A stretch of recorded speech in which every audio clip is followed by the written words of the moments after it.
Z,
or Z, is the 26th and last letter of the Latin alphabet.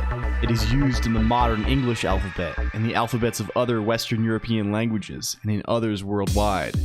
Its usual names in English are Z, which is most commonly used in British English, and Z, most commonly used in American English, with an occasional archaic variant, Izzard. They call me Izzard. They're calling me Izzard out here every day these days. Izzard OMG. Hello computer. Hello computer, welcome to episode Izzard, episode next, episode X, LCOLONQ, actually episode Z.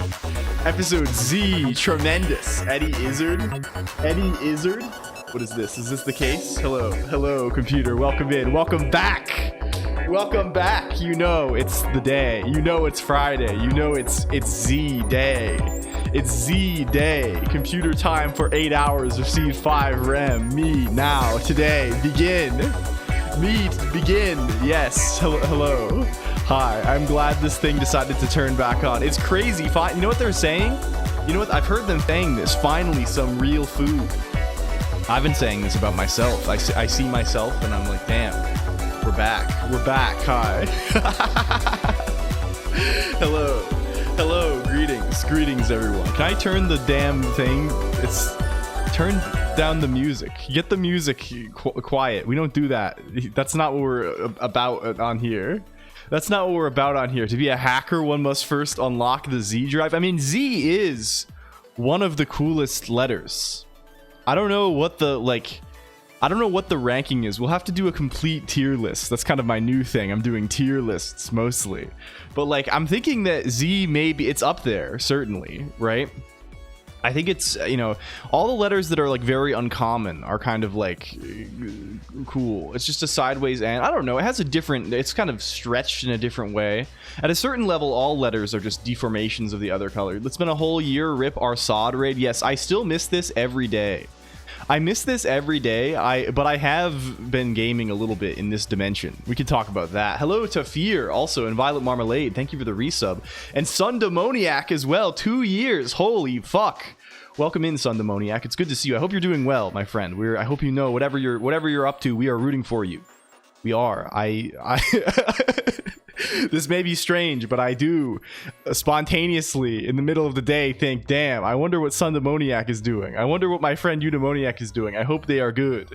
I hope they are good, and it is going well for them. Like, for real though. Like, not in a weird or strange way, but in a way that, I don't know, the most genuine way we can possibly express in this medium. Hello, and Ascento, thank you also for 25. The lever's still doing good after 2 years. This is crazy. This is crazy stuff. Hello, hi. Okay, who's here today? Who do we got? Who do they load up on the machine today? Hello, Nikolai Ristov. Hello, Taimisi. What little names did they decide to put onto the rectangle? Hello, Niche Penguin, welcome in Steger, welcome in F Mega, welcome in Fighting _Annelids, the worm fighting. I mean, I guess fighting annelids is not really a worm. It's more like the concept of worms fighting, I guess. Hello, Christopher. Hello, welcome Ledin Jin. Welcome in Control _O. Welcome in Moodane. Hello. I'm still not acclimated to Control _O pink form. This is a new form. If you want to ever really mess me up, you just have to change the color of your name in the settings, and I will be, you know, you'll throw me for a loop. Hello, Fizz Buzz. Hello, Devs _DE. Hello, Moodane. Hello, Moodane. Thank you, Tafir, for the resub too. Hello, Penguin Operator. Hello, Amato Eyes. Hello, Chaotic Quixotic. Hello, who else is here? Hello, Blazy Knights. Hello, Crespian C. Hello, Bridgewater. Thank you for 180. We're seeing they call it the Xbox 360 because you turn 180 degrees and go the other direction. Hello, Kalinoscopy. Hello, Compiling J. Hello, Doc East. Hello, Real Nyston. Hello, 37 Chairs. Hello, Free Full. Hello, Pwoof. Hello, Crazy Wizard Real. Hello, F Collector. Hello, FN _Lumi. Hello, Wafflex. Hello, Greymouth. Hello, Gen Dude. Hello, Sun Demoniac again. Hello, hi. Hello, 37 Chairs again for the third time, maybe even. Hello, Tiny Misi Robot Style. Hello, fuck. Hello, Steeled Shield for a second time. Hello, everyone for a fourth and fifth time.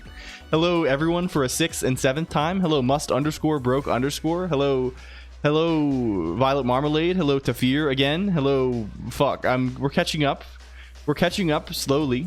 Hello, Trap Exit. Hello, Crazy Wizard Real. Hello, Piet 290106. Z.Boston is only $18,000. Okay, we have to think about something. We have to come to a bit of a consensus together here, computer. Hello, Wind Up Boy. Also, greetings. Raymarch knows who I am now that I changed both color and badge. Hello, Quiet Sonia. Welcome in too. Hi.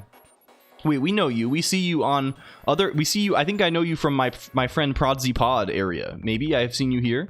Maybe this is the case. Hello. Okay, I think we have caught up. Hello, everyone. Greetings. Can we move to the other area?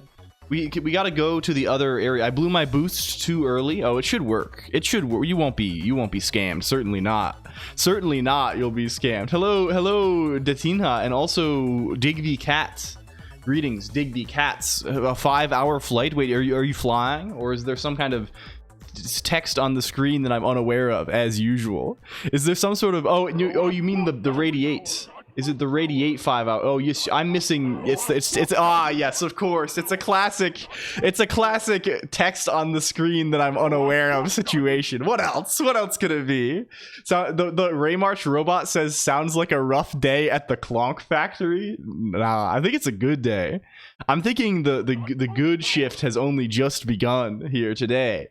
Hello, Gen Dude and Bitomancer and everyone. Thank you for boost. Thank you for boost power. Greetings. Yes, we're here today. Today it's Z. Today it is. Oh, you're changing your name color now. Oh my god. Today it is Z. Today it is Z.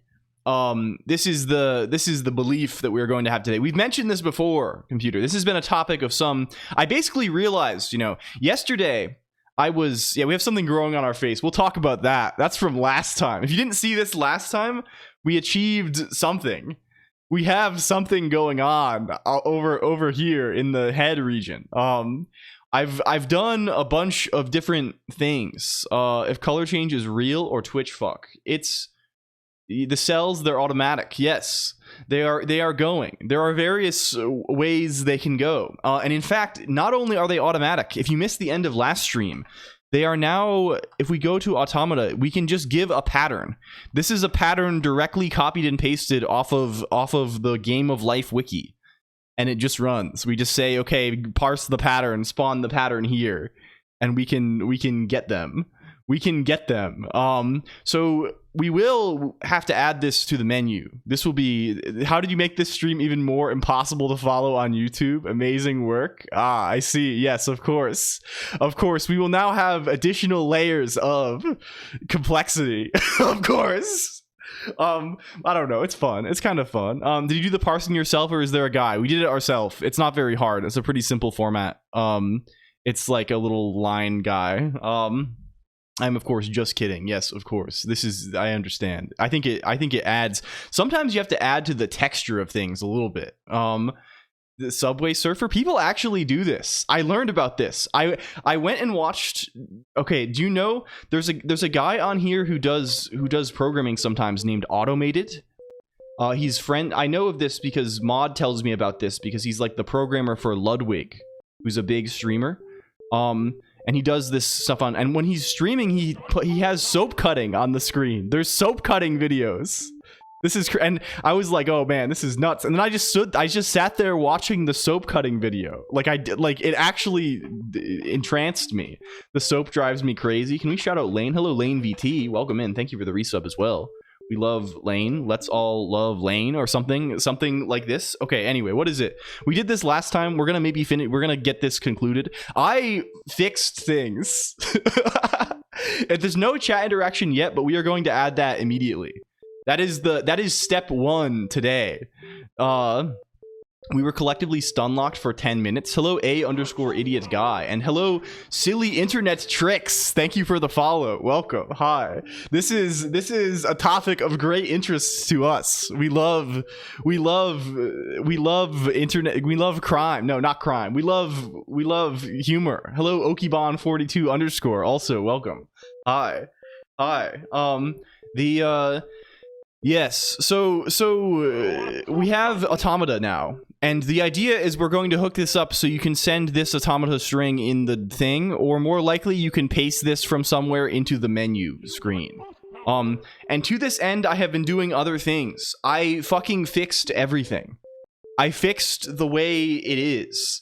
You may you may recall, I don't know how much I have exposed this, but this code base was fucking miserable. So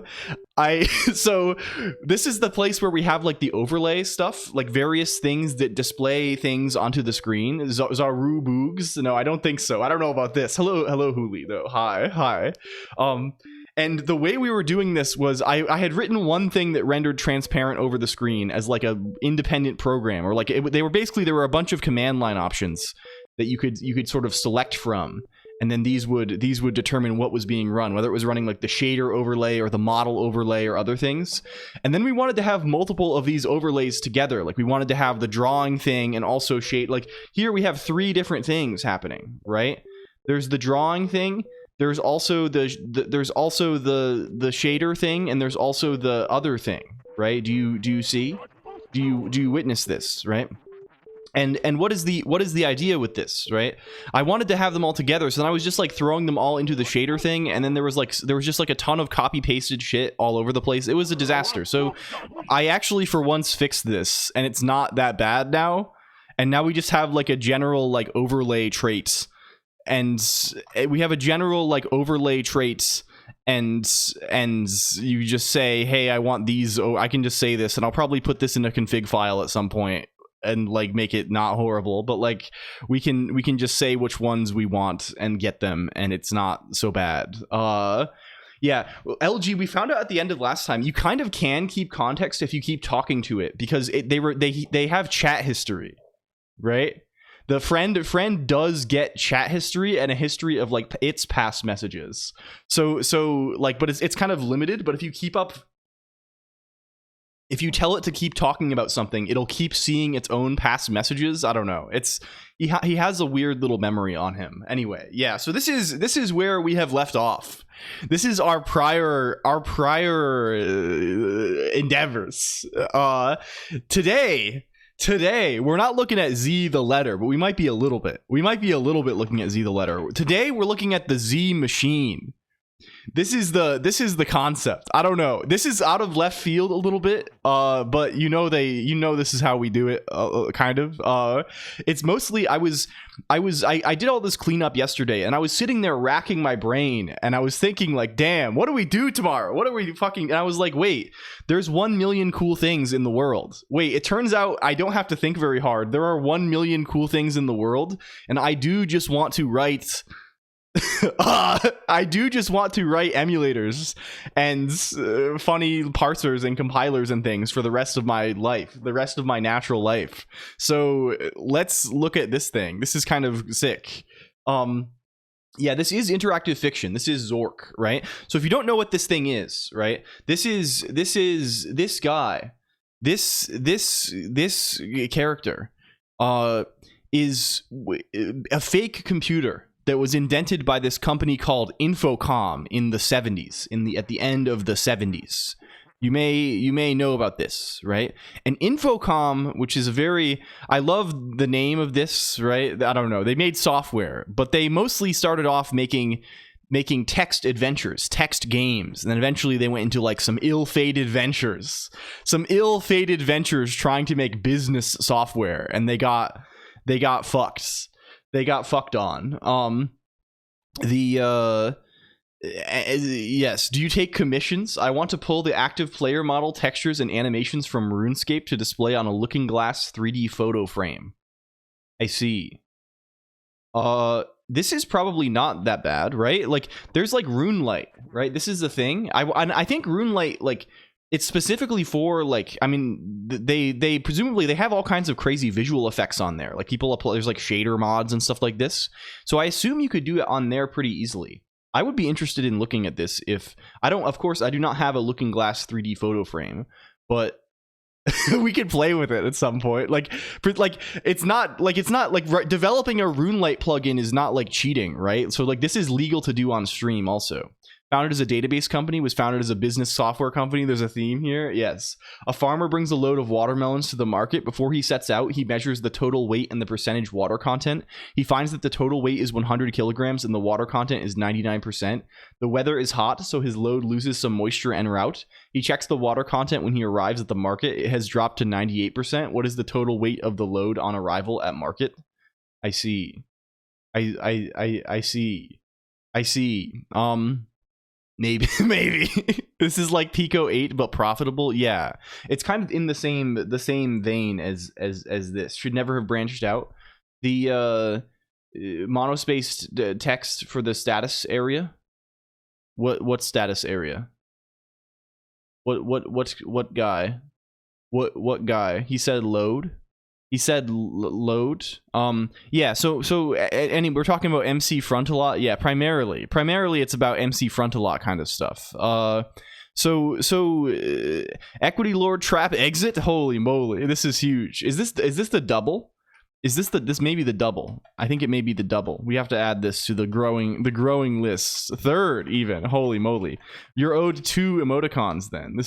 Are there 2 on the oh my god. We're so far behind. This is the first Lordship X2 that has oh dear. I'm on the balconies. I have to burn off the factory poison from the oven. I see. Enjoy. Did you get a new oven, Kokoopsy? It's out of control. It's all out of control, Colonoscopy. It's hard to even... I can't even think straight. I'm pulling out my hair over it every day. Yes, so they made a fake computer to publish text adventures, right? Because at the time, this is 1979, right? This is ancient history. They're releasing games. They're trying to put out... people put out their Zork. There's Zork before this for the PDP-10, right? They want to release games, and they want the games to run on multiple computers. They would like them to run on different machines, right? So they made a fake guy. They made a fake guy to put him a hostile takeover of the LCOLONQ board. Oh my goodness. This is, I mean, you're on the way. You're on the way here. Hello, Prodsy Pod. Also, welcome in. This is your episode. Yes, maybe so. Maybe so. We're going to see what this is all about. So they made a fake computer. They basically did Java before Java, right? This is the idea. I've implemented the Z3 machine before. Yes, I have not. I have looked at this stuff a little bit. I have never implemented this, and I do not even, who even knows?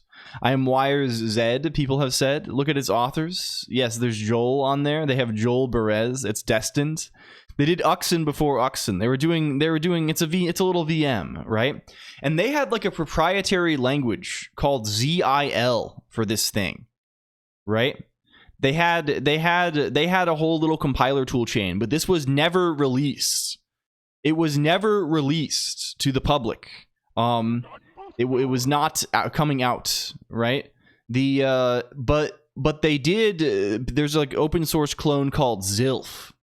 You can get Zilf on there. Hello, Geets. But in practice, what most people have used for like homebrew stuff is this thing called Inform, which was made by this guy Graham Nelson in the UK in 1993. And Inform has sort of shaped like a lot of like the modern. This is all for text games, right? That's maybe the missing component here, right? This is all for text games. It's gaming. Hello, Cute Nice. Also, I hope your stream went well, Cute Nice. I was covered in hives yesterday. Today I fried my rice in peanut oil again. I see. Oh dear. Can we shout out Cute Nice? And hello, Mountain King 123. No one's paying me shit. I mean, you should just go for it. And like, I don't know, if you have enough stability to do it, you should just go for it. I think this is worthwhile potentially. Tuesday we learned that if I got that peanut allergy, okay, good luck. Similar to Scum. I don't know. Scum is a different guy, right? Scum is like a guy for, this is like an emulator for like old.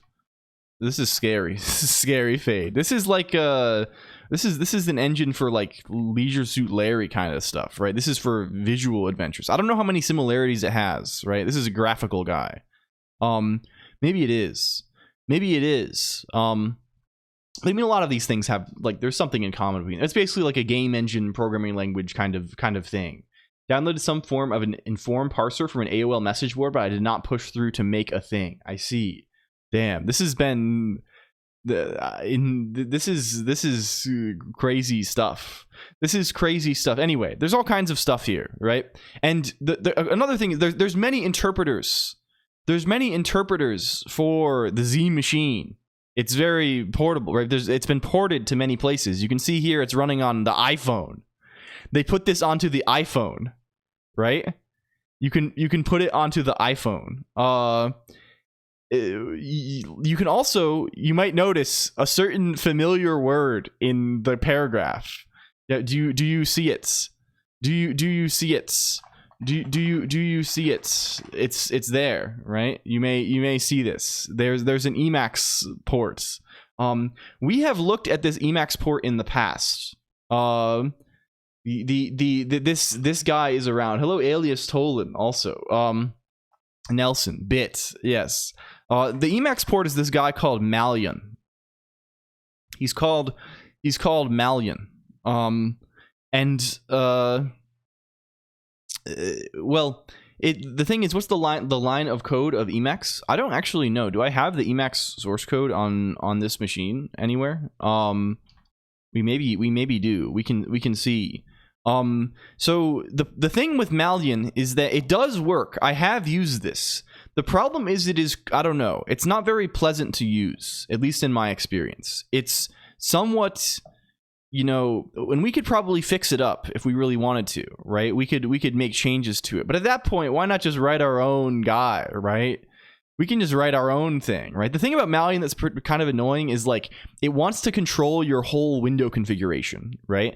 So it's kind of annoying, like it kind of breaks easily, and it's sort of annoying to use if you want to like keep other things onto the screen, right? This is tricky business. I hope you're well in this day and enjoy supporting the ecosystem of your face. Thank you, ABC123. Hello. It's not for freaks like us. And also, like, where's the fun in that? I think this is probably a very good and cool thing, but like, we want to make a thing, we want to learn, we need to understand, we need to gain a greater comprehension of Z, of Zed, of Izzards. We need to come to be familiar, to be on familiar terms with Izzards. So I think we will today. We are going to maybe try and make this happen. I don't know if you're are you amenable to this, computer? Are you feeling it? I think I might be feeling it a little. I want to dig into some fucked up old guy and then see what makes him tick and then build the thing. Game of life thingy. Yes, you can see him running on the screen. Hello mental equilibrist also, and RPC 2.0, welcome. We need to make submission. That there are matters of course to attend to before this, though. There's a little bit more we need to do that you may need to know about. Bring up the docket. Summon the docket, please. Glooks is the more modern IFVM. Can we bring up this guy? Glooks. Can we get Glooks on here? Windows Glooks Glulex.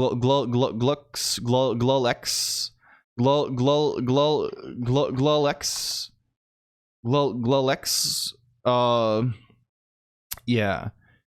This guy is like the Z Machine Extended. Z Machine Extended, I guess, is his form. Maybe this is worthwhile to implement. But maybe it's also like, I don't know. Maybe it's more. We'll see. We'll look at it. It's not based on Z Machine at all, I think. Yeah, we would kind of like to do Z Machine just because it gives us some immediate things to test on, right? Like even doing like one of the early Z Machines. Is Z Machine open? I mean, there are many open implementations, right? It's fundamentally a reverse engineering of like some proprietary thing from Infocom, right? So this is the thing. And I don't know how we're going to find. Also, Andrew Plotkin, the author of this, is the author of a really cool game that I've talked about many times. If you have not played, if you're like, what the fuck is LCOLONQ talking about? I want to play real games that have graphics. I'm cool. I play real games like Factorio. I play real games like Void Stranger, right? You should know. There's a game called Hadean Lands. It's Hadean Lands Steam. This is, if you have never played a text game before, I would, or even if you have played a text game before, I would strongly recommend this game.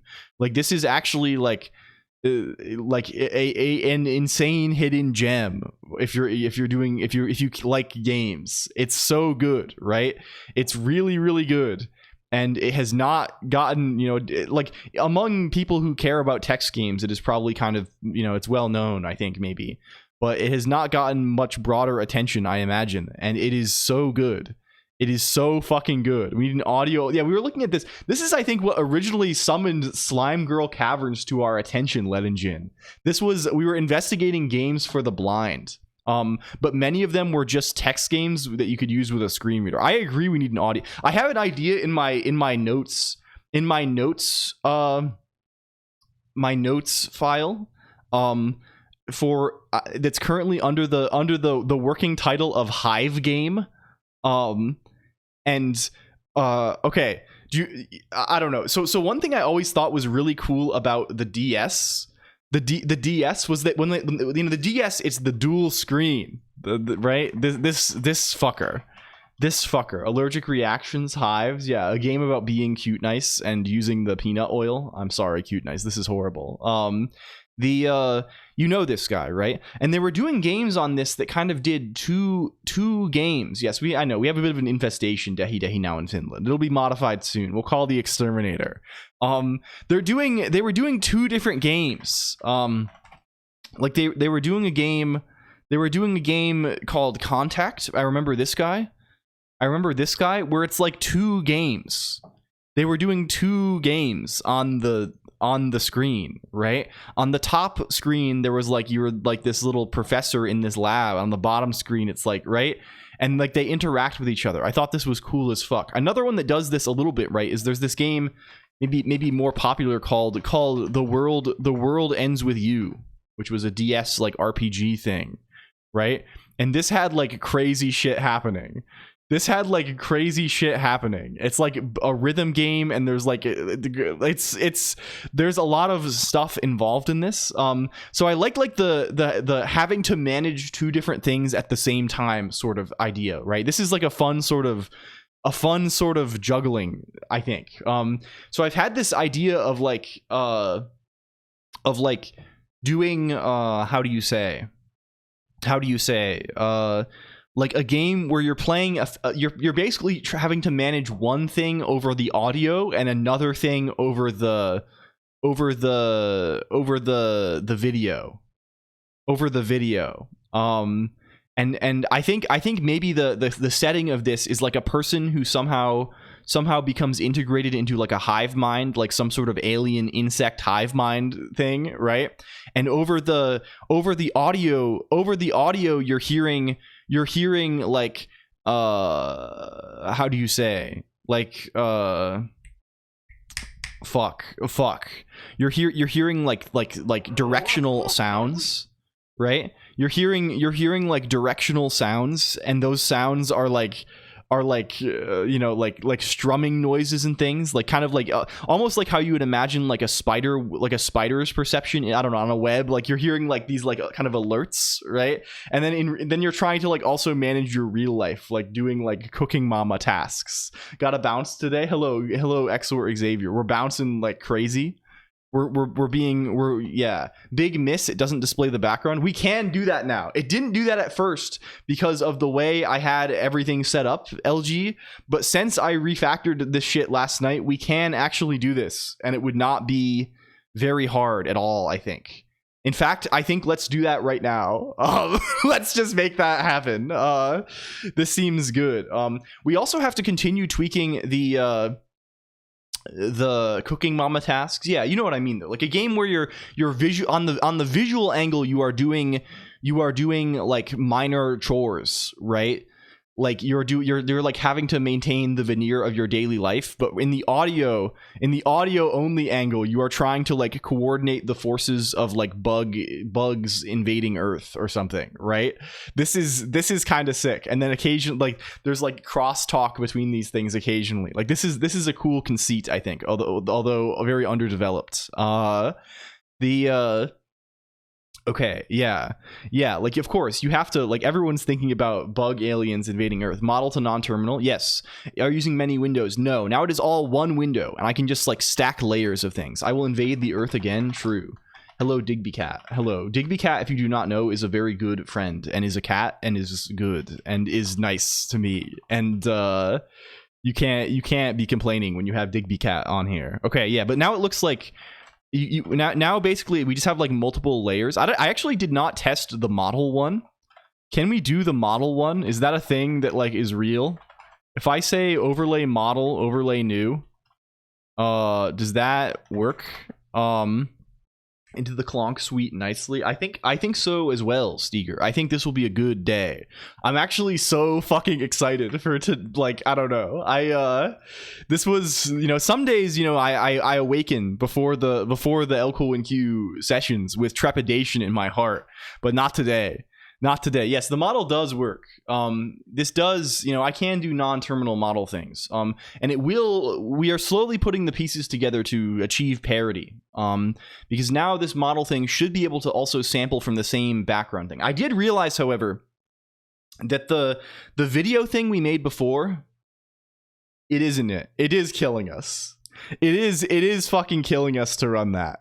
I am afraid. I am afraid it does in fact kill us to run the video thing that we spent that time making. Only the networking part though, I think. I think we have to make Spout 2, basically. We have to invent Spout 3. This is the thing that is holding us back now.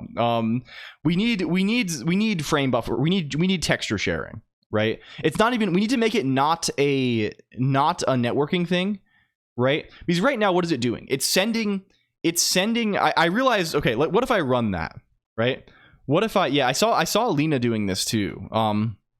if I go into dough, if I run this, you will observe. Can we also get the thing LCOLONQ? Yeah. What conjure the thing conjuration run DRM for 1 hour. The thing that shows the video does in fact devour us horribly. It's like, and I realized I was not fully grasping the scope of the devourment because we are sending the frames over the network, which means they are going over fucking tailscale. So the tailscale process goes crazy when we run it. Observe. You see we are at roughly this amount of CPU usage at the moment with the occasional spikes and falls, right? You see we do not have very much CPU to spare on a passive basis, right? Do you see encrypted raw video data? Yes, you understand this. Hello, slime swallower. If I run this, we are going to suffer. We are going to suffer. Give it a moment. I just sent a YouTube link to the hair. Oh no, this is probably the source of some minor spike, but that is actually much less bad. Is this actually going to run? Did this actually run, or are we not even running? Are we not even in the state? Yes, we're totally locked. We cannot even navigate HTOP. HTOP is not updating because HTOP has frozen entirely. This is the place we have come to. Still held back by lack of router. Yes. I have not yet installed the NIC. Really what I'm going to do is I'm going to be lazy and I'm just going to run it off of Wi-Fi. And I also have not done that because the Wi-Fi for some reason, when I booted into my actual, it detected my wireless interface on, like, yeah, this is running now, and it hasn't even started playing the video probably, and it's going to go crazy. And we can observe if we go up here. Fuck.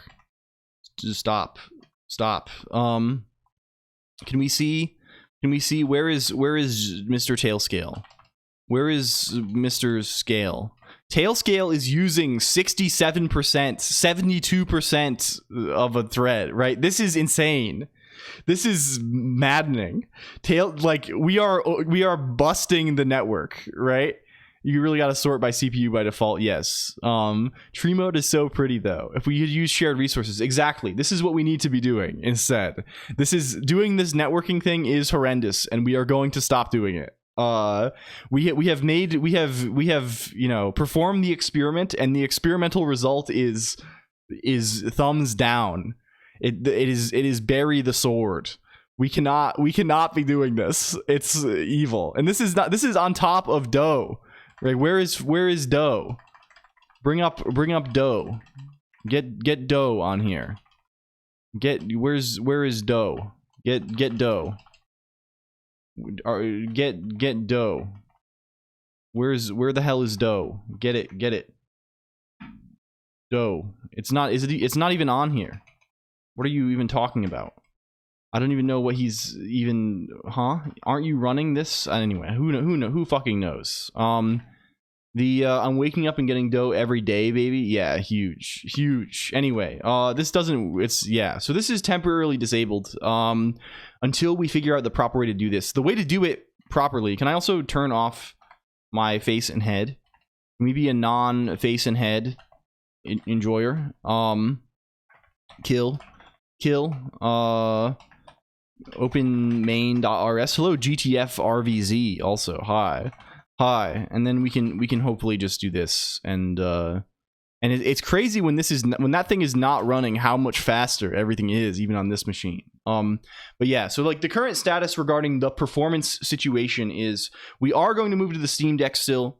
The Steam Deck, I need to do some stuff to make it work. There's visual problems with the capture card still I need to figure out. I may need to like rearrange all my fucking monitors, which is going to be something. We may need to like do some kind of unholy thing. I don't know what it's going to require just yet, but like there's going to be I have to make it work somehow. and get a connection on it, and then we will move over there. This is but for now we're sitting pretty. We're sitting kind of pretty over here, I think. Yes. Hello, Failure. Welcome. Hi. Yeah. So okay, what are things we want to do right off the rip today? What is we have to get into things a little bit. Are you upset at not calling it green squircle? You have working Intel drivers yet on this machine? Probably not. It's sending frames from terminal model to bus back to the same computer all through. Yes, basically. And we thought we might get away with that, and it seemed like we were maybe getting away with it, but it is not good to do this. And there's like some appeal to this. There's some advantage, right? We can easily move things around if we want to, right? But like, I really think probably the way we're going to go is we're going to make something. We need to like, in my little engine thing, we just have to make a thing for sharing textures, right? I don't know how you do this in general. We looked at it a little bit, right? Like there is a way you can do this, right? Share OpenGL texture between processes, Linux, right? Hello Topo Cato, welcome. And Remblanc too, right? Like this is a guy that you can do, right? They suggest you doing this. You do this. It's kind of a pain in the ass, though, right? Like this Stack Exchange post at least suggests using this through Vulkan, and then import these back into OpenGL contexts. And basically you make them using Vulkan, turn them into file descriptors, and then send them, like transfer them like you would share file descriptors, and then import them back. Things like this is maybe the thing to do. I don't know. Apparently, and like the OpenGL way is, yeah, like it's not just like, there's a reason we did it in the shitty networking way, because this is going to be horrible, right? This is going to be horrendous to do. Yeah, but I think we need to do it. So we'll see what that looks like when the time comes, probably. I don't know exactly how it's going to look. Hello Despero, also welcome in. There's a couple of people who have said this. What's the plan? The plan is Z. Hello Slime Swallower. Wait, you have a little emoticon. What is this? The first descendant? You have are you aware of this, Slime Swallower? You have the first descendants on this. What are you working on today? Graphic stuff? No, more likely Lane VT. I think we're going to try to write an interpreter / VM for the Z machine. The goal today, the end result that would leave us declaring victory, the victory condition, is how do you say? Yeah, it's a simple one. Is to have a working Zork at the end. The goal is Zork. If we can play Zork today, I will be pleased with myself. And I don't know how hard this is going to be. It's probably not going to be very bad, I think. I think we've done worse recently, right? Like we have not as horrible as the cost. Yes, it won't be as horrible as this, right? But of course, I'm very willing to sacrifice, to do horrible things performance-wise in order to obtain something that's, slightly less unpleasant to write. Graphic, we're just talking about the recent events, right? We built this thing that lets you play video in the background recently, and we transferred the frames to this process in a really, really horrible way, because for the sake of convenience, and we're kind of starting to realize that, like, we probably really don't want to do that, and we probably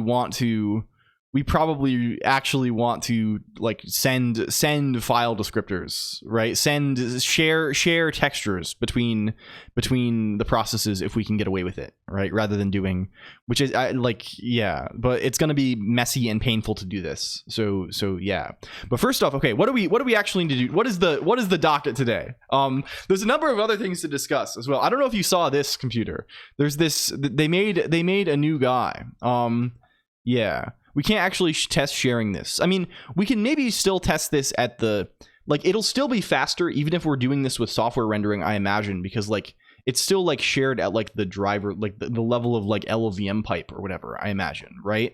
Like it's still like something that, yeah.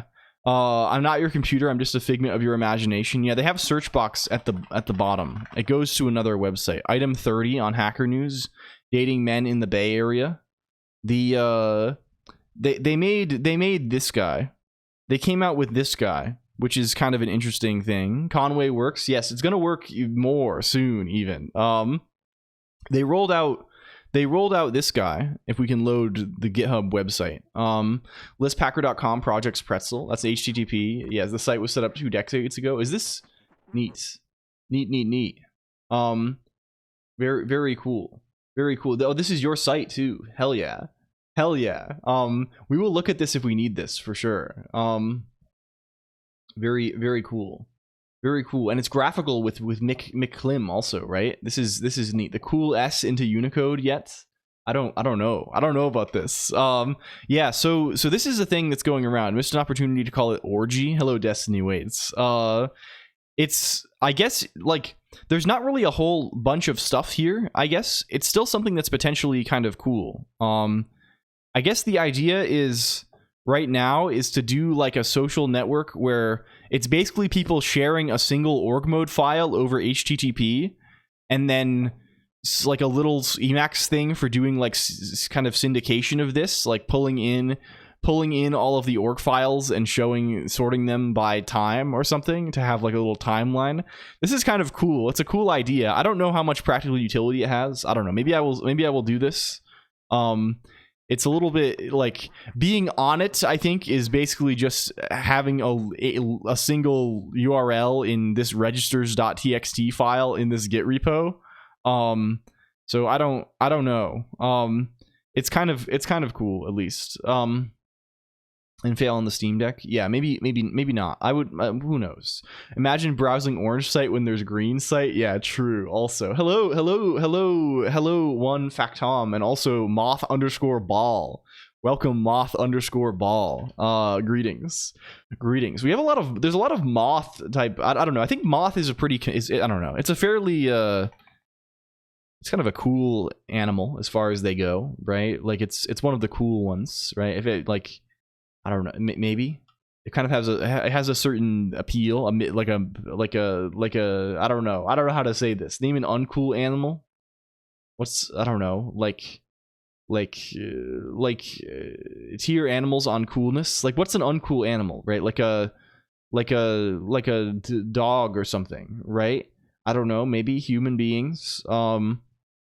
Like what else? Like I think a moth is way cooler than like what? Like take that back. Like what is, I don't know. I feel like anything I say, it's my turn in the barrel. I'm gonna be obliterated. They're gonna destroy me. They're gonna shoot me from orbit if I express an opinion on this matter. But like I don't, like a hippopotamus, right? Like a hippopotamus is not cool in the same, like a hippopotamus is cool because of its physical attributes, because of its powerful bite and charge, right? But like it's not, it doesn't have the same coolness as a moth, right? Like a moth has like a cool nature, right? My turn in the barrel, amazing phrase. Yeah, I've come to say this because I had to, like, this is something that like an old relative of mine, like a great uncle or something, would just say constantly. Like whenever they were faced with any criticism, they would just say, I guess it's my turn in the barrel. I think that goes so crazy, right? It's really good, right? Like yeah, and I guess the implication is that the barrel of the gun is being trained on you. But like, why would you say this? I don't think it's a fish-like quality. I think it's like you're in the barrel, right? I don't know, right? Like you're under fire. You're being aimed upon. Hippopotamus is the most dangerous animal in Africa. Yes, I've heard this as well. They're lethal. They're killers. Just a Joel in a vessel. Yeah. Somewhat picky about texture formats and swizzling and so on. Yeah. I imagine there will be annoying levels of complexity to this, which again is another reason why we have not done it yet and did the easy dumb thing instead. Everyone has a turn of being shot out of the cannon. Like you're doing clown in a cannon style. I feel like this is a thing that's like very, I don't know, Like, man, there's so many things you kind of pick up when you're young from like cartoons and shit that you think are canons, I guess, are one of these things. I guess canons just are like so historically relevant that they keep coming up again and again. Imagine being a shrimp. When I hear that phrase, I imagined you in a whiskey barrel, I guess. I remember reading at the school library when I was probably in like 4th grade. I remember reading some like it was like a novel, like it was like a kid's book or something, right? It was a book like it was targeted towards probably young adults. It was kind of a young adult kind of thing when I was really young, and I read this, and like I don't remember anything about it, but I remember like everyone was like like it was like a spiritual. They were on like some sort of spiritual plane, and the villain, the way he got rid of people was he pickled them. Like he put them in barrels full of brine, and they would become deformed by the brine or something. Like this was like their spirit would be warped by this. I don't remember this very clearly at all, but I have this image very like clear in my head. Get pickled, idiot. Yeah. It's kind of a crazy thing to be writing about. The Italian sausage is delicious and warm. Yay. True. Okay, yeah. So I guess let's figure out some pieces of the puzzle here. As someone pointed out, the someone being LG, this thing should really show the image.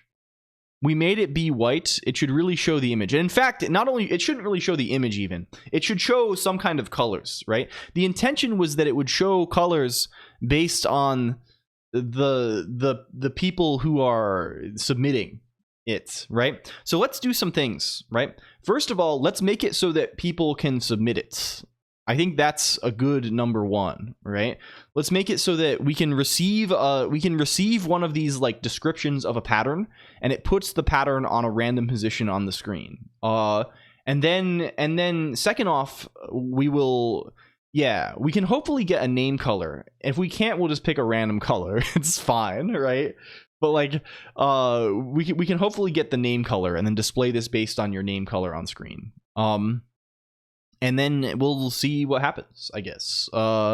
This will be cool. Do you use Emacs in its graphical mode or the terminal? We are in the graphical mode for certain. I really never used it in a terminal. Emacs is honestly what has made me abandon the terminal entirely.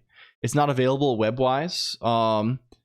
Wait, is the menu? Oh yes, it's not on there. We'll add it to the menu. We'll add it to the menu as well. This should be good. This should be accessible to us, I think. I just ate ice cream. Congratulations. Yeah, Emacs has basically replaced the terminal for me. Makes me Emacs curious. It is worth curiosity, at least. It's worth checking out like 1 or 2 times. But Colonq, hello, hi. Do you keep evil mode activated in your terminal buffer? It's a bit odd, or maybe I haven't figured it out. I do. So I don't actually use a terminal a lot of the time. Hello, Fluted, also. Most of the time I just use eShell, which is not a terminal. Like I use this thing, right? If I type ls here, right? This is not a terminal. It's this guy called eShell. And this makes it much easier to use with evil mode because like a terminal sort of has opinions about input, right? Like a terminal is sort of a guy that like is how do you say, right? Like he cares about like translating raw input into like right, like this is the thing, right? Like programs running in the terminal can like read raw key presses, and it's like a much like lower like level thing. A shell is just like a thing that reads lines on standard in and runs stuff, right? A shell really is not very much different from like running Python or running, right? Some of them have terminal, yeah, sometimes they have some terminal feelings to them sometimes, right?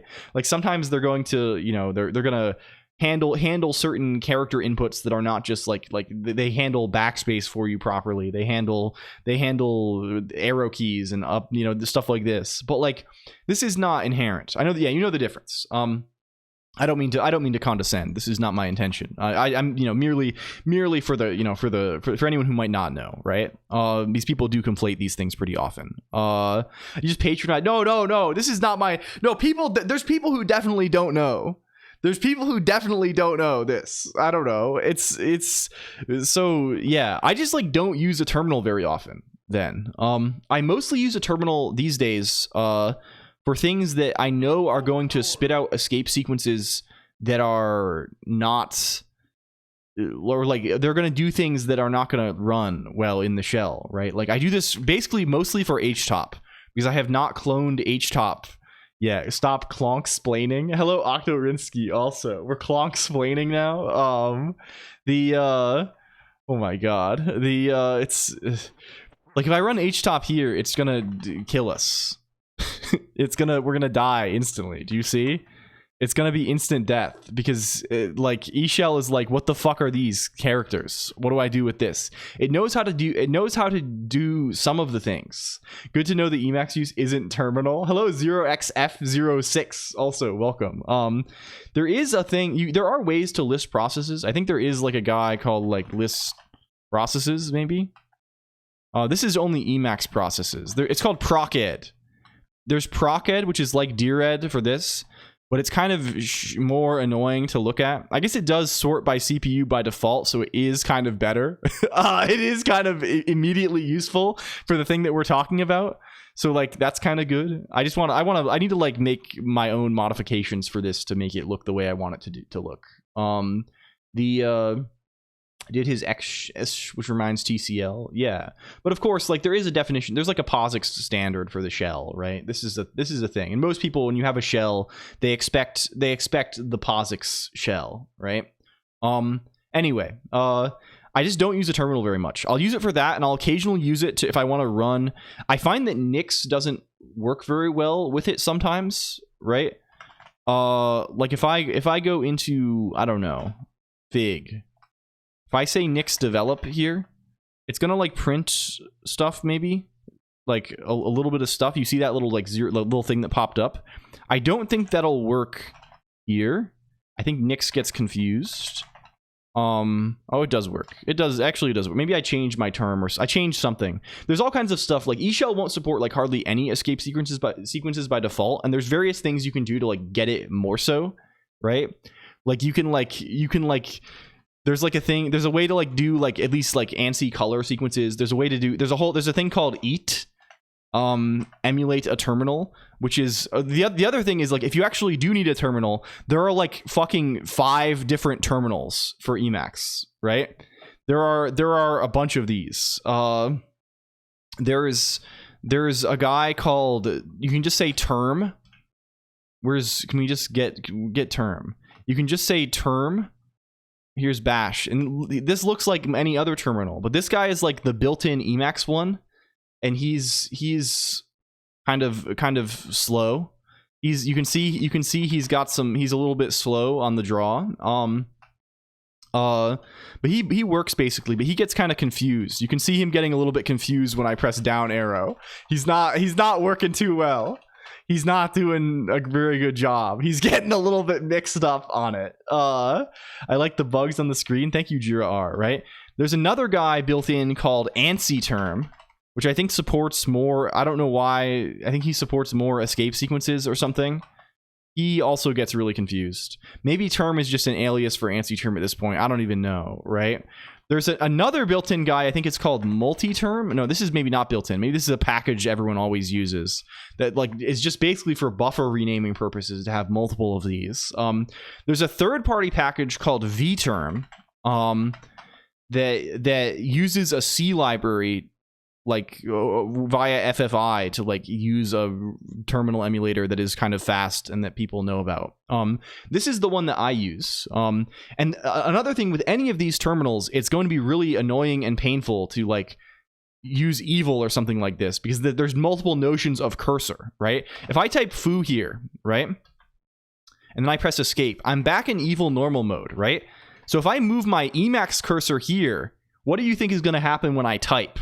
If I type in A now, what do you think will happen? You would think it's gonna say A foo, right? It's not going to say a foo. It's going to say foo a, because the terminal cursor is still at the end, right?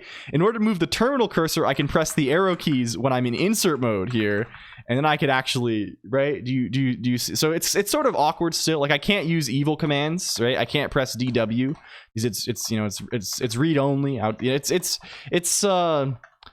You know, it really wants to like it wants to be in insert mode, and it wants me to press like actual characters that are there.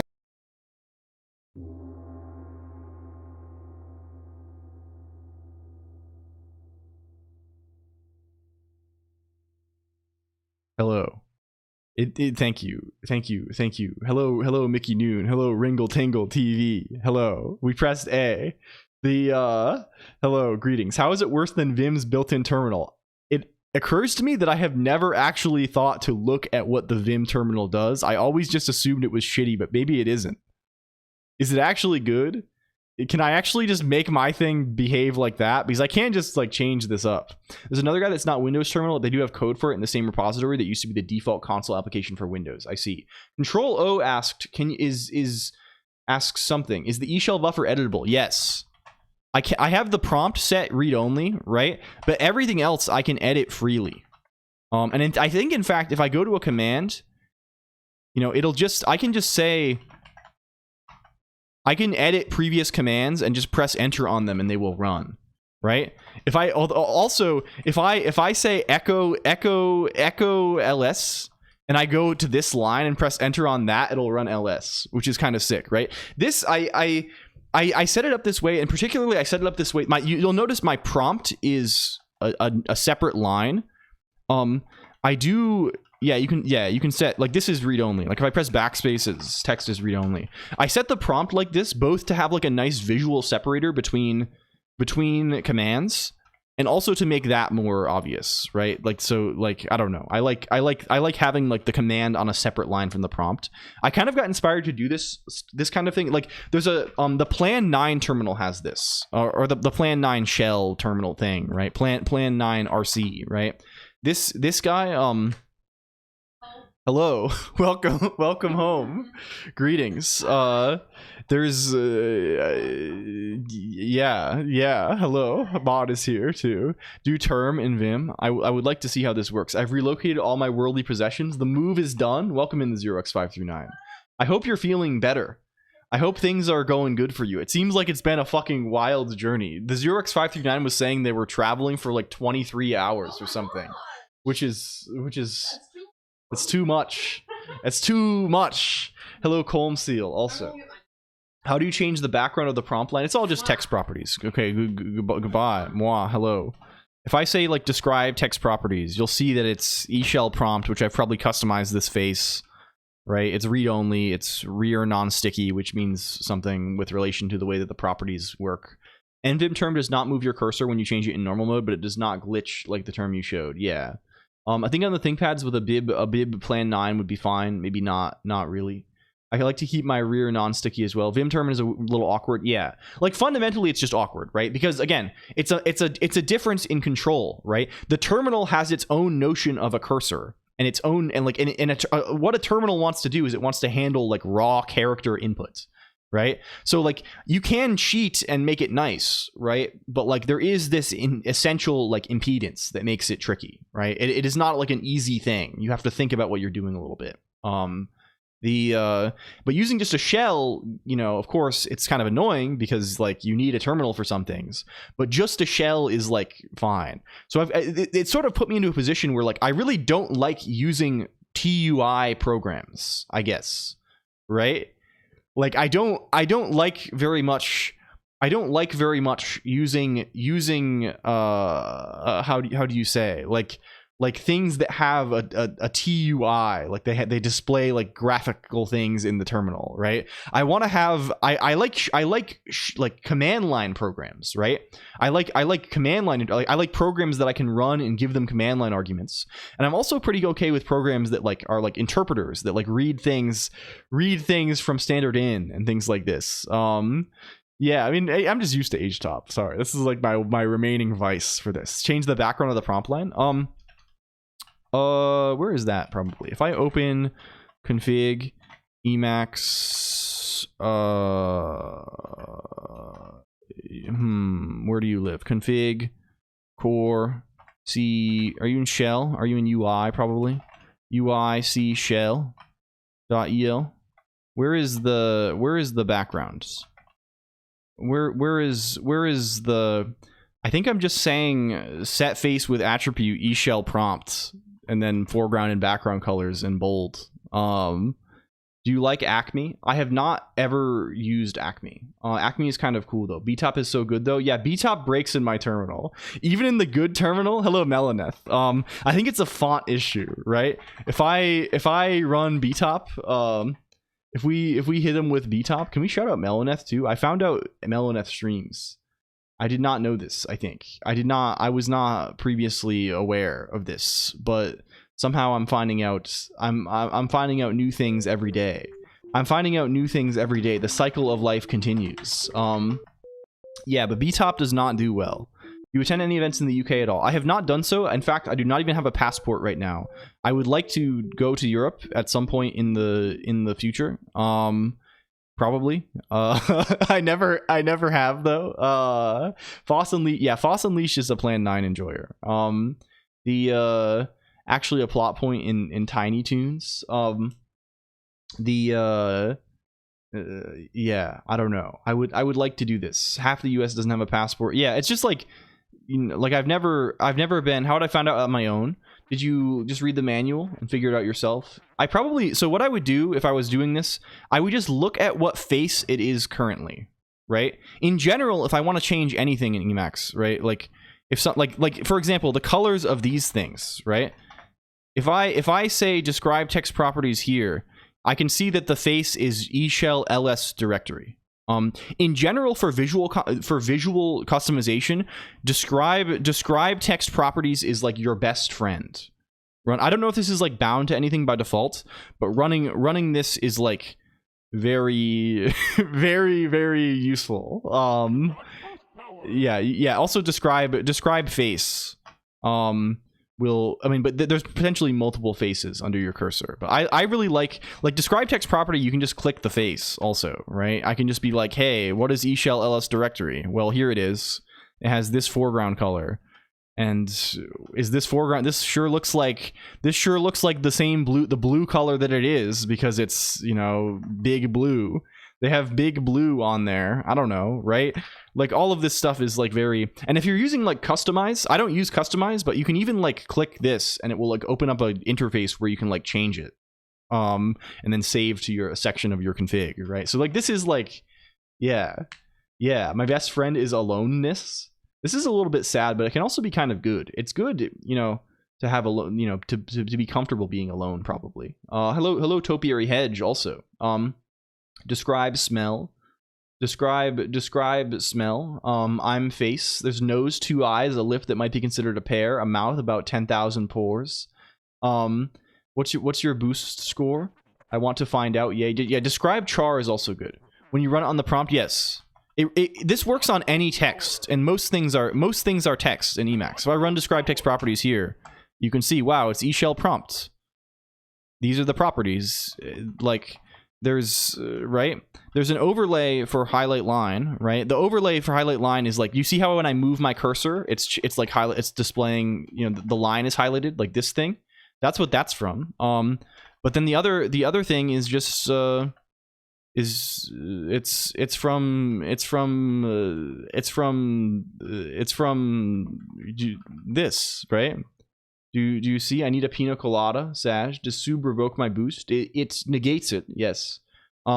Escape this matrix. I really like this a lot. I don't know. Emacs is like one of the things that I am not unsatisfied with, really. I'm very like Emacs is big.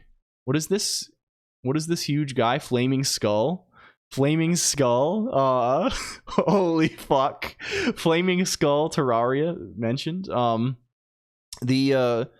Like, I don't know. Like, of course, it could be better. You know, I can imagine an Emacs where, like, I like it more, right? Where it does more things than, like, or it does things in a different way that was closer to my preferences. But I think I'm at the point where, like, I can recognize that, like, even though eLisp is a little bit weird and it has weird things, and like it's basically what I want. Right, it's like 95% of the way to what I want, which is I want a reasonably nice scripting language hooked up to like a way to make text GUI, right? A way to make like text interfaces and like window management on top of that, right? This is like what I want to like interact with the computer with, right?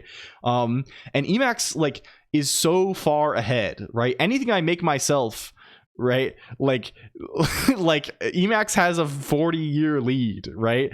Like there's just, and of course like a lot of that stuff is stuff I don't need or care about, but like there is like a lot of stuff that is just like the fact that there's all this documentation stuff, right?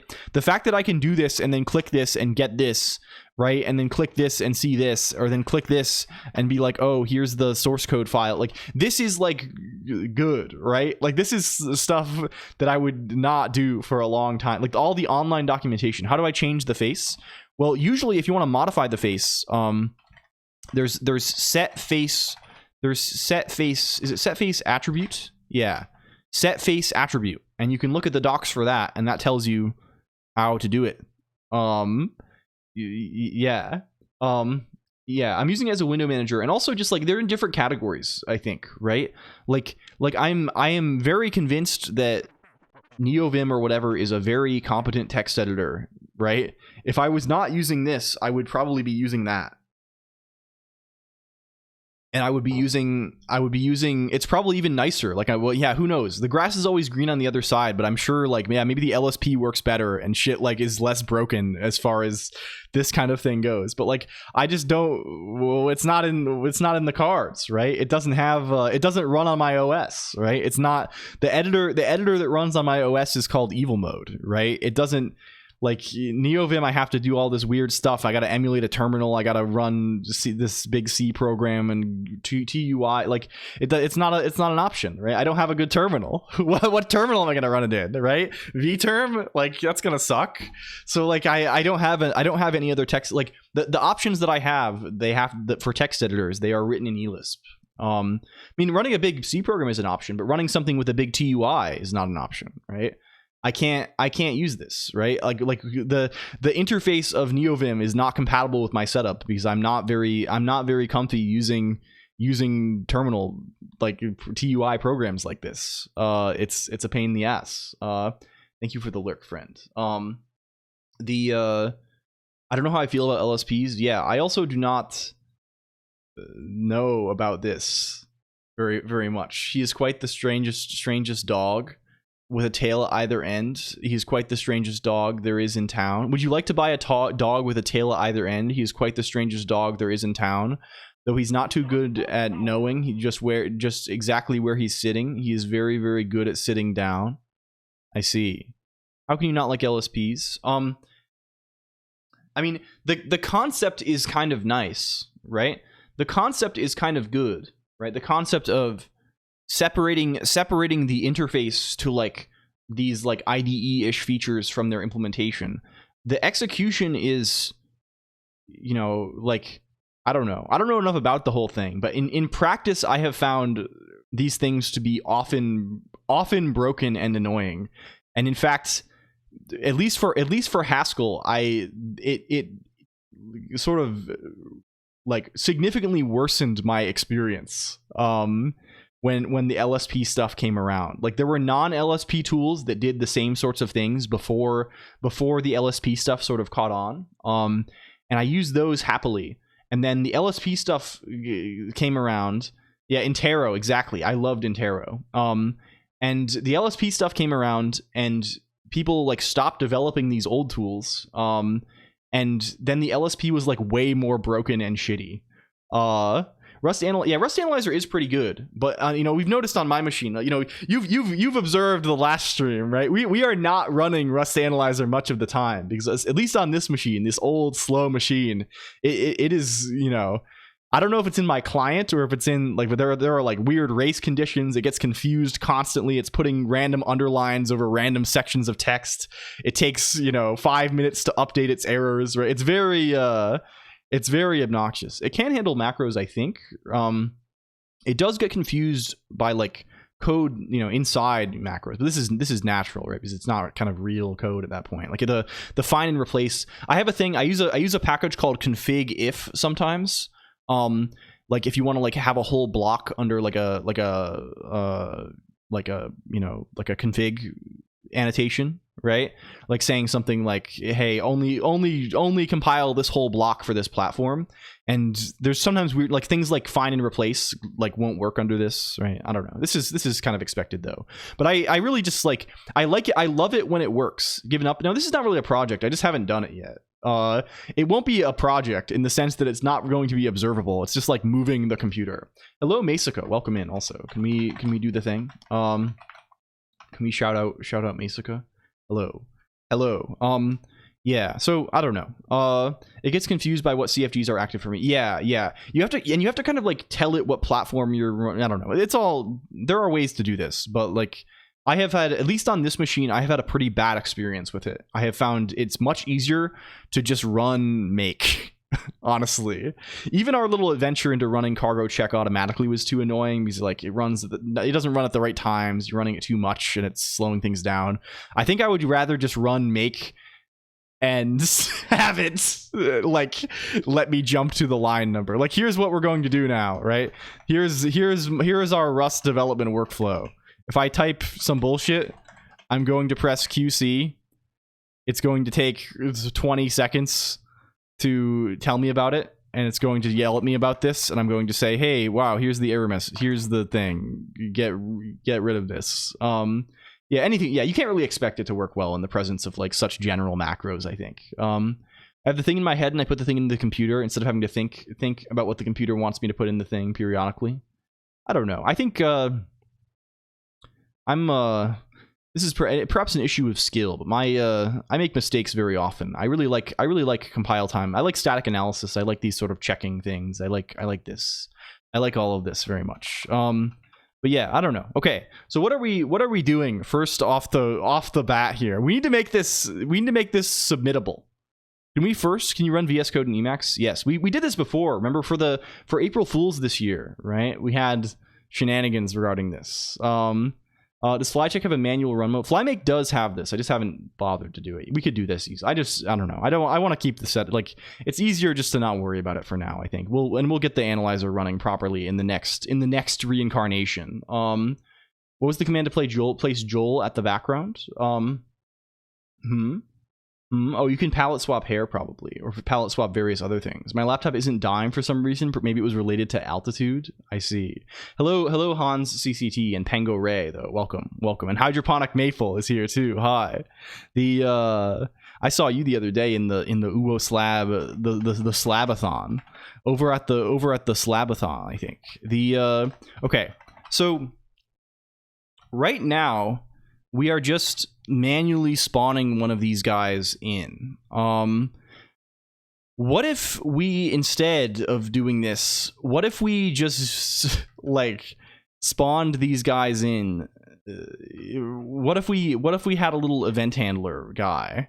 What if we had a man who took some events? What if we had a guy and we gave him an event? E-ink display pilled. Yes, I would like to do this very badly. I've been looking at these. I think this is maybe the long-term play regarding eye health. Maybe. Can we say sexp message? Maybe that's the play for us here. Oh yeah, you need a return. You're called update still. You're called handle. Must be a man with you. What is this? We're becoming men. We're doing men sort of activities. I only rely on compile. Yeah, I tend to spot errors quicker and not make them in the first place. Yeah, I think this is true as well. The main thing for me, Com Jam, I don't know when this arrived. This was some time ago. I'm sure just somebody linked it and I was like, oh, we'll add this. That's okay. The thing for me, I don't even care about the errors. I guess I care about the like how do you say the mouse over get the type and documentation kind of guy. I like this part a lot. PDF grind. Yeah, I am not reading PDFs. I am reading, like, to be honest with you, I read basically no like in terms of like the amount of nonfiction I am reading these days, it is basically zero. I read almost exclusively fiction. Wait, did this explode too? Why is this not displaying? I want to have. Why do we not have the funny Nutcracker Man? Where did he go? Where did he go? Nice cock. Where did he? Are we? Is Flymake just fucked? Flymake is not even on. Okay, now Flymake is. Why would Flymake not even be on? What is the? Who knows with this stuff, man? Hello, Kiram. Also, welcome, and it's good to see you. Yes, this kind of stuff is really nice. Destiny waits, and that this is lacking with I miss this, and I just need to get on the better computer guy. Slime makes this work too. Yeah, I mean various things do. Like I mean I have like bindings set up for different. Like I have this for eList as we will do today, right? We have this going. Slime Girl Cavern. Can I steal? Can I steal from the handle that I'm doing over here? I want it to be exactly the same. What if you made a slime mode for Inform? This would be kind of cool. I don't know how interactive Inform is. Call it Cavern. That's pretty good. That sounds like something we would do for certain. This seems like something we would definitely be doing. Okay, let's call this Spawn. We never see the bouncing Mr. Green shader anymore. Yeah, we haven't seen this guy in a while. So many shaders lost to time. Forever. They're forever lost because we didn't ever save them. What a tragedy. Oh, of course, we could probably just go back and see these. And yeah, preparing brain for informational day. Hello, Ziona Gabo. It's time. It's time for information. Okay, yeah, it's okay. Is there an archive now? No, there is not. We are continuing to make the same mistakes that we have made for decades. Hello, Org3. Also, welcome in. It's good to see you, Org3. What are we doing on handle text here? Can I steal? We're going to do this. We're going to do this guy. We're doing this guy here. I think we do just want to do this, probably. It's basically the same exact fucking thing. And then we want to steal the spawner. Snap. Inform does not have a repo exactly. Yeah. Pass on colorizing based on frequency of cell life. Yeah, I really want to do like per user. For now, we'll just do nothing. For now, we'll just do nothing and make them white, but eventually we will do this. Monster Energy Fiesta, Mango Zero Sugar, Uke Raid. Huh? Spoilers? We've been spoiled? Oh my goodness. Very late? Wait, no. No, this is a falsehood. Well, welcome in all the same. We have one raider from YukiVT today. No, Azrael.io posted Uke raid, which I was assuming that there was a Uke raid incoming, but in fact this was Azrael.io in assuming that there was a Yuki raid in the past. I came from Uke also. Wait, what? Did I miss a raid? She raided someone else? I see. It was inverse. It was inverse. They call this inversion. Alternate timeline spoil. Yeah, we're being pulled between the world lines here, gamers. This is how do we deal with this? How are we dealing with this? This is crazy shit here. We're being dragged between multiple realities. Okay, can we just say URS? Attempt to parse you. We should probably get a random position too. Hello, Coos. Also, welcome. So yes, this is how it goes. Well, I hope Uke had a good stream. We'll shout out Uke as if. Thank you for the alternate timeline, YukiVT. We shout out these. Hello, 6412. Also, welcome. Hi. You have a good name. A good name for real. Everyone's mind in multiple timelines. Yeah. They're thinking about us here. How do I actually produce a random number? Is that a thing? Russ, there is rand crate. I'm sure we have this, right? Just let us wander loose into the LCOLONQ stream. Can I just get like the thread? I can just say like thread RNG, right? And get one of these. This is deprecated. Oh, RNG is just, this is a fast pre-initialized generator. A handle to the local thread RNG. No, this is fine. This is just what we wanted. Cool. We can just say this kind of thing, right? And then we can just get X and Y. In a cryptographically secure manner. Certainly. This does not return anything funky. The DIY raids where they tell you about a lot of streams you'd watch next and make you do it. Is this a thing? Is this a concept? We haven't gotten very avant-garde with these things, I guess. We have done a few raids, I guess, from Discord, I think. From if we do a thing over there. From Discord, from the Discord IRC, we've done at least one of those. And I also, one time when my power went out, we raided offline. Do you lift? No, I would like to. I have the, I don't know. I have the physique of Apollo or something. I don't know. How do you? What's a good physique to have? You should do cardio. I did used to be a somewhat serious runner. I like running a good deal. Can we say RNG random? Hopefully type inference will save us. Width. And then Y is RNG random heights. X Y. Maybe this goes. J Cutler. Random range. Oh yes, that maybe is the actual thing we should be doing. Maybe we should actually use the feature of the thing and read one word of documentation. Queued up for encoded clarity, is waiting for the yap to start. Who's that guy who's a plumber, doctor, astronaut, and a doctor? He's got a good physique. Would not have given a uniform distribution. Yes, of course. Sure. Well, regardless, we'll be fine. We'll live. You meant Hephaestus? John Sins. What is this? This is pornography or something? Even I know this. Even I know this kind of thing. What are we being yelled at for? Oh, I'm saying this for no reason. I'm saying crate for no reason. The rain is coming in sideways. This is scary stuff. We had an insane rain shower where I am on Wednesday. Between the hours of like noon and 2 p.m. it just like we had like insane thunderstorm, and it was just like sunny before and after, and at my exact latitude and longitude as well.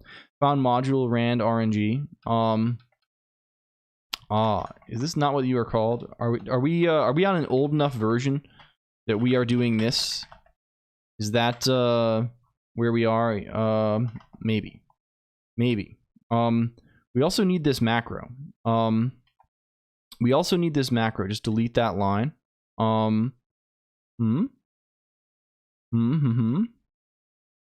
You're not using the RNG objects? Oh, yes, of course.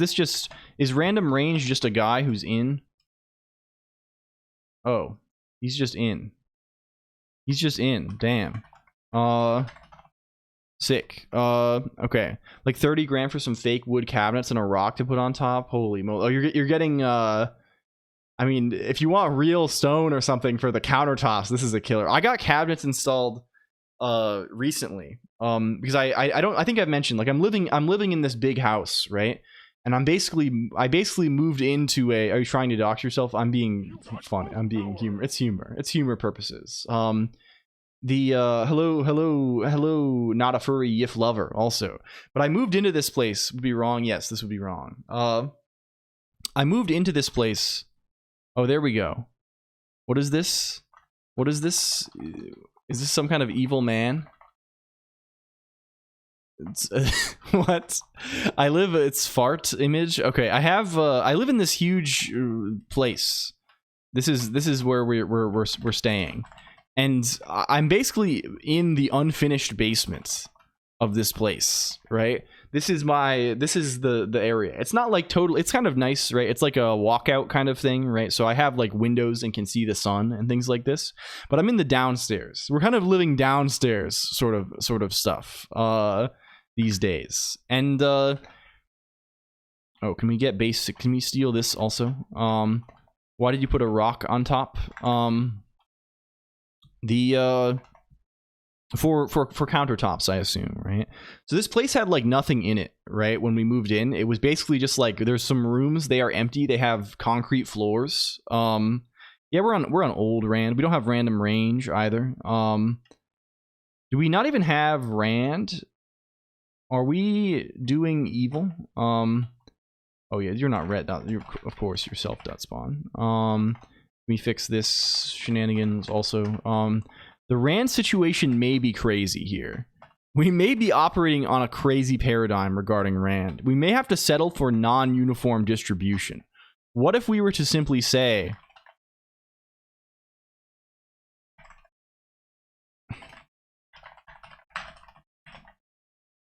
this and simply settle for the fact that our thing will not be uniform? Gen range is what you want if you can't update. Okay, cool. Gen range is the man.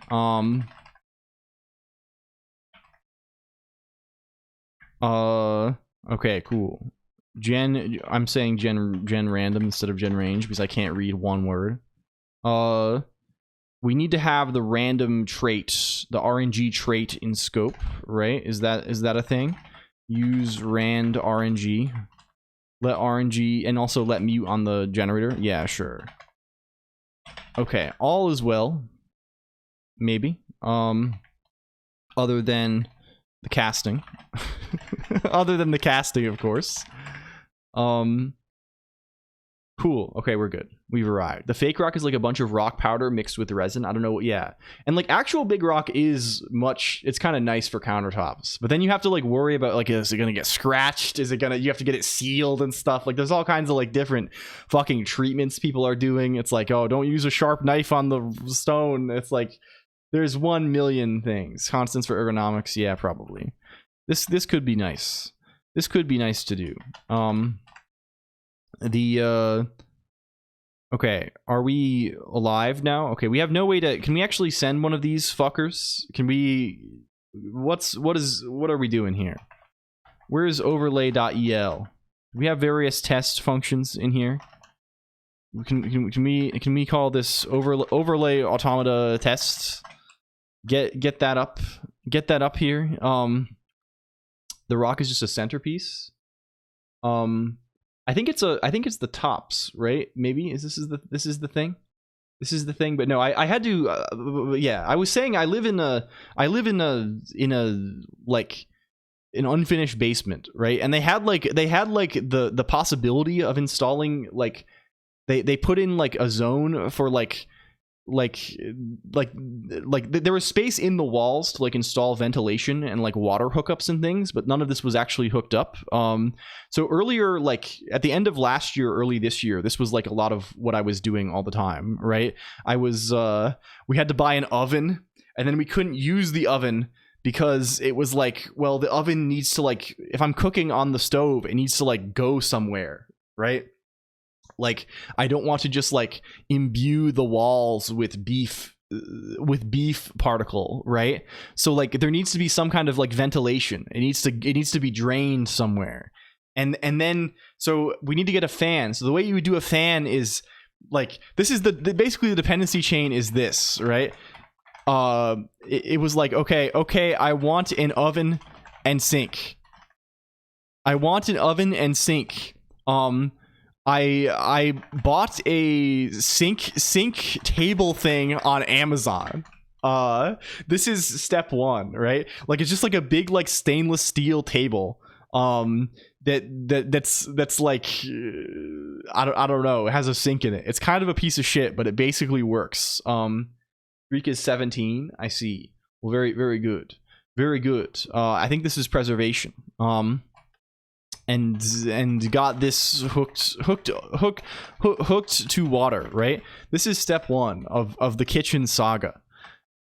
It's bagel time. Enjoy. The next step, right? And we also like we got a fridge and stuff, right? Then it's like, okay, we need an oven. We went.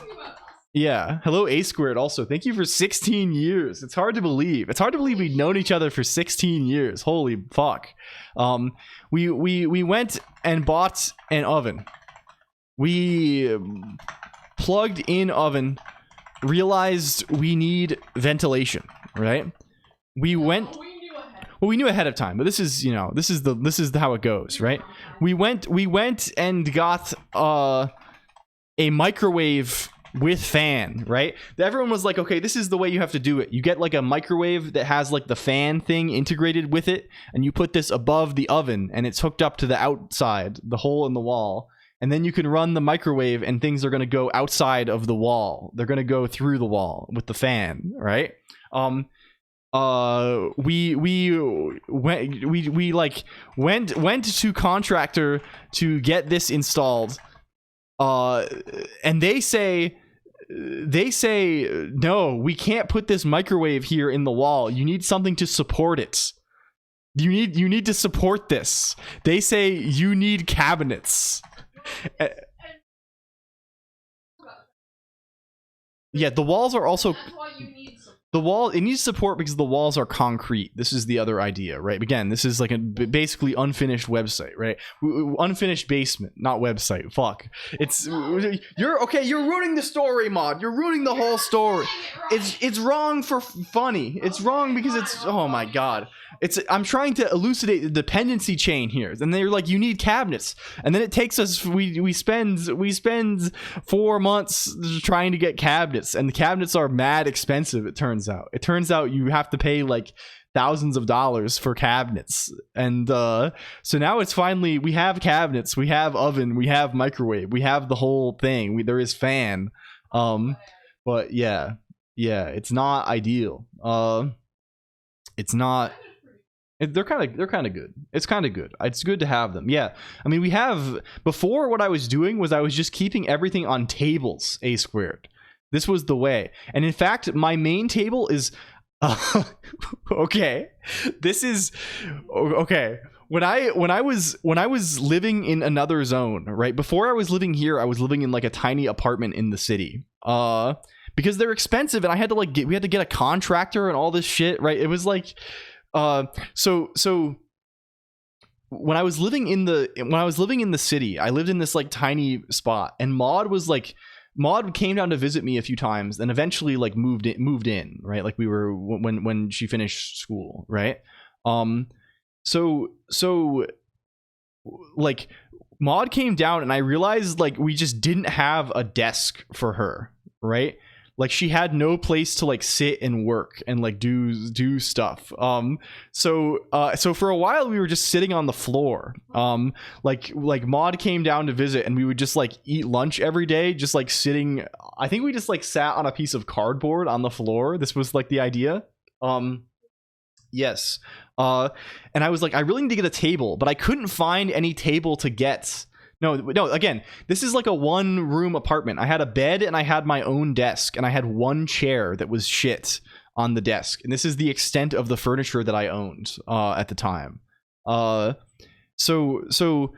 I needed to get a table really fast. So I got a folding camp table. You know those like white plastic top like outdoor tables that like fold in half. Like this, yeah, we got one of these, and then we this was just like our table, like our dining room table for like a long time. And then we moved to this place. We just had like this empty room with like a single like a fridge in it, and like so this became like the storage. I'm like, I'm not gonna put all this food just on the floor, just on the concrete floor, so let's just like put it on this fucking folding camp table. VRM format, yes, this is unrelated to VRML, indeed. Very bachelor pad. So okay, we've arrived. It's just a matter of, it's a transitional period, right? We've arrived at this point at a location where, you know, where things are kind of good. Is this you? What is this? Watch, this is a photograph of me. It's a high resolution. It's 8K, my real face.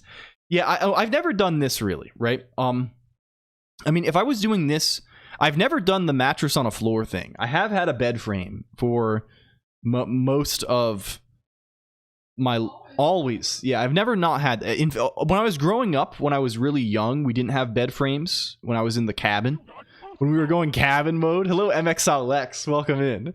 The cabin was a non-frame situation. But since I think I've reached the age of majority, we've had a bed frame.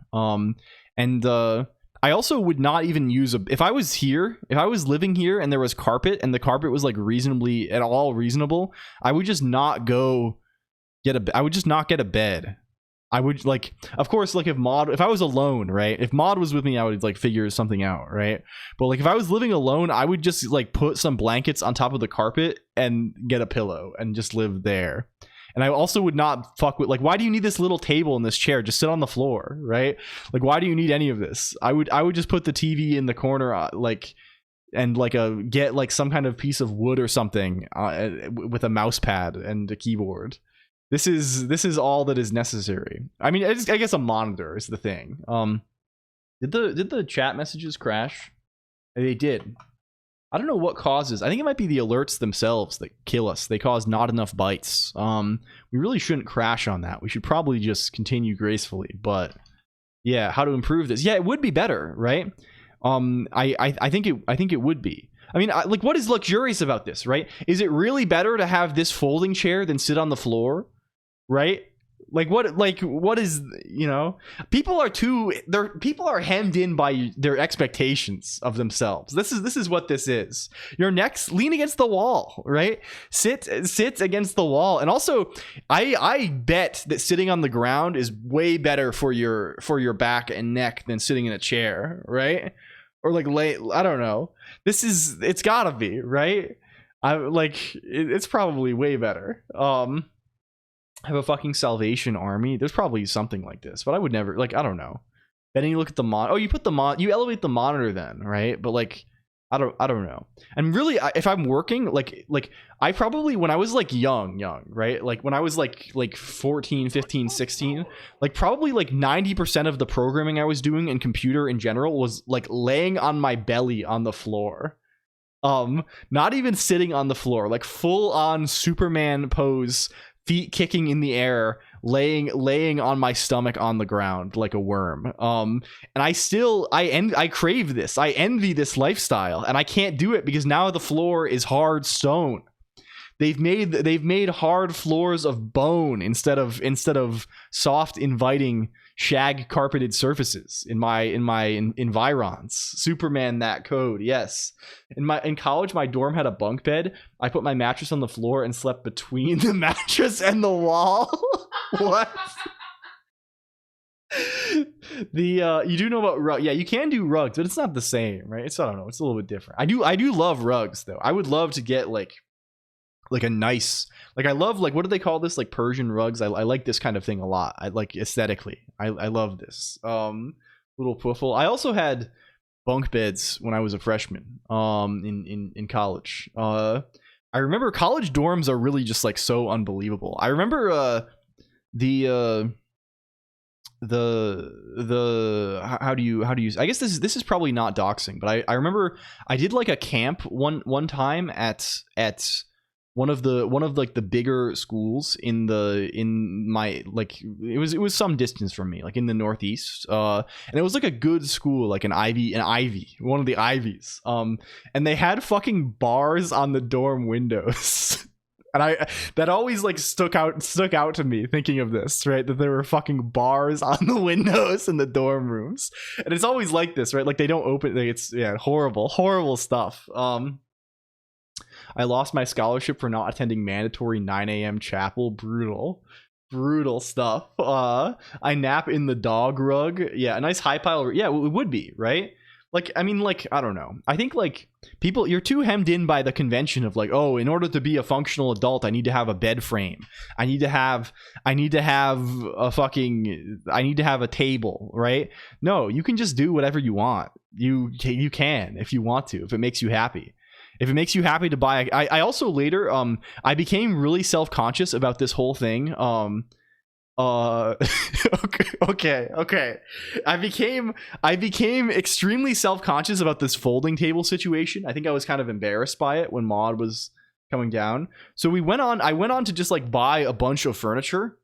So like next time when she came down, I bought a dining room table and chairs and a couch, right? But the thing is, I don't have a car, right? I don't drive. I don't have a car or anything. And like, so I just ordered everything on Amazon.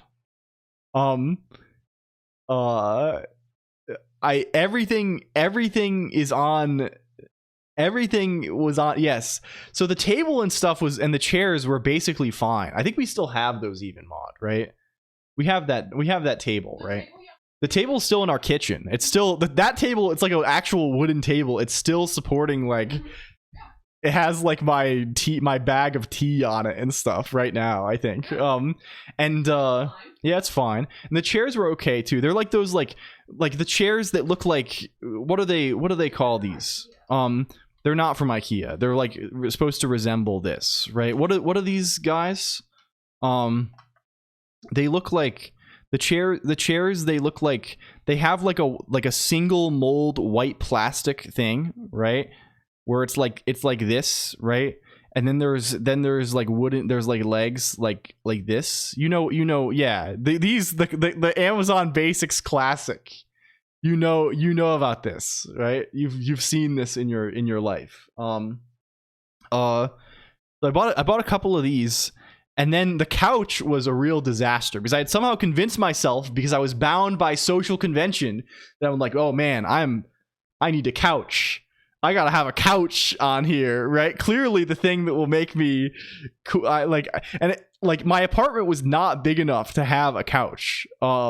It was, and like also like, what am I gonna do with a fucking couch? It's just like, so I bought this couch, and it was, again, an Amazon couch. And it came in this giant box. I like almost broke my fucking back getting it into my room and putting this thing together. It was tiny. It was like this small little couch. It was so small that like I couldn't even like extend myself on it. And like very low to the ground, and like it had like just like weird knitted fabric pattern kind of thing. I don't know how to describe this. And it was like fine. I was really proud of it. Like Maud came down the next time and I was like, hey, look, check out the couch. And I remember I was like super jazzed about it. I think I felt like really, really proud of myself. But then within like 1 year, the couch broke. Like the back of the couch just like cracked in half. And I was like, well, what am I gonna do with this? Right? We still have this couch here. It's like central in our room. Like, what the fuck do I do? So we just leaned it against the wall. We just put it up. It was already against the wall. We just kind of pushed it a little closer to the wall. And I remember being like really worried that it was going to like make an indentation into the drywall because it was so like, I don't know. It didn't really.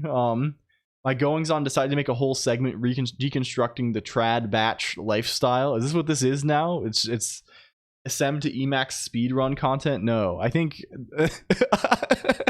I'm maybe as far from speedrun as possible.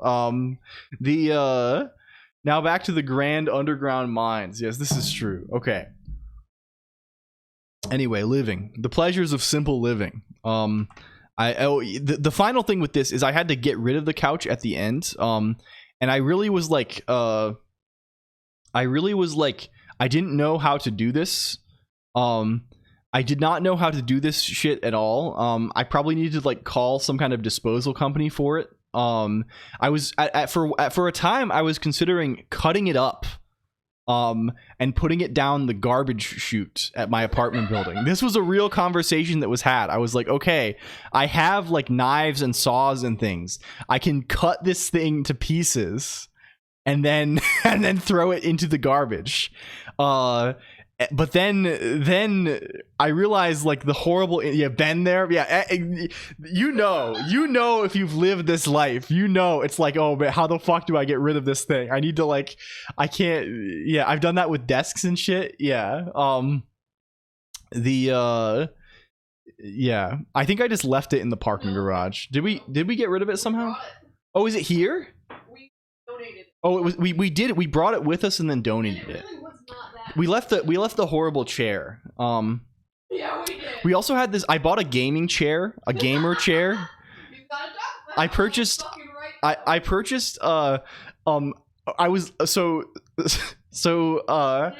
when I was first for most of college, I had this like shitty desk chair, like an office chair. And the office chair was like, I think it like my dad gave it to me, and I think I'm pretty sure it was like a fell off the truck situation. No, the one the brown chair. It's still here. That one's still here, right? It's like an office chair. And this chair was like, it was like fine. It was okay, but I was convinced like, oh, I need to get a good chair. I need to get an ergonomic chair. And I didn't know anything because again, I am probably 22 and foolish. I am 22 and imbued with a spirit of foolishness. So I just went on Amazon and bought I searched for desk chair, and I was like, oh, this looks good. This looks good, and I bought it, and it was like a few $100s. And it turned out to be a knockoff of one of the big gamer chair brands, right? They have what's the gamer chair? DX Racer? Hello, Buddy's Pizza. It was not. It was Ridge. It's like this Ridge Racer 1993. It was not a DX Racer. It was not a Ridge. It was called an S Racer. This was the brand. It was S Racer. And this chair was it was cruel and unusual. Let's say this. It was a torture device, right? It was literally made of cardboard. Like you can look at the bottom of it, and it wasn't like sewed over on the bottom of the seat. Like it was just straight up cardboard. It was like so hard. It was made to resemble the form of a DX Racer gaming style racing chair, but in terms of its function and its layout, it was not it. But out of stubbornness, I convinced myself that this was actually a good chair, and I gave my old chair to Maud, and I was just like, I'm using this chair now. This is my chair. I'm in the S Racer. I did this for like 2 years until it was like literally falling apart. And finally was like, I need to actually get a real chair. But the saga does not end there, because once I actually got another chair, I was like, okay, how do I get rid of this chair? This chair is too big to go down the garbage disposal, and like I can't. How do I get? So we thought about cutting it up. I could like call somebody to bring a dumpster, but this feels like this is a huge thing. I don't have time for this. I'm stressed for work. I don't know. So this chair just ended up sitting in the middle of our tiny living room for another year. And we had basically so we were tripping around the chair whenever we moved anywhere in order to do anything, because basically 80% of the walking space, the walkable non-occupied space in our tiny one-room apartment was occupied by this chair. Suspend chair from a ceiling. Yeah. List it for free on pickup. I was on the 14th floor of an apartment building, and eventually we left, and I was like, I was like my dad helped move me out, and I was like, what do I do with this chair? And he was just like, leave it. So we just left it in their basement parking garage, and I don't know what happened to it, but we just left it. Just toss it like the TV gif. Yeah, 14th floor walk up. Yeah. So I don't know, man. Someone else maybe has the S Racer now. Every ceiling needs a chair. Can't push it down the drain, huh? You need to get one of those crazy Herman Miller chairs. This is what I replaced it with, because I realized that the answer was not searching Amazon for chair. It was searching Google for best chair. Instead of going on Amazon and going chair and buying the cheapest thing, it's going on Google and searching best chair and buying the most expensive thing. So now I bought a Herman Miller Aran, because everyone on reddit.com was like, it's kind of a Reddit chair. I went on reddit.com and they were like, hey, it's the good chair. That one's good. So I bought that, and it's fine. I don't know. It's comfortable. Hello, Mert1M, welcome. And Fart Train, hello too. It is pretty comfy. And then Maud was using the old chair, and it was falling apart, and we just bought one of those for her too. I did not like the mesh. I don't love the mesh either, I guess, but it's kind of comfy. I don't know. I haven't had any problems with it. My back doesn't hurt, so like I kind of view this as some kind of success. I don't know. Anyway, all this said, do you not have hard rubbish in USA? The garbage situation in my building was crazy. I don't think there's any sort of like nation, like there's no standards for this, right? This is not only like state by state. I think this is like city. It's city by city. Like yeah, it's in general, there's like no like. There's like no like a given city might have a thing where it's like on a certain day you take cans out to the streets, or like you can take out hard things. Where I was like downtown in the middle of a big city on like in a big building, tall building, high rise kind of thing. So like I definitely couldn't put things onto the street. I mean, I probably could, but I would probably get in trouble for this. I'm sure there are cameras. And we had like a garbage chute, and there was like a garbage chute for like recycling, and one for like how do you say, like trash, but they were always like closed too.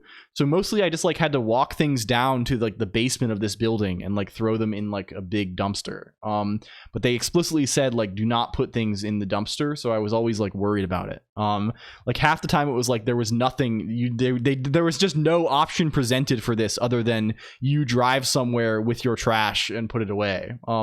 Can't stay but wanted to say hi. Hello, the pragmatic programmer. Thank you, I appreciate this. Thrown it. Yeah, this is what we were considering, Colm Seal. This is why we were thinking of chopping it up. Little sheriff flakes are always getting all over. Yes.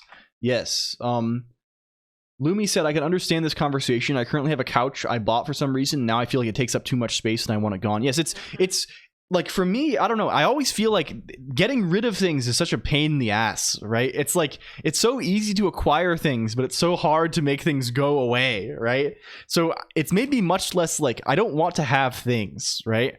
I feel this very strongly, right? I have the feeling that like I would like to if I needed to. I'm far from this now, but like if I would love to think like if I needed to, I could just like leave with a backpack and move across the country for a year or something, right? Like this is a good way to live. Hello, Catlirana. Also acquire magical cardboard. Yes, this is hell. This is hell.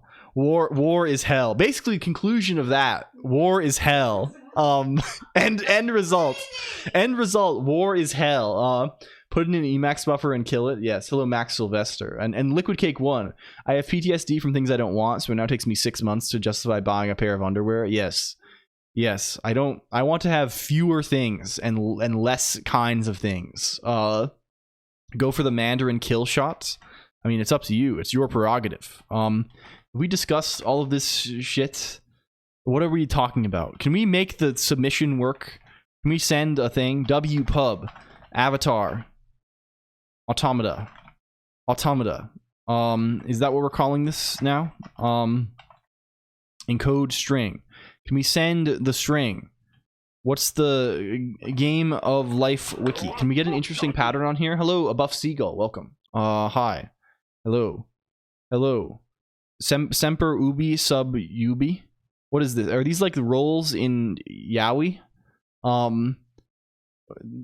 want more things that are useful and reliable. Yes, me too. I mean, this is like the impulse. Abandons us for I will never do this. You can trust this a little bit from me, low effort ZZZ. I hope you have proof at this point. I will never sell out unless it's really good. You'll know when you see me sell out. You'll know in the future. I saw this the other day because I was watching I was on YouTube, as I'm doing, and I was watching like, those guys on YouTube where it's like a guy with a nice accent, a nice voice who like talks about video games for 8 hours. You might this genre of guy, right? Where it's like guy making like and they really don't want it to be called like it's like a critique. It's not a playthrough. It's a critique, right? This is the thing. It's Uke and Sem. Oh, those are the ones. Yeah. It's a critique. There's that guy. There's various guys, right? And I was watching one. I think it was Never Knows Best or something. I saw it in my RSS feeds. I think I saw he was like live streaming Fear and Hunger or something. So I went and watched some of his videos.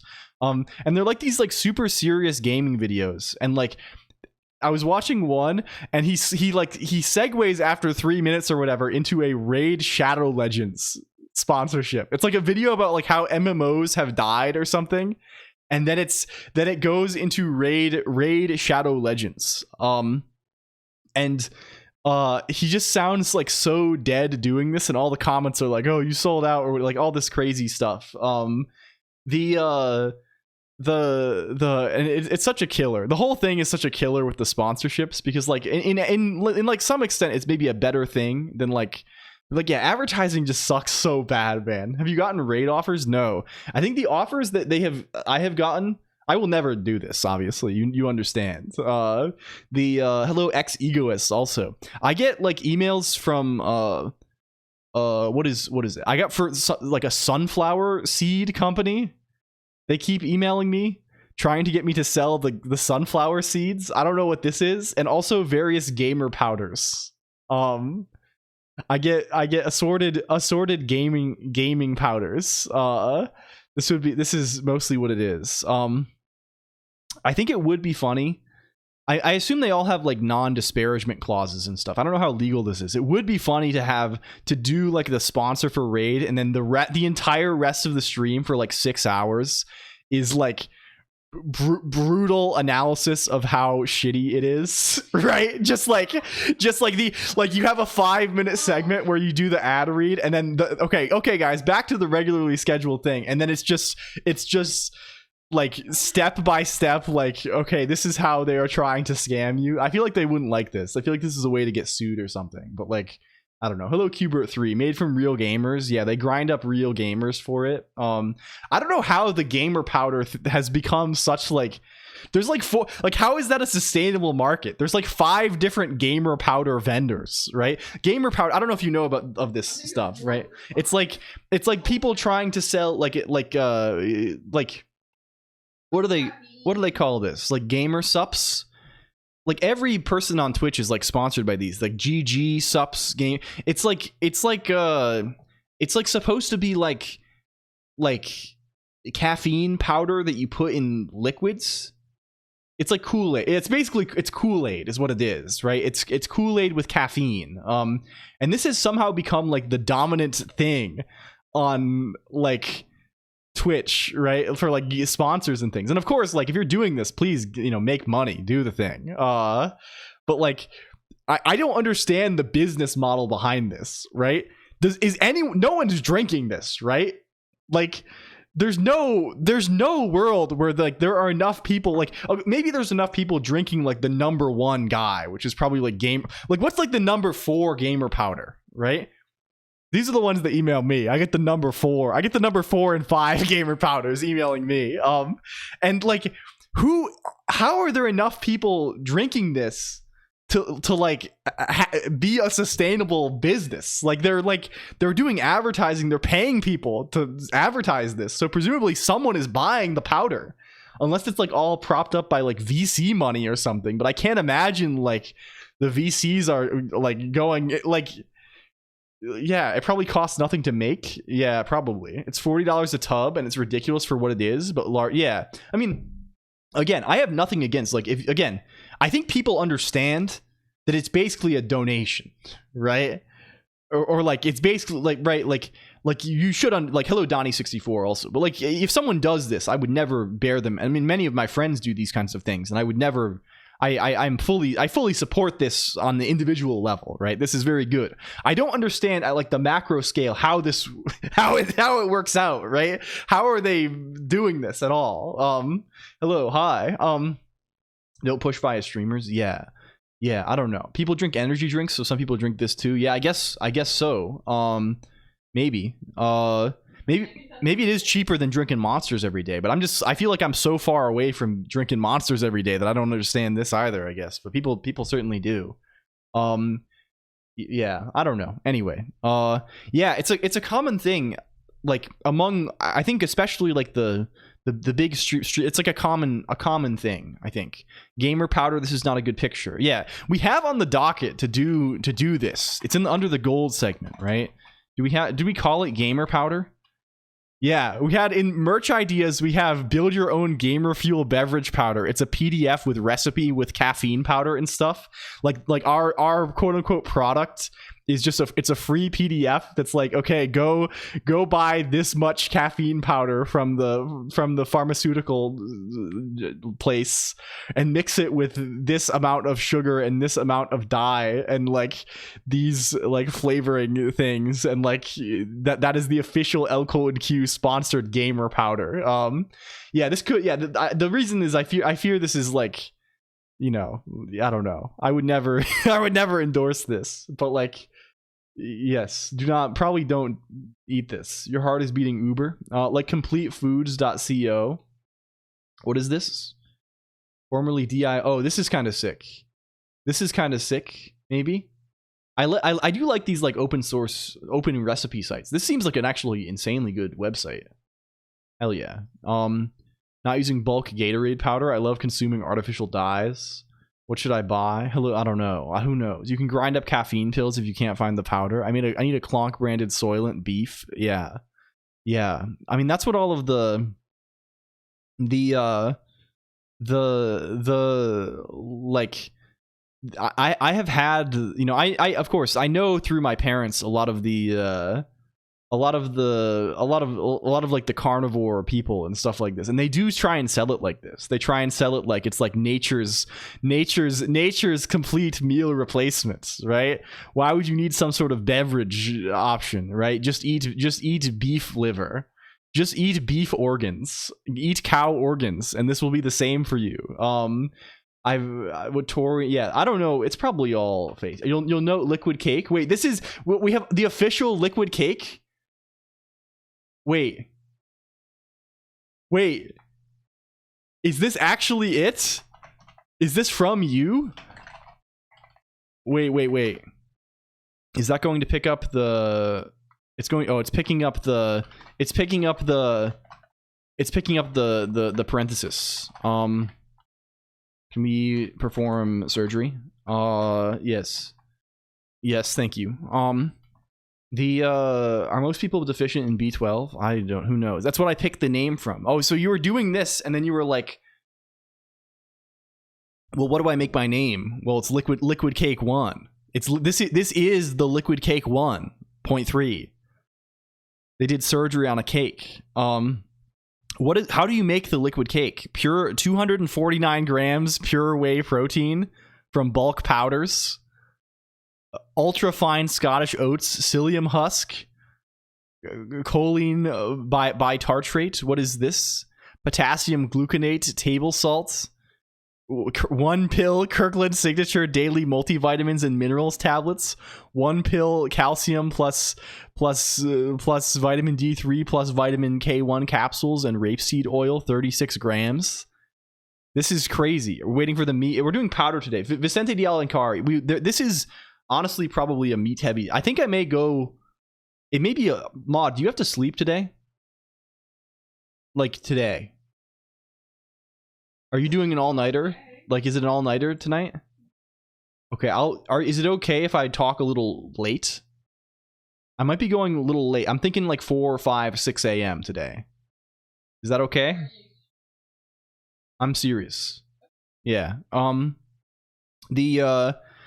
Is just horsing around. Yeah.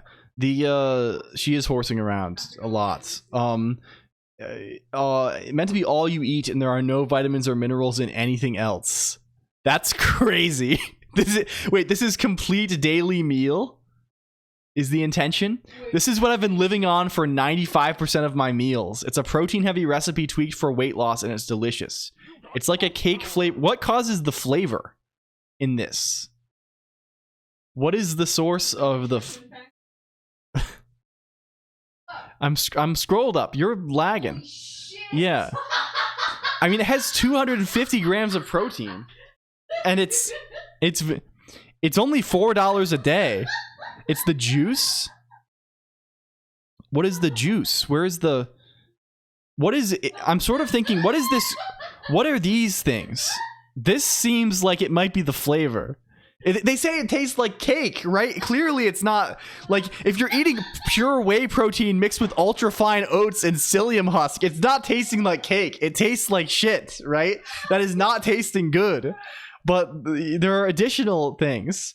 DIY, you'll note liquid cake V 1.32. Photos. There's vanilla. Where's the vanilla? No. There is no vanilla. There's choline bitartrate and there's potassium gluconate. There's no vanilla. There's table salt. Yeah. That's a not reading situation. That'll get you. It's a pure whey protein vanilla flavor. I see. That'll do it. Classic stuff. Classic stuff. Wikipedia claims choline bitartrate tastes of acid. That's cool. Okay, we have broken image, unfortunately. There's 137 variants of this. There's people doing this, man. Should I do this? Photos is broken. They're broken images. The images are broken. I don't know if we can repair this somehow. Like, what is the image? It's highlyinteractive.com/dump/liquidcake1.jpg. Are these? Is this just URLs to other people's sites and the site went down? Can we check archive.org on this? You could roll this even. Comments, reviews, good taste overall, higher than average energy level, below average flatulence. That's good. It's a little gritty though. What is? No, these are bots. What the fuck? These are all Are these all bots? What? What? What is happening here? It's GI6FCK. It's G6 fuck V2T3, and G6 fuck V2T3 says zero stars, unless this is supposed to be 5 stars. Good overall taste, higher than average energy level, below average flatulence, a little gritty. And then I did my undergraduate studies at Gustavus Adolphus College, in which I received my BA in psychology. And then many extremely suspicious links. Extremely suspicious links. Lookerstudio.google. A bunch of these google.com Looker Studio links, all different, by the way. Serialzone.cz, starity.hu. Like all these like random sites, is there fur affinity in here? They have fur affinity in this. They're linking their fucking everything in this. They're linking paste.feedthebeast.com. They're linking wow.curseforge.com paste bin links. What the fuck? Do I open one of these? No. Okay, I'm gonna hide the screen. I'm hiding the screen. This is the reviews for Liquid Cake 1. This is okay. Can we hide? Where's the? Bring it up. Fuck. Where is it? What did I call the image? This image. I'm clicking the wow.curseforge paste bin link. This just linked to the main. There's no link to this. It's just it's a fake pastebin link. It links to the actual. Is this phishing or is this real? It's the actual curseforge.com. Wow. Yeah, it's gauche. It's gauche. It's gauche, man. The Emacs Lisp, yeah. It actually linked us to World of Warcraft add-ons. It all comes back around. Any ldraw.org links? Okay, and then the next review is the same. It's also from GI6 fuck, and it's the same links. And then the third review is the same, and the fourth review is the same, and the fifth review is the same, and they're all from 9 months ago. And the sixth review is the same. This one is maybe longer even. And then the seventh review is just good and nice, and it doesn't mention the flatulence level. It's just good and nice. And then the eighth review is from another month before. These are not all at the same time. These are spaced out over time. This is on like November 3rd. This is on November 3rd. I think these all are on November 3rd here, right? No, this is on November 5th, so these are across multiple days. This is not just like clicking the button many times. This is across multiple days. And here it's different, a little gritty, and also snacky between meals and good information. I love it. Keep posting more. The Fur Affinity link is a page with no porno and more links. And then another review with also good information. I love it. Keep posting more from 3 days before that. That is overall unpleasant overall taste and a little gritty. They haven't the same one, and now they've tried it 2 to 5 times 4 days before that, and it's different links. This is starting at Looker Studio. This is now ScribeHow. They're on scribehow.com. This has to be SEO shit, right? Like Poof says it. It's SEO. They're trying to spam links so that they get picked up by SEO. But why do they want their Fur Affinity link? These are broken links. Like, these links just like redirect to like the CurseForge link. It's just a dead link. Good information. I love, and this isn't more different links. A lot of them have more links, but like some of them are just dead. The Dangerous Boys 2 full movie, Bento.me, the 4 Danger full movie, We Live in Time Thai dub. This is just like Thai dubs of movies. It's what? What? High profile reputable links, which makes their real links seem better. Yeah. It's and then okay, they switched accounts. It's new guys now. These are different guys. GI6 fuck stops doing this. Now we have Pakri Uppa Wuzau. Pakri Uppa Wuzau also says good information. I love it. Keep posting more. And links 1 million things. And then we have K through Oak Nam. Hello. And then they have nothing to say. Then we have SBOZTRKQ3U, and they're saying nice good job. They are a nice good job, but these are all 0-star reviews. Then we have a real review, maybe, in Spanish that has references. Is this real? Okay, when is this from? This is from a year ago. I cannot read Spanish, but the way that this text is laid out makes me think it's AI generated. Is that... Do we have any Spanish readers in the chat room? I know we have some. Is this ChatGPT Spanish? Especially yeah, I don't know, like, it's talking about geriatrics. Yeah. I don't think this is real. They're talking about geriatrics and residents for... and there's a conclusion paragraph. I don't think this is real either. And I think these links are also, the references maybe are also SEO farming links. And we have another one. Is this also from, oh yeah, it is. Yeah, we have another one also from Daniel G 5435, and this one also is Spanish. Okay, and then this person comes back from before, and we're right back to this. We're right back to link spam. Classy. This one's a really long one. They're linking to Nissan. It's just what it is. It's the same user.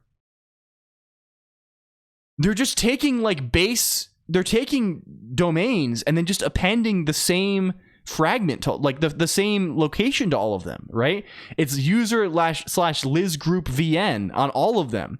And some of them it detects it's index.php slash user info, like it's like a forum thing.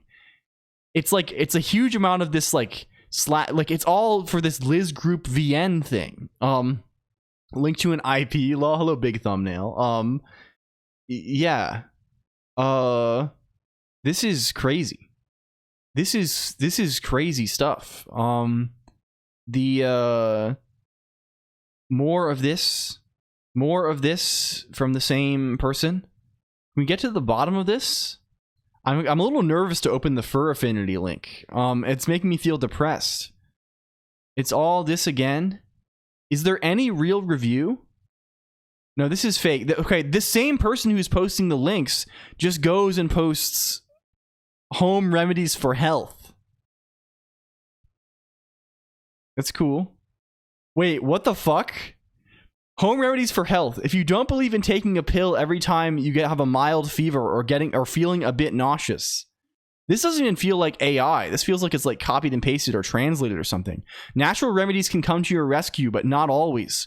Right from getting soft, rosy lips with homemade scrubs to dealing with indigestion and pain. This section has everything you wish you knew about natural. Oh, this might be old AI. This might be a GPT-3 situation.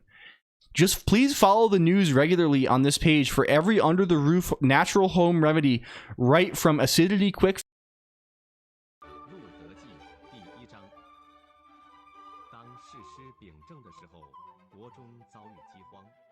Thank you, but it's going to get worse. Thank you, but it's going to get worse.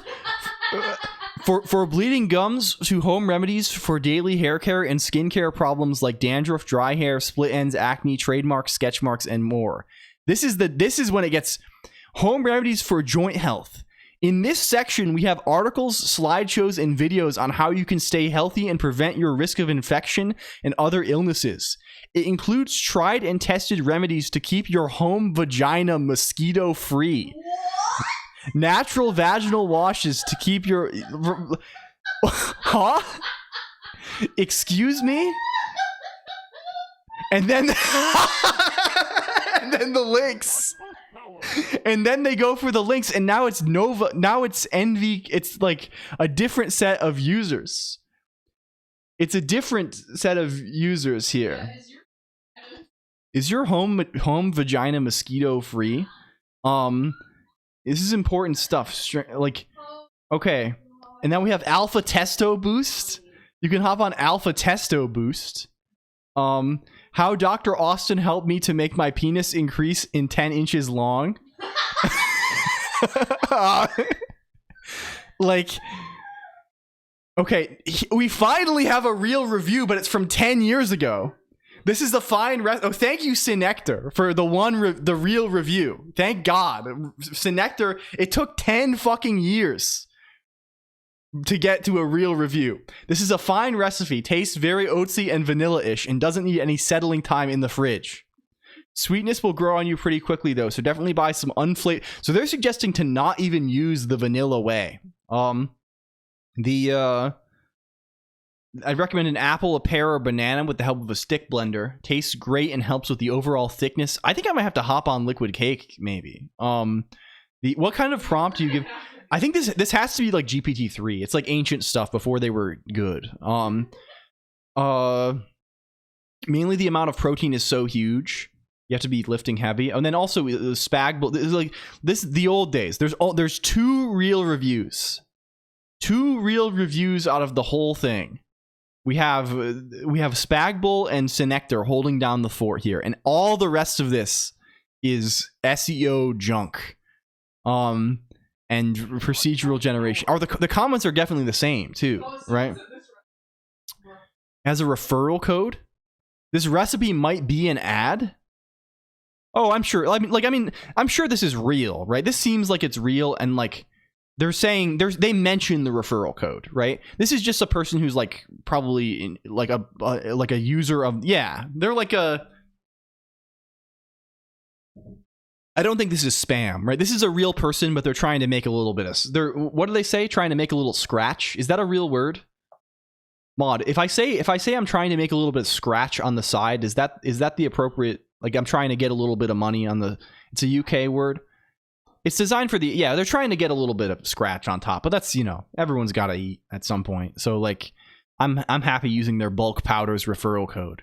And actually, bulk powders is a good resource because now we know maybe how, if we're going to do the LCOLONQ beverage, how to do it. The comments, we're not going to allow the discuss widget here. Look at the vitamin amounts.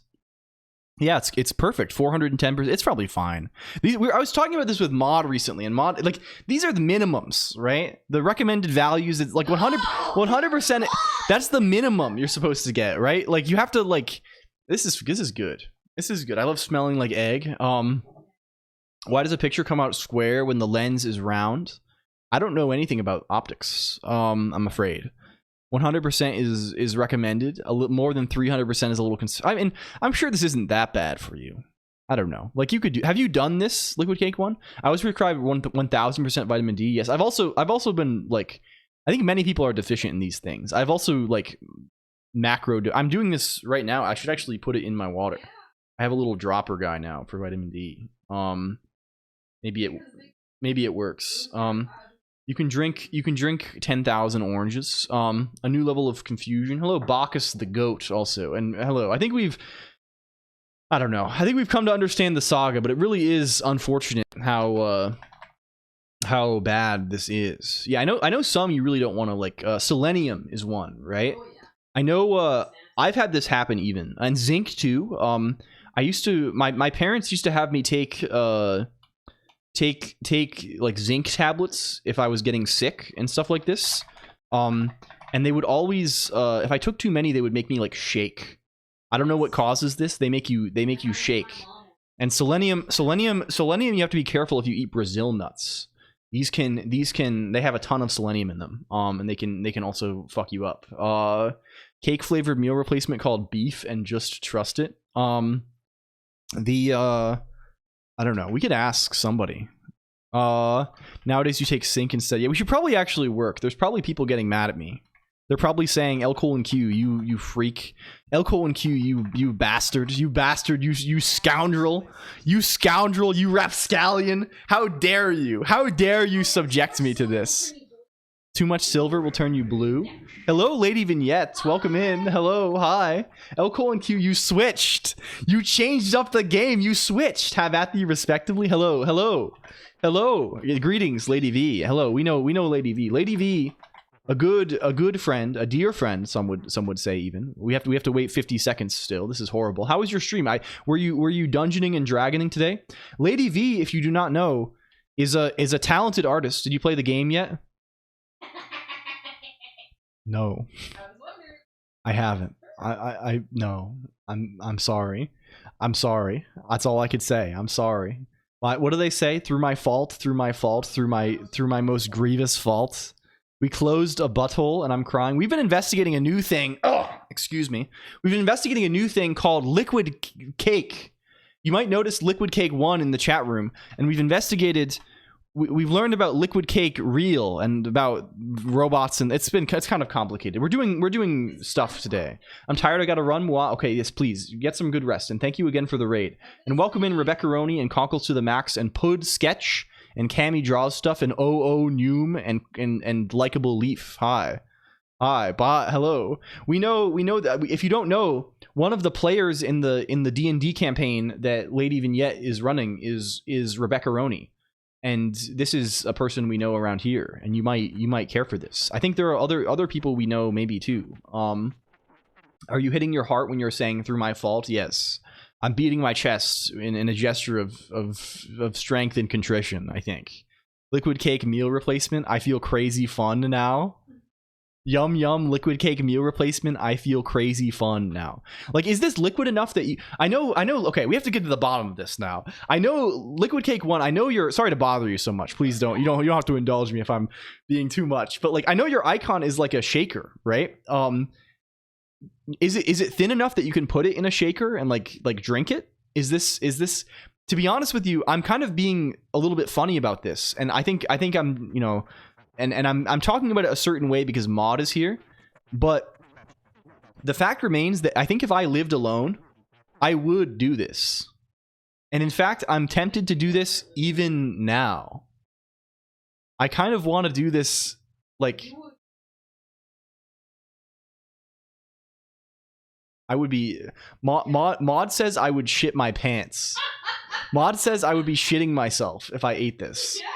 That's crazy. I don't want to do that. I hope I don't want to shit my pants on the liquid by drinking the liquid cake 1. You would just make it in a shaker and it's not that viscous. I see. Okay, cool. But there's a strong appeal to this, right? Yeah, the appeal exactly. the appeal is like, I don't know, like you make one thing to consume soy. Well, no, it's not. It doesn't have soy in it because so that makes it cool and not lame. It's the silly. Well, no, that's what we're talking in different directions, Mod. We're talking all. You're looking at Mod's looking at chat 2 minutes in the past. I'm looking at chat 2 minutes in the future. You're talking over there. It's quiet. They hear every other word. I'm talking twice. I'm doing ventriloquism to make your voice. Mod, refresh chat. The silence was telling, and you did not deny it. To be fair, yeah. I mean, like, you can't be replacing your whole diet like this with liquids. Like, that's crazy. Mod is the goat. As for the other guy, yeah, Mod kind of is. I have a new expression I say all the time when we play Final Fantasy, right? Final Fantasy VI, we've been playing this. It's a very easy game, and we get into battles with things, and we just say "Get him, goat" over and over again. Like Edgar or Sabin will do an attack, and we cheer at the screen and we go, "Get him, goat." Get him, goat, and then get him, yeah, and then eventually he gets them. Sometimes he does not, but I don't get it. It's not really important. It's kind of bad. Can we shout out Lady V? Can we perform our filial obligations at the very least? And Rebecca Roney and everyone and all our dear friends who have come here, and I'm talking like a crazy person over here. If any of the raiders are still here listening, I'm sorry. I have to apologize to you. You come in a spirit of politeness and camaraderie. You come in. You've closed a butthole. You've completed Dungeons and Dragons combat. You've won the boss fight. You've come in here and you have this guy. He's talking here like a crazy person. He doesn't even sound like a human being anymore. He's becoming something else. He's become something other, and I don't know what to quite make of that. Can we get a puffer? Get a puffer. Orthogonal puffers? That sounds good. What's back rake 1? Is this a huge puffer? This is like some kind of scary moth. What is the intended behavior of the puffer? Can we get an RLE file on this? He's not too big. Not too big. Let's get a moth up. Bring a moth up on this. Get the puffer. Go over to overlay like dumb moths. Yeah, true. Shout out to dumb moths. The dumb moth's kind of good and cool. Move and spew gliders. Okay, cool. Maybe we're moving. Okay, can we see this? He's gonna just move off the screen maybe if we do it this way. If we say W overlay automata test, does this actually work? Are we running the overlay? We are. Can we go to Newton? Can we print when we receive an event, please? Where's automata? Are we actually calling handle spawn? Did we actually recompile the code?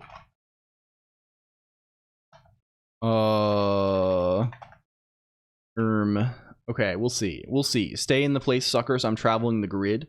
A blink. Yeah, let's get the same blinker we had before. Where's this guy is going to be too annoying to test. Where's the Game of Life wiki? Where's the one we had before? Three tall column. No, we can just. I want to test like a complex pattern because that's kind of the nice thing. We had one of these before. What was the one we had? What was the one we had on here? There was a little blinker, right? It was a slightly complex guy, right? What was he called? I can probably just look at my Git history. Fuck it. Okay, enjoy. I'm sorry. We were having so much fun here, Mod, and now it's over for you. You have to go work. It's called. This is a period 46 oscillator discovered by Tanner Jacoby in October 2017. This is the one. We love glider for Sona. That's something. Overlay.el. Bring it up.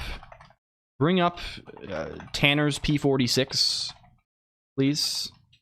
We love Tanner's P46. Okay, we will. Thank you. Okay. Send this. This is not working. Okay, what are we not working? Can we print things? Are we ever getting the event? Oh, I called it a different thing. I called it spawn. Buy mod. Any news? Any news? Let's call you. Let's go back over to automata.rs. Let's print if we receive this. Let's say log info Incoming events. Message.events. Yeah, cool. This might print many events. This might start printing many events, but we will at least maybe see one. Can you imagine if at all worked in Twitch chat? Is she a mod or is she called mod? She is both. She is not really a moderator in any sort of... Okay, here's the story. It's kind of a weird name. I started streaming. She was not talking on the stream in the original iterations of LCOLONQ. She was not comfortable with this, right? However, she wanted to talk in chat occasionally, and also she was doing, like, I don't know. It's back when I thought you needed to have a mod. You don't need to have a mod, by the way. If you're doing streaming, you don't need this. She doesn't mod because there is basically no moderation that is necessary, because people are mostly nice to me. Okay, we're getting avatar tracking events. If I go here, do we get a spawn? Oh, it's because we're not subscribing to the event. That's what it is. Can we go to overlay.rs? Where do we subscribe to these things? Can we say avatar automata spawn? This will do it. This will do it. And go back to automata and delete this so we're not printing 1 million lines. Everyone was already banned. There's like nobody banned. That's not how it goes. Hello, watchmakering also, mostly, yes. So her name is kind of awkward. And this also becomes awkward because, like, I realized we needed to have a real name for her because we go to places and meet people and they're like, oh, who are you? Like, we go up to, like, people and they're like, oh, who are you? And I'm like, oh, this is my wife. And then it's like, well, what do I call her? It's like, she's called Maud. But just calling her, like, so we kind of settled on M-A-U-D, this kind of thing, right? Because if I just say, oh, this is Maud, like, it's kind of like, it's kind of like crazy, right? It's like imagine this, like, I don't know, like, oh, this is my mod, sorry. This is just my mod. Like, it's like a weird thing. Lived alone, he never heard my name. I see. So I don't know. Like, people know her as Maud, I guess, at this point. This is not her real name. She is not called M-A-U-D-E, but this is like what she has come to be called. It's sort of strange. It's sort of strange. Okay, cool. We can spawn guys. Can I keep spawning guys? And will they collide with each other? Yes. We can keep spawning guys. It's a multiple guy situation. This is how it is. We have to consider how we're going to treat expiry. How long should a guy last? What is the duration of a man? It should not be total. The duration of a man should not be total, I think. This would not do, right? There's going to be too much stuff on the screen if the duration of a... Can we just keep spawning these until they hit each other? This one's going to hit that one. And maybe this will explode and cause some sort of catastrophic chain reaction. Yes. Yes, 48 seconds. Well, this has caused some sort of... We have some blinkers here.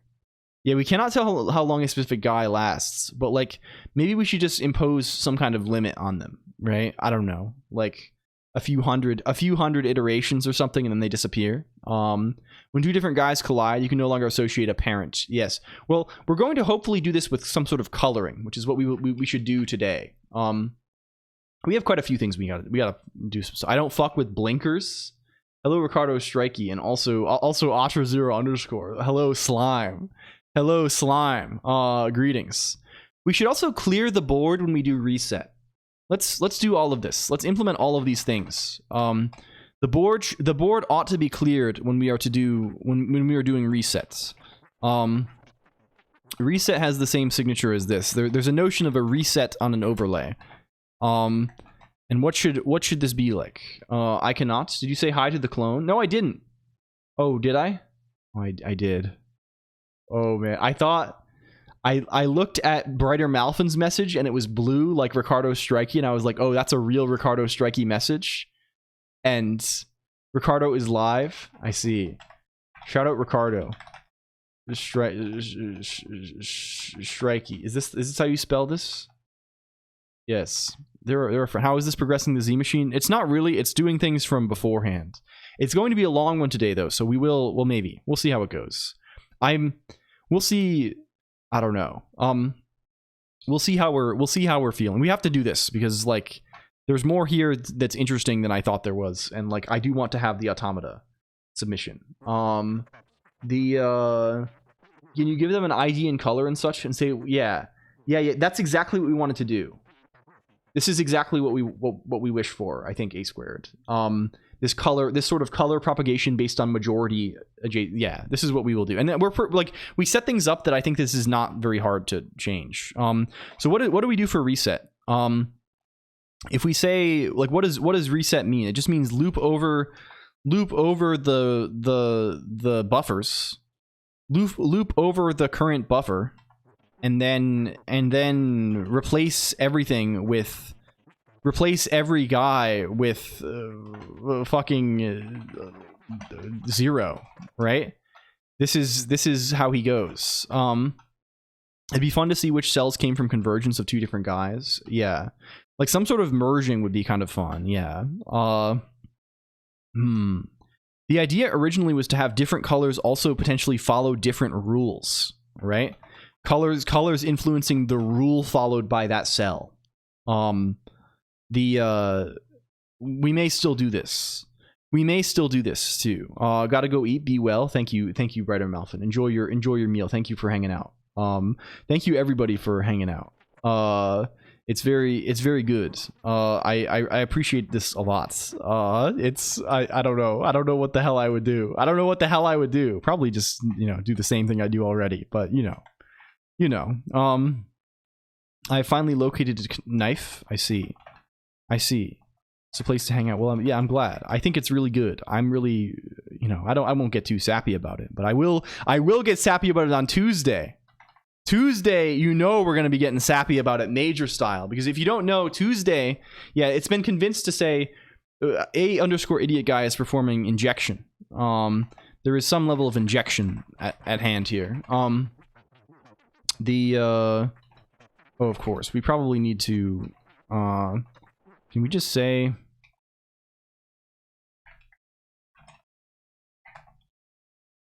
we'll cast them both I-32. Yeah, it keeps track. It's from its own message history. We're saying occur. Tuesday is big. Tuesday is big events. I don't know. Have you heard of this? Can we open the future? The future. Tuesday. It's not this one. This is old future. Old future 13. This is the old future. This is not the current future. The new future. This Tuesday. The next stream from this. It's 8/19, right? We will be starting the stream early. The stream will begin 30 minutes early. Do you use news? No. Have you written a window manager yourself? Briefly. I wrote a shitty thing in Scheme when I was in college, and I didn't use it very much.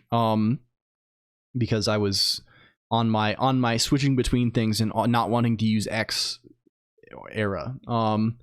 And it was mostly just shit that I like wrote FFI for and call basically exactly the same things DWM did. 2 p.m.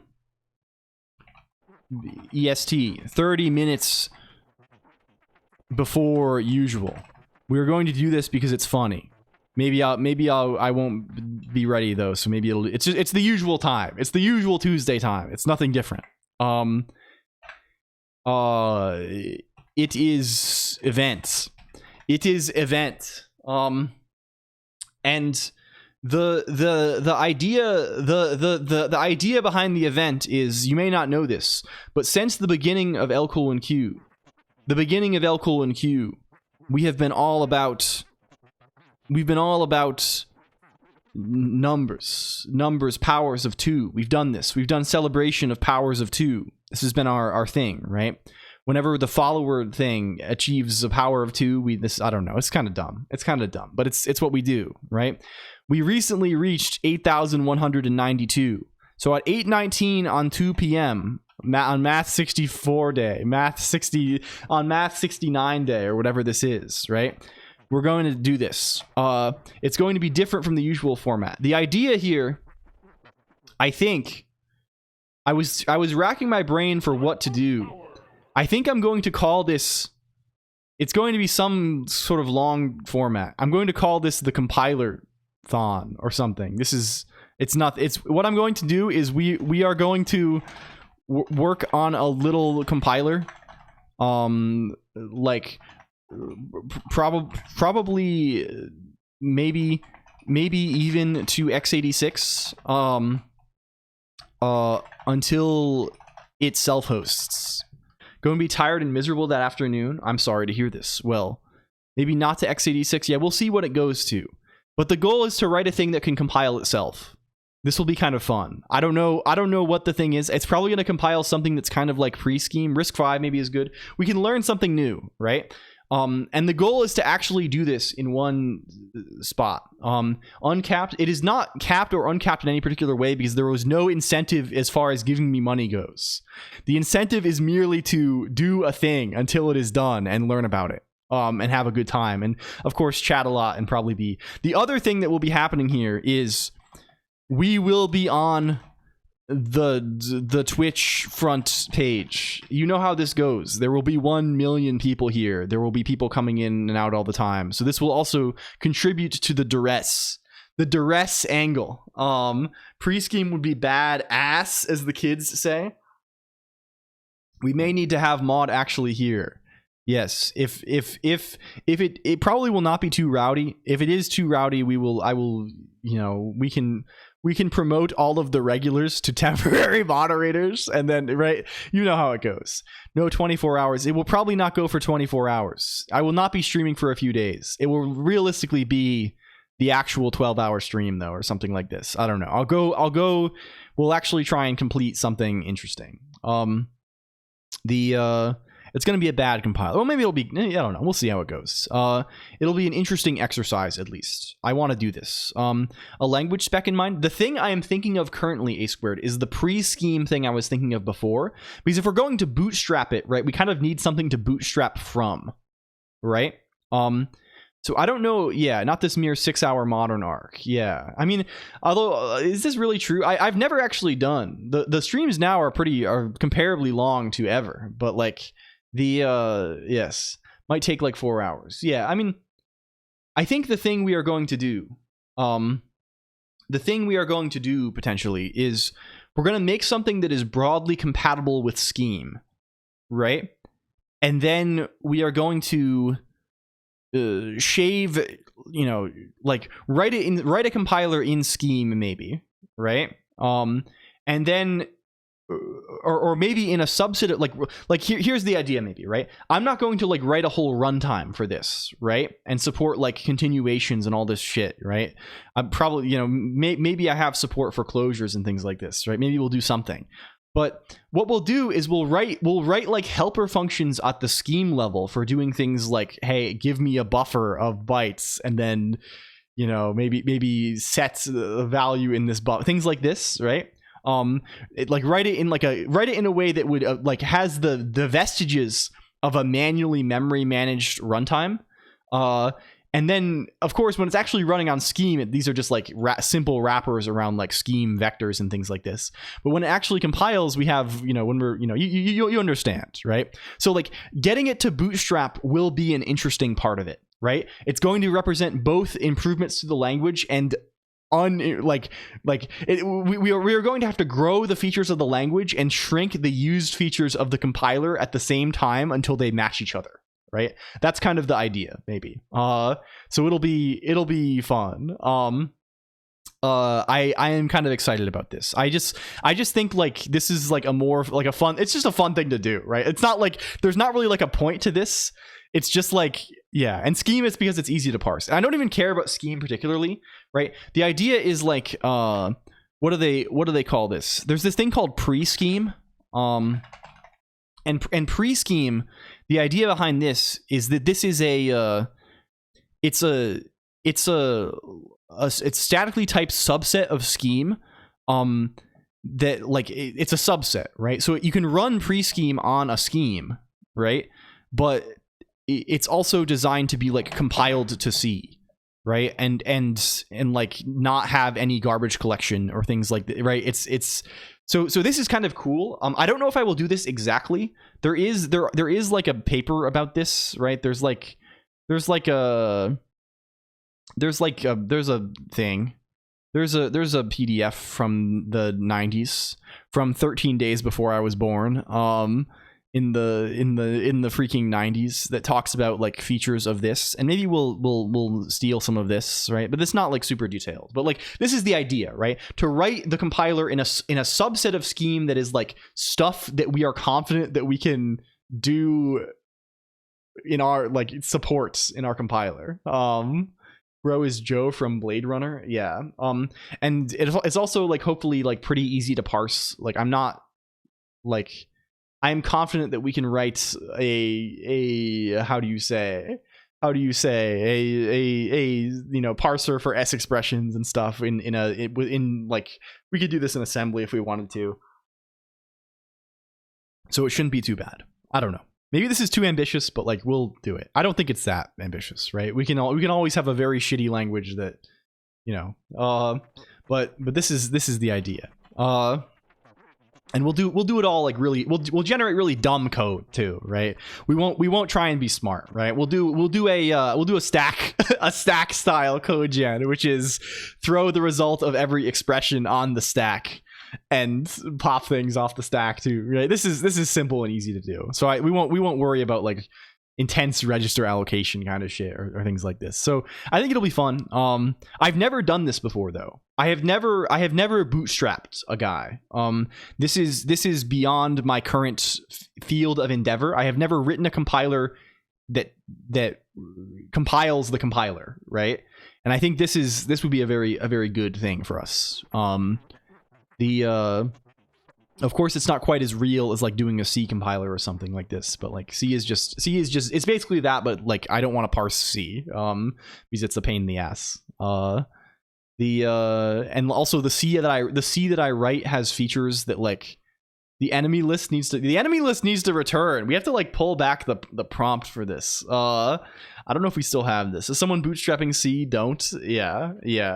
Like if I'm writing nice C, I want all these like features, right? I want like designated initializers and compound literals and all this shit. And like I don't want to like you end up writing your compiler in such a way that like I want a lot of features. I'm building E. What is this? E programming language.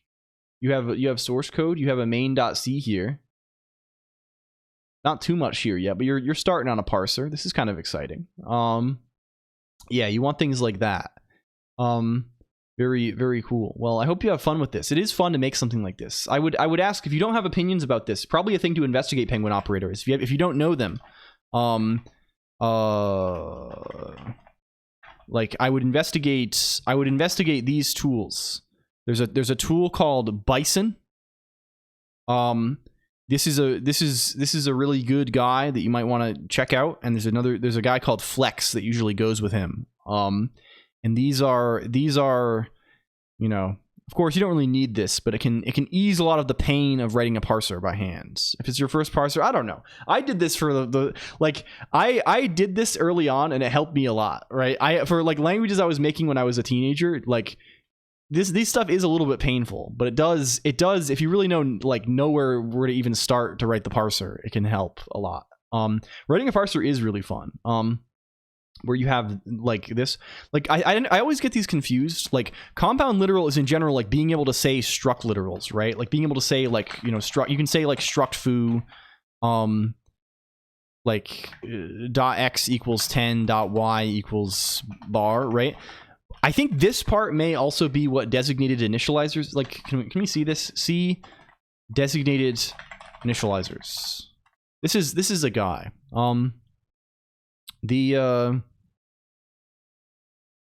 And this works for array. Oh, is the designated initializers the one where you for arrays where you can do this too, right? You can do this kind of shit, right? This sort of thing. I get it mixed up, right? Oh, and this is also for I didn't realize you can Yeah, yeah.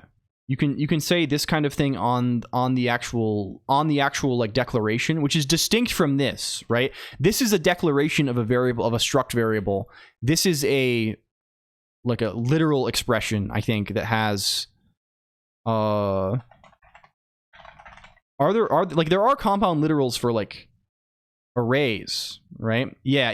Okay, so this is the thing. Basically, it's syntax that lets you like do these designated initializers, are syntax that let you do these equality things inside of an initializer list, right? When otherwise you would just have to have like the list of elements, right? Which I think you can do for structs too. You just don't have the names, but you can definitely do it for arrays. But compound literals are the thing where you say like the type in parentheses, and then you say any initializer list. And this they work together in this manner. And a notable thing about this is I think designated initializers are not in C++. So this is a notable thing, maybe, right? I'm pretty sure C++ does not have this. They are in C++ 23. Okay, cool. So they have added this. But for some time, this was actually a thing. When I was in college, I did an assignment once that was like auto. There was like they had like an auto grading thing, right? And it was like a small elective class, and I like knew the professor, so it wasn't like a big deal. But like they were like, you can write in C or C++. We don't care, right? And I wrote my thing in C, and I used designated initializers, and I submitted it, and I got the grade back later, and I had a 0 because the code didn't even compile. And I was like, what the fuck is this? And I went to the person and I was like, yo, it's definitely this. It's this designated initializer thing. It's because you're compiling C with a C++ compiler, and this is not supported by C++. So this will always stand out in me. It has them in 10 years. Yeah. For structs or arrays. For how do you say for it looks like that with a cast in front. Yeah, I mean it's not actually a real cast, right? Like this is the parentheses are not for cast here. This is just part of the syntax, right? Like these are it's not the same parentheses as in cast. It is a distinct. Yeah, he did fix my grade. He was cool about it because it was his error, right? He was like, you could use C, and then I use C, and you can't, So what do you do? It doesn't infer the type, basically. Yeah. You have to tell it what type it is, which makes sense, right? Because like, how is it supposed to know? It could infer based on the C doesn't tend to do that kind of type inference, really, right? There's not a lot of cases, I think, where the type of a you usually know the type of an expression when you have it, right? When you on the expression, right? You have an expression node, and that has some type. I would imagine, right? It's not contextual, even for numbers and things like this, right? It's just they just default to int, and then this gets implicitly casted or something, right? Someone is writing E. I think Penguin Operator has a little project that they're naming this. I don't think it's very far along yet, though. I'm sure everything under the sun, every letter under the sun has been used for something. Anyway, who knows about this stuff. It's funny. It's funny business, but I would want this, and I don't want to implement this in my compiler. Positional arguments and keyword arguments are inspired by Mesaka. We do love Mesaka. Hello, ice coding cats. Anyway, yeah, this is what we're gonna do. It'll be cool. It'll be exciting. We'll see how far we get. We'll talk a bunch about everything. Thank you for your attention. The owns the rights to the letter E, so I hope they have permission. See. Oh, also, thing that happened. Lumi is bringing this. Lumi implemented the dictionary. Lumi made the dictionary. I don't. Is this still up, Lumi? Do you have the? I have lost the. I don't have the IP on this machine conveniently. If this is still up, we would love to look at this. There's the dictionary now. They put the yeah. There's not much there, but it is still a thing. It's kind of neat. There's kind of a neat thing. you can say, how do you do this? I think we can say setq dictionary server. This kind of guy here. This kind of guy here. And then if we say dictionary, how do we get there? I think this is how I did it before. I think I just said dictionary search friend. Yeah. Yeah. We can get to friend's lair. We can get onto friend's lair here a little bit. You see him? So Lumi made this cool thing. Lumi made this like, it's like a like hypercard like thing almost, because Emacs has this dictionary browser, and the dictionary browser has support for hyperlinks. So like Lumi made this. It's cool. Like, and we can like click letters, right? And produce a name. I don't know. It's kind of cool. We can see friend. What does wordle.exe tell us? You can use a mouse. Yeah, I don't know if my mouse clicks will work. These are my rebindings. Ah, I see. Wait, we have actual. Is this working Wordle? I see. It's not working. It's just a funny little guy. Yeah, these are not links, so obviously, right? This is sick. We can go north. we are now north of the start, Gomoko. We have modal. I see. Go close, go south. There's Pi Dictionary. We can go south. We can go back south. It's cool, right? We can go west now. We are now west of the start. I don't know. It's a cool thing, right? This is yeah. You can go. Yeah, west opened up. Was this when we pressed the modal? Is this the thing? I don't know. Can we, if we go north again and we press it again? And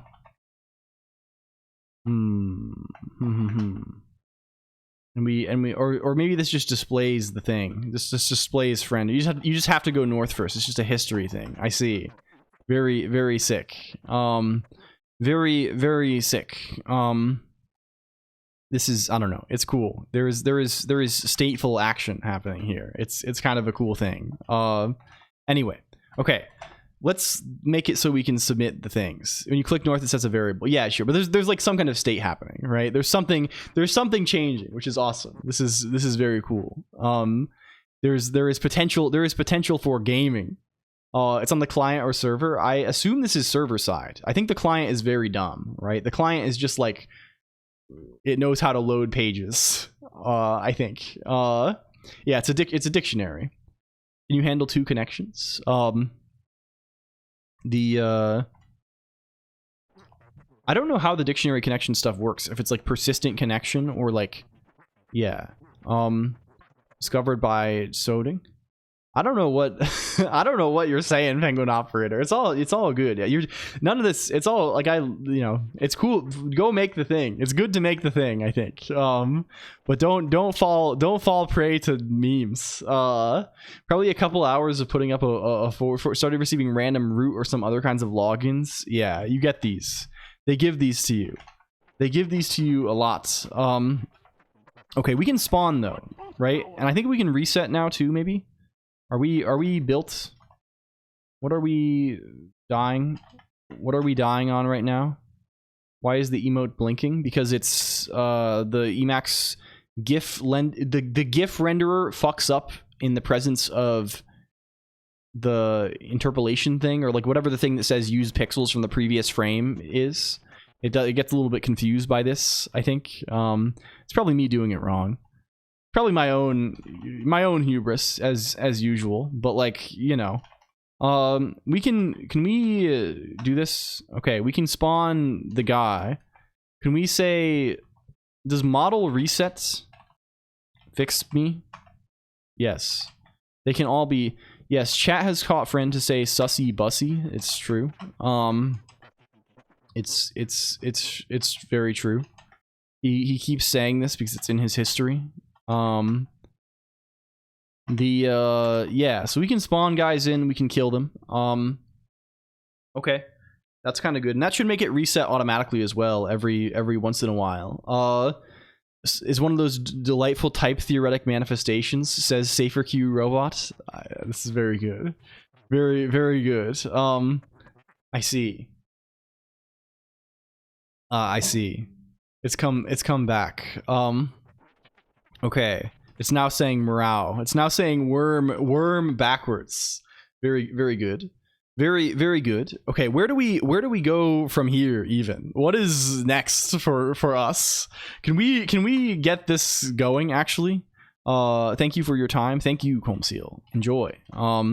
If you have questions, please ask us. We like talking about this sort of thing a lot. Let's just call this overlay automata S. I don't know. This is maybe good. We just send like this. Send a cellular automata in RLE formats to the overlay. Hello script _sh also. Let's say URS. We do this kind of thing. How do I spawn a cell? You'll see soon. We're gonna make a new guy for this. Where is Twitch redeems.el? And for now they are only going to be, well, let's make it, we'll send the user too. From user. We'll send the user here in the second argument. It should just be ignored for now. It should be fine. And then over here, I'll just throw this at the top with everything else. Let's make the guy be called, I don't know. He's called Spawn. We'll call him Spawn. Can we do this? Created life. I don't know, something like this.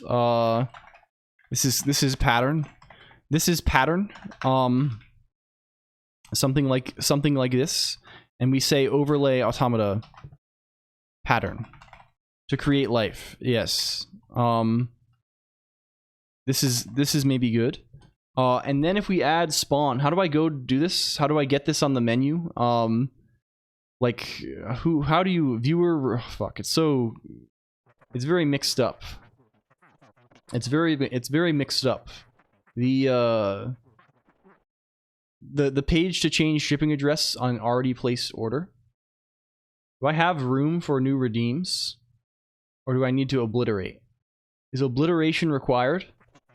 We're calling this spawn. Why do you keep doing this? Why are you so mean to him? What is the fixation on sussy bussy? Is this some kind of... What is this? What is this? What's going on with this? Send in a cellular automata in RLE formats. Should we provide a link also? Game of Life Wiki RLE obliteration. Oh no, not at all. I like this. This is good. It is kind of amusing, right? Where is this RLE? They say tubular. We're on the tubes. They've put us onto the tube. Okay, we'll do this. Require text, background color green, some sort of sickening green, like the Zerg spawning pool. It's on the Zerg spawning pool. The detailed view, it just looks horrible. The CSS is broken. Okay, we've clicked spawn. There should be spawn now. Can we spawn? What if we paste a thing? I don't know if this will allow you to send new lines. Can you send new lines in this? What's an example? Here's a glider. Can we send a glider? I think you maybe can. Let's see if it sends with new lines in it. Let's go. Oh, it does just work. You can just paste glider in. That's kind of sick. It sends the new lines, but it just doesn't display them in Twitch chat. Awesome. Okay. You can also just separate them with semicolons if you don't want to use new lines. We have semicolon based line detection. This is a glider. We have double glider. Oh, you have to do spawn command. This is the thing. You also don't need the comment. We could just be saying you could no. we could just parse every chat message for this. Created life. Yeah, we have two now. Here's another one. Here's another. They should go. Why is there not? They're not going. There's a no-go situation. Oh, you can't copy it from chat. You can't copy it from chat because it doesn't have the new line. It doesn't have the new line in chat. Okay, we need to do these. You can do these with, if you replace the new line with, because it replaces Twitch chat. Like, I pasted it in chat and it had new lines, but Twitch chat, when it displays the message, it replaces the new line with a space. This is the thing. But if you replace the new line yourself with a semicolon, which is why we did the semicolon thing, it will go. I think. Maybe. The Colonq family of APIs is not auto-generated. It's there. Is there a guy? Or is he just dead? Why did it work one time? Oh, did the thing crash? That's very possible. Did it just crash? It did. Why did it crash? Oh, classic. Was there a did it parse? Oh, yes. Okay. It failed to parse one of them. It failed the first one that it failed to parse.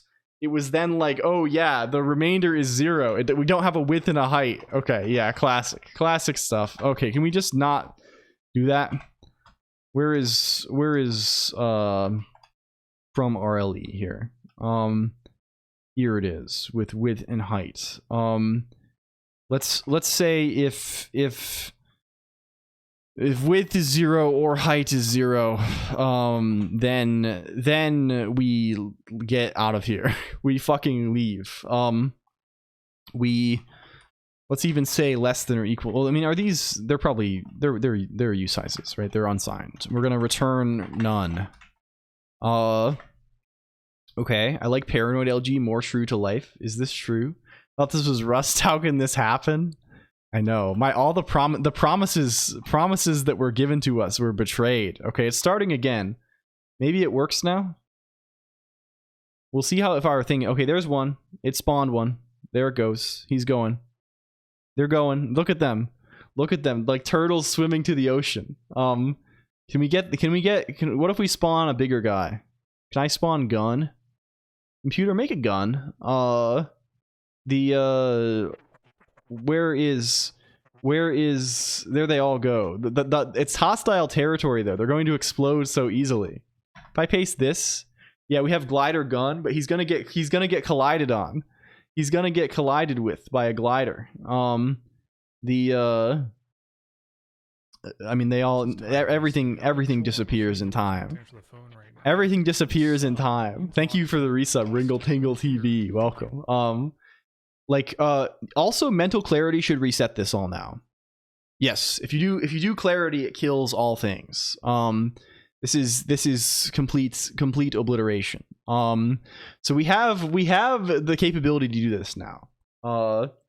Did this not work? Why did that not work? Why did that not work? Does it not work right after you do clarity? This is probably an error in our double buffering kind of guy. Yes, we have various blinkers. We have blinkers and things. Yeah, first after clarity got broken, I suspect that's probably the double buffering. It's only clearing one of the buffers or something like this, and it's not swapping them when it clears. I don't know.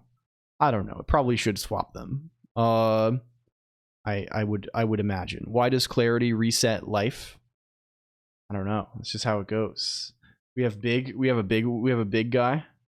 We have a big guy here now. Very, very sick. Yeah, we need to have colors, different colors for different people, so you can see like the propagation of your thing. This is really good. What is rule?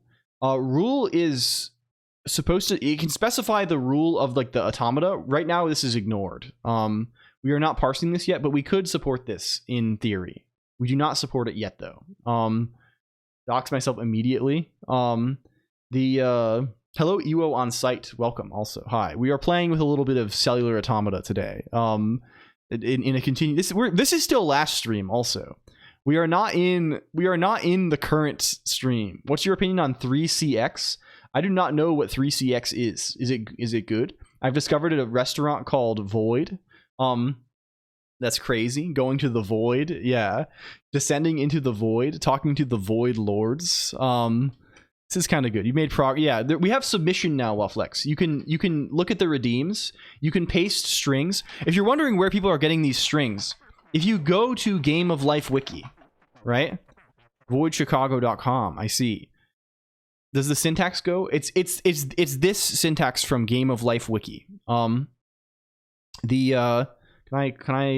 I why is this so computer coded? We will look at this. Run length encoded.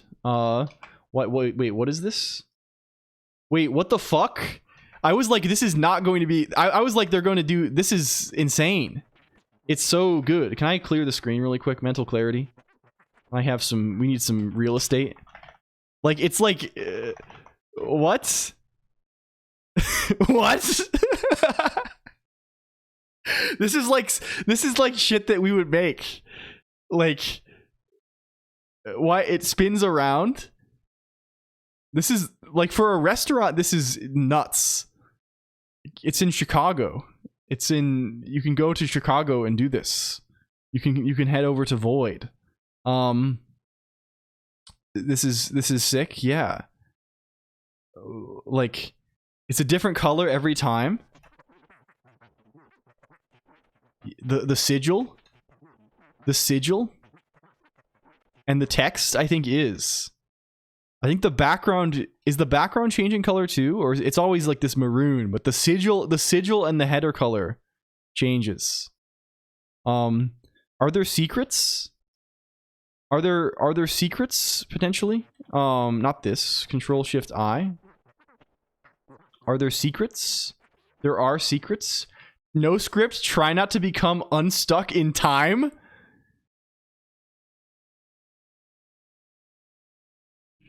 There's secrets in the source code, and the rest appears to be some kind of front end framework. Given these classes have like some kind of, there's some hash of something or something like this. There's some nonce. But that's kind of sick. That's a lot. Why the fuck does this go? I kind of like, this is a good website. I love the website. This is Void. This is for a restaurant, Wafflex. This is a restaurant. The head has more. This is very, oh, description. What is this? Description is in some sort of characters. It's in some sort of characters. There's hidden secrets, Cicada 3301 stuff.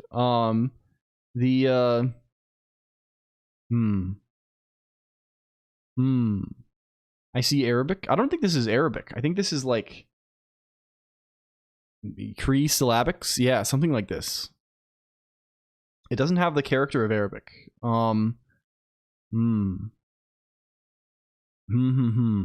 Crashed. Oh no, it just resets every 5 minutes probably, or maybe it did crash.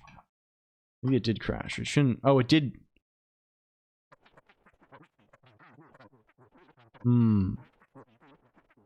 Oh, was this, did you give it a negative size? Oh, you gave it a huge rule. You gave it a huge rule. Okay, classic. We should probably tell it to not do that.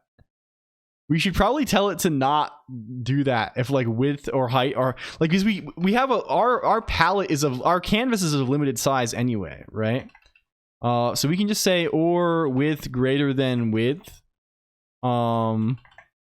or height greater than height. Let's do that maybe. This is, yeah, this is not seg fault. This is abort, right? Memory, your allocations can fail. we should probably, and I mean, it is failing gracefully in a certain sense. Not really. We should probably just not ask it to allocate this much memory. The Inuktitut syllabics. I see. This is a deep mystery. I fear it would make others uncomfortable. Yes. I mean, this is no, you know, it's best to avoid this in general, right? I've thought of this as like, it's but of course this is not really. This is just saying there is a restaurant in Chicago that is cool. And I think we already knew this anyway about 0x539. Hello Waflex. Hello Bud VT. Welcome Bud VT. Afternoon. Good afternoon Bud VT. Welcome. Can we shout out Bud? Okay, it's not running right now, but it should. If when we restart him, it should no longer explode when we give it. If you give it massive rule, if you give it immense rule, it will not die. I've been here since the start. Thank you. I appreciate. Thank you. It means a lot. I hope you're doing good. Yeah, this will just be ignored. The canvas size is unknown. The canvas size is 1920 divided by 15 and 1080 divided by 15. Divided by 1080. It's 128 by 72. I hope I get to share details with you in the near future. I'm excited for this. I hope whatever you're up to, I hope it's good. I hope it's a good time. Yes. It's so good to have Niche Penguin back. It's good that everyone's back. I don't know. I feel, you know, in the summer sometimes everyone like scat. XOR will be back soon. XOR is back soon. XOR is just at the infinity job. Hello Rebel Elder, right? It's like I don't know. I'm glad we can draw again. I'm glad we can say hi to everybody again. Wasn't one of us? Yes, attention span is not back. I have not heard from attention span in a while. I was giving it a minute to see if they were going to sort it out themselves. But this will probably, if we do not hear from them about this, I'll bug them about it in no audio or video. Hi. I'll bug them about this. You know, maybe next week after the Tuesday thing, and then if this doesn't happen, then the next stream next Friday, a week from today, we will be on the battlefield. We will be on the battlefield. I said hi using audio. Yes, thank you. My brain is small. My brain is tiny, like a little character. It was about at you. Oh, they've discovered a way to survive. Okay, this is good if they are in Uke chat. I don't know why this one did not spawn. We have no error messages when things do not spawn. If it's the same person, it probably is. Are you a fan of Star Trek? No. I don't know anything about Star Trek. I know about the one bald guy. I know about the other guy that has hair. This is my only Star Trek experience. I know about Data. I know about you do the thing where you have you do the V with your hands. Is this Star Trek? You say Nanu Nanu. I know this. It's like Nanu Nanu. Oh yes, 92 is too big. Yes, that's what it is. It's 70. It's 128 by 72. This is still too large. Yeah. Live long and prosper. I know about pinch. I know the shoulder pinch, nerve techniques, nerve forbidden nerve fighting techniques. Oh, I see. We've arrived at a devilish conclusion. We've arrived upon a devilish conclusion. On the thing. This is kind of crazy. This one goes. Yeah, we gotta bonk the TV, please. Clarity. Perhaps this should also be not at 100% opacity, but I think it's also funnier if it is at 100% opacity. It's like more obvious what is happening. Yeah, kind of photosensitive trigger moment. Yeah, that's a little bit scary. We'll turn that one off. It's good that we know that we're discovering the possibilities though. Many glider. We have a many glider configuration. And then glider collision and explosion. Shouldn't it be the chosen video? The idea we're gonna make it per user colors. That's the concept. So how do we have a way to get a user's color right now? Is that a thing? I think it is, right? Probably. And maybe, right? If I say W user gets, if we do like this, if we do, yeah, not all users have a color, so we'll have to do some kind of randomization, right? If I say a squared 31415, hello tilted over also. No, it is not menu only. In fact, right now it is not even on the menu. It is on the it's redeem only at present. You can activate it through the menu if you know the secret incantations. We will put it on the menu though. The menu is just like, it just calls the API, so it's like, yeah, but you can just use spawn. Can we see what a squared has? Does a squared have a color? Does that exist? I don't think we're saving user colors. Why is a squared's hexamedia colors empty? Hexamedia cards empty also. Oh, did we just stop updating those? Is that a thing? You should start saving last known color. Yeah, probably. Let's do this. Maybe it only comes through on messages, I think. Yeah, which is why we had to like copy it from messages to get the thing. It's kind of hard to send large patterns in because you don't know if they're going to spawn on other things. Is that a shader? It's not even a shader. It's just like a new thing, Bad Cop. And you can see people in chat submitting patterns. There's this RLE format thing. Do you actually have no cards? Is this it? What's the hexamedia link format? We have poop. What's the format for the cards? Is it binder? Your color is not brown. Your color is purple.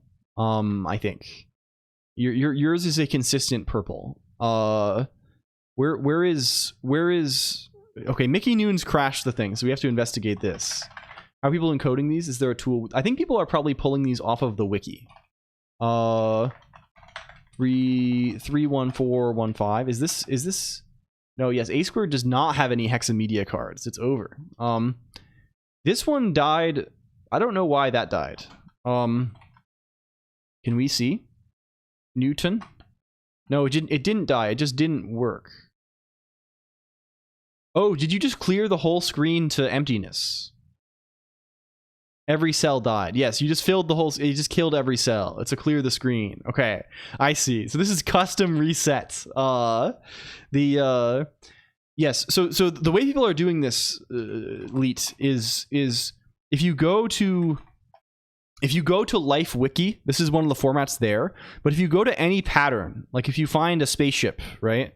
I don't know. Like what's a good spaceship we have here? Is Fly huge? Fly's kind of big. Fly's a little bit big. But maybe he will fit. He has if you go to pattern files and you click fly.rle, this will give you the pattern. And of course you can modify these things. And I think there's actually like a studio program that spits these guys out. Right? I'm pretty sure.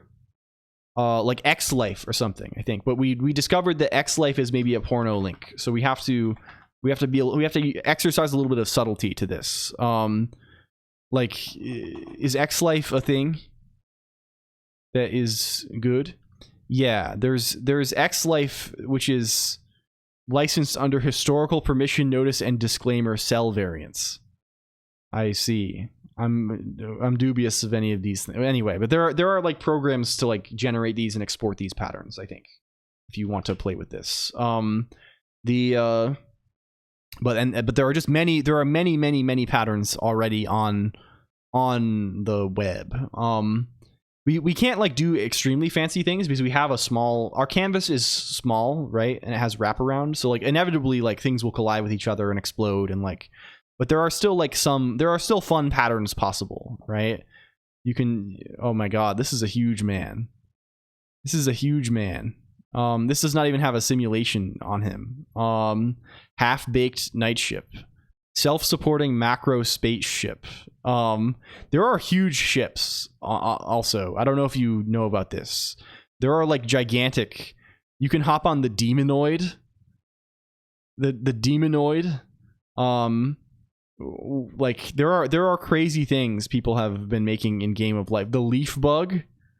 The leaf bug, which is 12,000 by 6,000 on the leaf bug. Can we is this fast enough to run the leaf bug on here? Can we watch it move? What if we go like intensely fast speed? What if we go 40x? Is it still not enough to move? I don't know how fast the leaf bug moves. Oh, there he goes. He's moving a little bit. So yeah, people build crazy shit on here. Self-constructing. I don't know what all the definitions mean regarding these things. There's probably words for it, right? Like demonoid is I don't know. Like I know a thing that they care about sometimes is like not leaving debris behind, right? For the ships, right? So if you like, yeah, this one's 55,000 by. So like if you don't know, it is Turing complete. Perhaps we need to write an assembler. Oh my god. We would need to have a much larger canvas if we were doing this, I assume. And then we'd have to build up our library of primitives. But we need a huge canvas. The Tetris is only like 5 million by 12 million. Stupid work and yeah, and I feel like if we wanted to make we'd have to do the hash life thing, right? People were talking about this last time, where you don't just have like a gigantic array. You start doing things like it's stored in a quad tree, and you do hash consing to do memoization. Infinite glider hotel. What the like? There are funny creatures you can find in here. Yeah. This guy, 2 pairs of quarter ships pull apart in such a way that there is an ever-lengthening glider track between them. Another glider is injected into the track every 128 generations. The number of gliders in the track therefore increases without limit. It demonstrates the Doppler effect. I see. An example of how the Doppler effect applies to life is this viewer below, where a crab stretcher moves forward at C4, while the fuse behind burns at C3. Can we see? Can we go?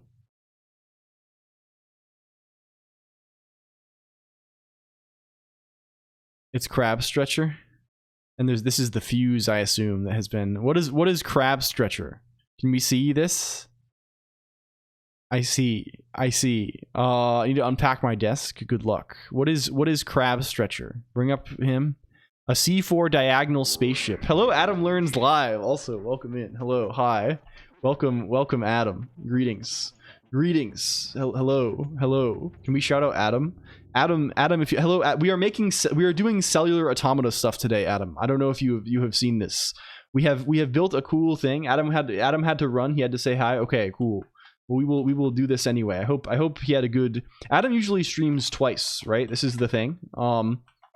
I think this is probably the post lunch stream. We will do Z Machine. I realized we had more to do.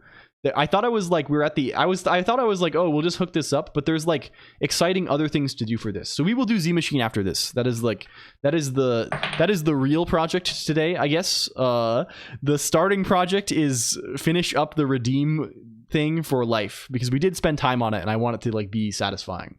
So yeah, you might notice people, hello new people. I'm LCOLONQ. I'm like a guy. I like the computer a lot. What we're doing today is, or at least right now, is you might notice that there's people in chat sending these like long redeem messages. You see like Mickey Noon doing this, x equals 128, y equals 72, you know, et cetera. What this is it's the run length encoding syntax of Game of Life patterns from the Game of Life wiki. So if I clear the canvas really quick, get all the debris out of here, and then I submit this. Can we just say overlay automata? and then I paste this string. Oh, I have to say who I am too. One moment, please. If I say I am hi, no, not like that. Not like that. Like this. You see, we can create a crab stretcher. This is a crab stretcher. This guy is called a crab stretcher. And we can spawn him given a pattern, and you can do this too. You can go to the Game of Life wiki and you can find a pattern for a crab stretcher or some other cool thing, and you can press the spawn redeem in chat and you can make your own on the screen and see how it will interact with other objects that appear. We spent time on Shadow Genealogy. You know, you can't win them all. You can't win them all. Yes. It goes like this sometimes. I still think Genealogy was good. I don't know. I look back on that era very fondly. I think I you know, this is where it ties back in. Oh my god. Oh my, it's like the long arc of the thing, it will tie back in. That's the secret of LCOLONQ. Everything's gonna tie back into the lore. It's all gonna be lore at the end of the day, right? I don't know. The knowers know about this, I think. Okay. Let's at least make them different colors though. So let's cache user colors somewhere. Let's cache user colors. Let's send a color alongside the user and the pattern. The lore master making the archive? No one anymore. No one anymore. It exists only in our minds. Prodzipod has become. Prodzipod is I'm honestly glad that Prodzipod is, like, I don't know. I was very grateful when Prodzipod was doing this sort of thing, but like I always get, you know, it's always a little bit nerve-wracking, right? It's the kind of thing where it's like it's the last thing I want is someone to be like spending so much time on the thing that they are like they like get burnt out on it. And I don't think this is what happened. I think Prod just has like 1 million things going on, but I like, you know, like this is we are rooting for Prodzipod. Trying a new color. We're yellow mode now. What the fuck? This is why I will always be like, when people make cool things, I'm always like, this is extremely good and cool, but then like please take care of yourself, right? This was like, I kind of have this, to be honest, to be a little bit of a freak about it, right? I kind of have this in my head. It's kind of buried in my head because I had this with Basilia early on. When Basilia was here hanging out all the time and like making stuff, and like everyone in the whole world like made Basilia a mod and stuff like this, I was always nervous about this because I was like, I don't want this to become a thing where they're like spending all their time on this and it's like a horrible, like a thing that is horrible. I want it to just be like a fun, entertaining, you know, like a fun thing, right? Like that's like a positive thing for people.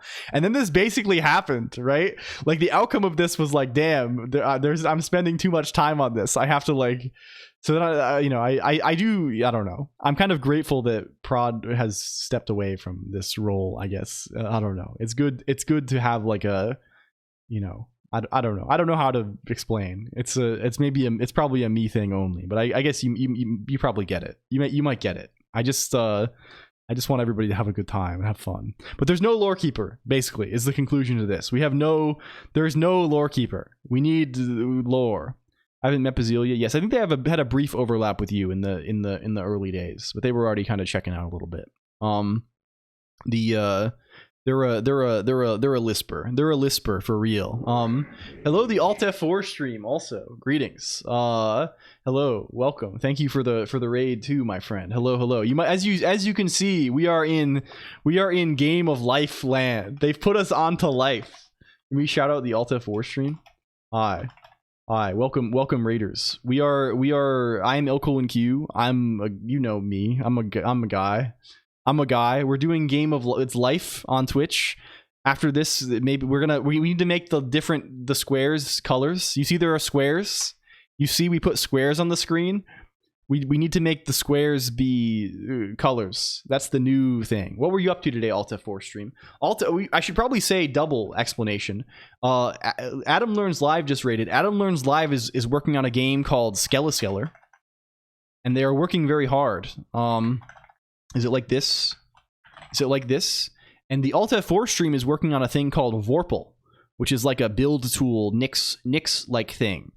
So you may wish to check this out too, but you should check this. I added like it's been fun. It's been really fun watching Adam do this because it's like I don't know. It's the whole picture, right? And they're doing marketing. And a thing I really like about the Adam Learns Live zone is that they're like very like upfront and honest about this stuff, right? Like they like do a marketing thing and they're like kind of disappointed with the result, and instead of like trying to like spin it a certain way, like they're very like they have extreme like they're like very like, yeah, this didn't go the way that I wanted it to go. And then like and this is like how you do things well, right? Like being open with like when things don't go exactly how you plan them to go, or like, you know, I don't know. I really like this. I like the Adam Learns live stream a lot, and I also like you gotta, I don't know. I feel like it sounds like I'm glazing here. I can't be. This is not it. I like these people. They are our friends, right? They are in the vicinity. You should go. There are small pixel creatures festering on your screen. We have an infestation today, Pete's Eater. Hello, Pete's, and also Vesdiv, welcome. And is Matt and Cotter, welcome. Did I just okay? I feel like that was a particularly embarrassing raid response. I don't know. I don't know if. Okay, back to business. We gotta run this. Someone's gotta keep their hands on the wheel here. We gotta keep our hands on the damn wheel. Get out of the void. Get out of Demonoid. I feel like all of these life wiki tabs are killing us. Maybe. That's it. I'm playing Tunnet. This is like you linked this the other day. Also, if you're new here, if you're like, damn, I actually kind of like this. I'm also a freak. I kind of like this. Yeah, thanks guys. I'll take it from here. I'm also a freak. I might like this. Or maybe you're not a freak. Maybe you're normal and you like this. That's okay too. You can come here. We hang out. It's one channel. We talk about computers. It's pretty good. If you're missing that, if you're like, man, when I was in college 20 years ago, I used to talk in the one IRC channel, and it was kind of a nice social group, but with people who have shared technical interests to me. And it's hard to find that now because everyone's spread out across 1 million social media platforms, and I don't understand this anymore. This is the one. You can join this one, and it's basically that. I don't know. Hello, B Vector. Also, welcome. This is a cool thing. We heard about this from Steger. It's a video game where you are in a tunnel, and you make a computer network. I don't know.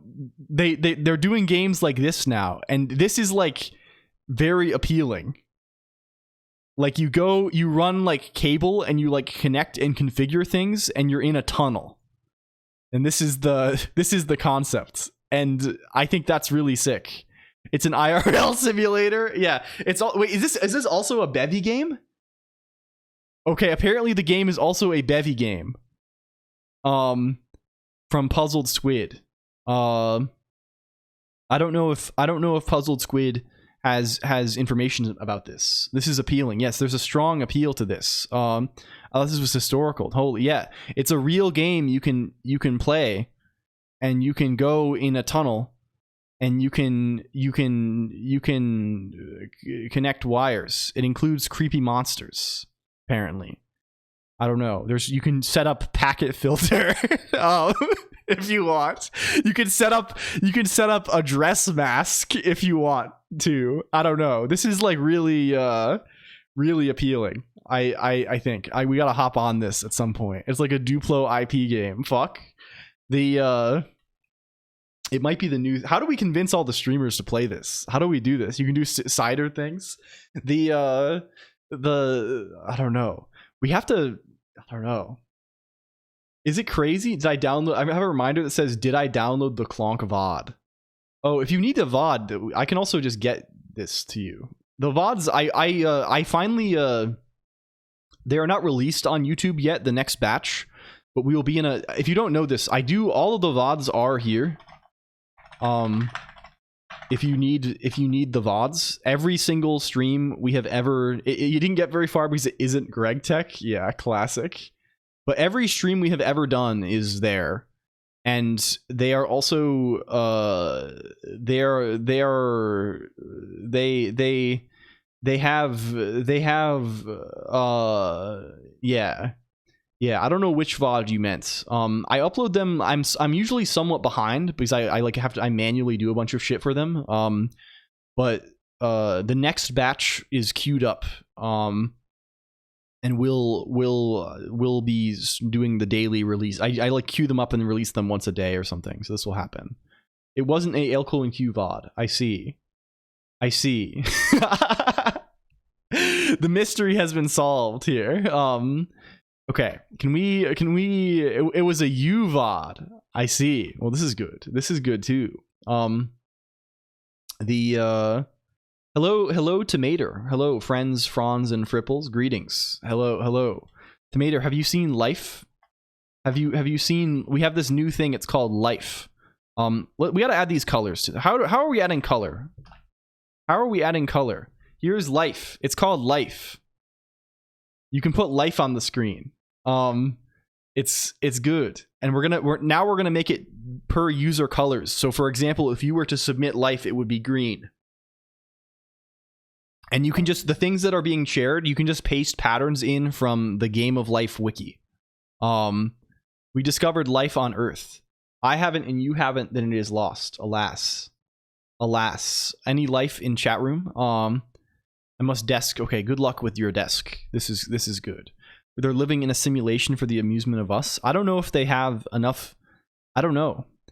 Maybe they do have. I mean, I don't know. We have additional.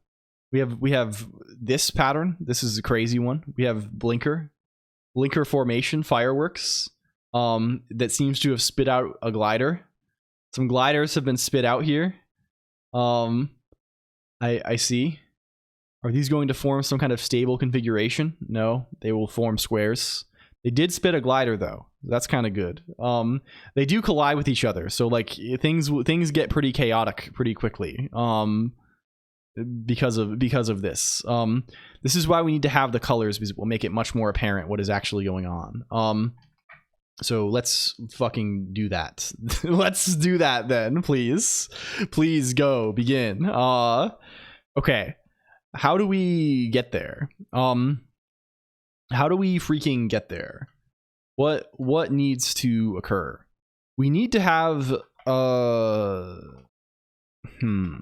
where do we add things like the factions and stuff? Like where are we updating users when they chat?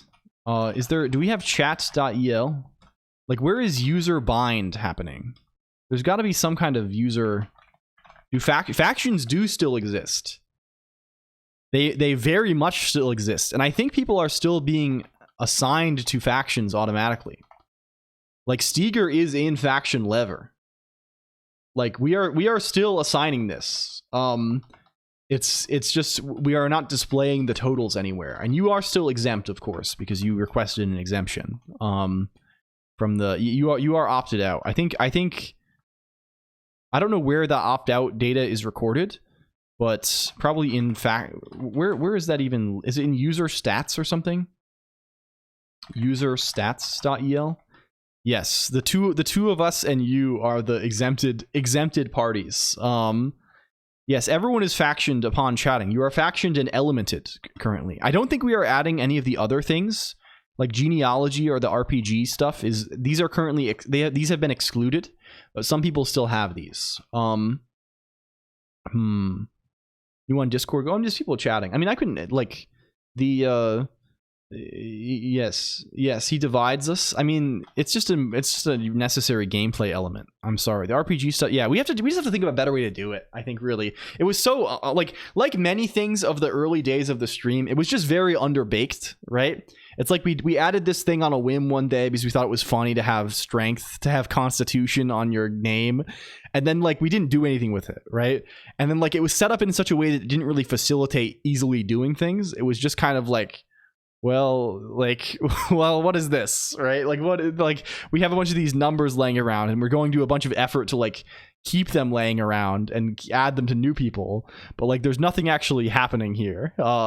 So I'm trying to, like, I don't know, we've cleaned things up a little bit, how their life guys interact with the, oh, yes, this could do it. Okay, let's just make sure everyone has a color. First of all, right? Like, this is one thing that we need to be doing, and this we can't do here, right? We have to do this in chat, in chats here, and here we are saying, this is the overlay. Where is the thing we use to, like, handle a chat message? We have write chat message. What are you saying here? Buff to buff, sure. And do we how do we get we just get the user from the message? Okay. Man, this is so fucked. This stuff is so old and gross.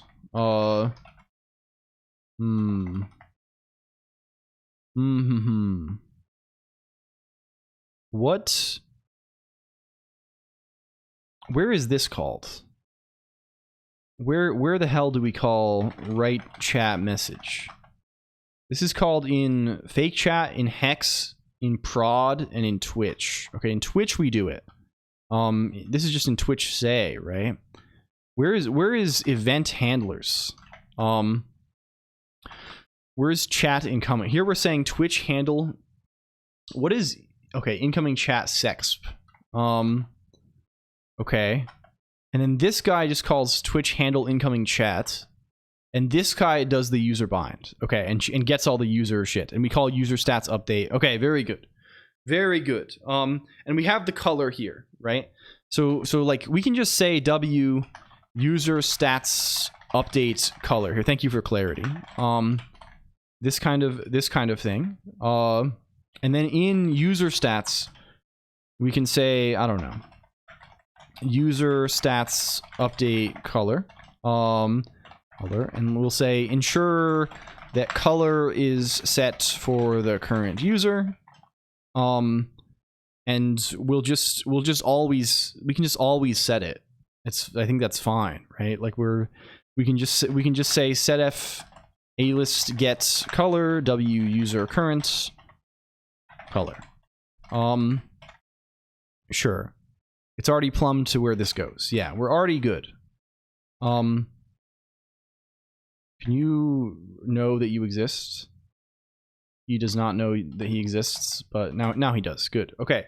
So now colors should be getting updated. So if I send a chat message, if I say test, we should have a color on me. If I say w user gets LCOLONQ print desk is lamped, very nice. If I go here, I should have a color. I have a color 61 61 61. Very good. Very good. Life is going. It's move. Oh, this is like a guy. He leaves dots. He leaves dots behind him. Look at this. He's going to collide with his own dots, though. He will eventually, inevitably explode. This says something about life. I don't know. How horrifying. How horrifying. Mortality. And he leaves these little side guys. The side guys, are they moving diagonally or are they going straight up? I think they're going straight up. Yeah. So these guys will remain forever.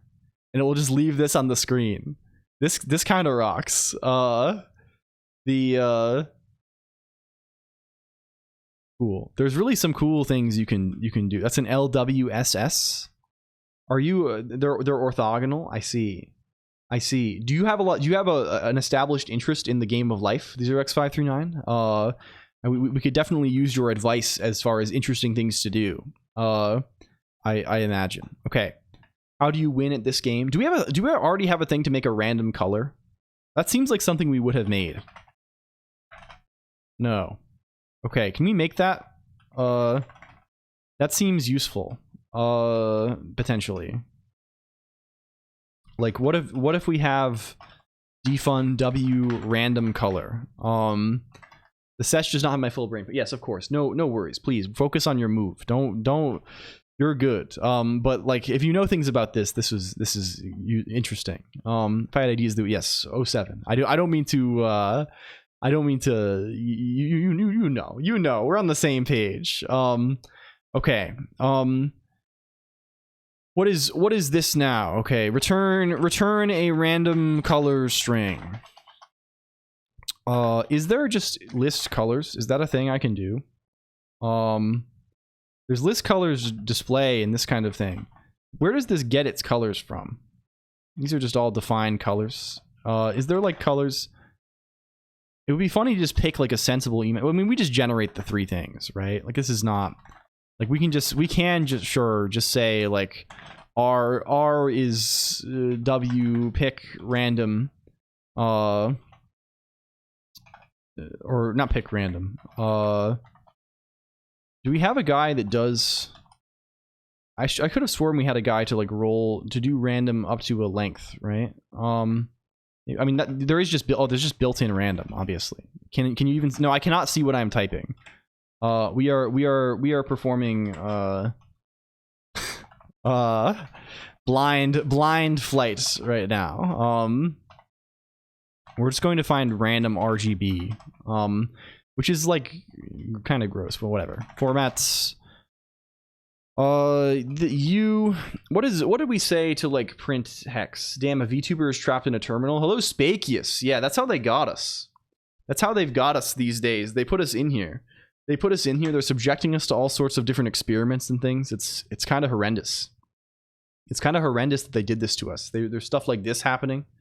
The hello crystal coder also a measure of entropy in a radius around a cell and using that to determine whether a cell lives or dies. Also use scale invariance to determine life or death of a cell. At some point I realized maybe cellular automata is just wave cancellation on a pixel scale. This is interesting.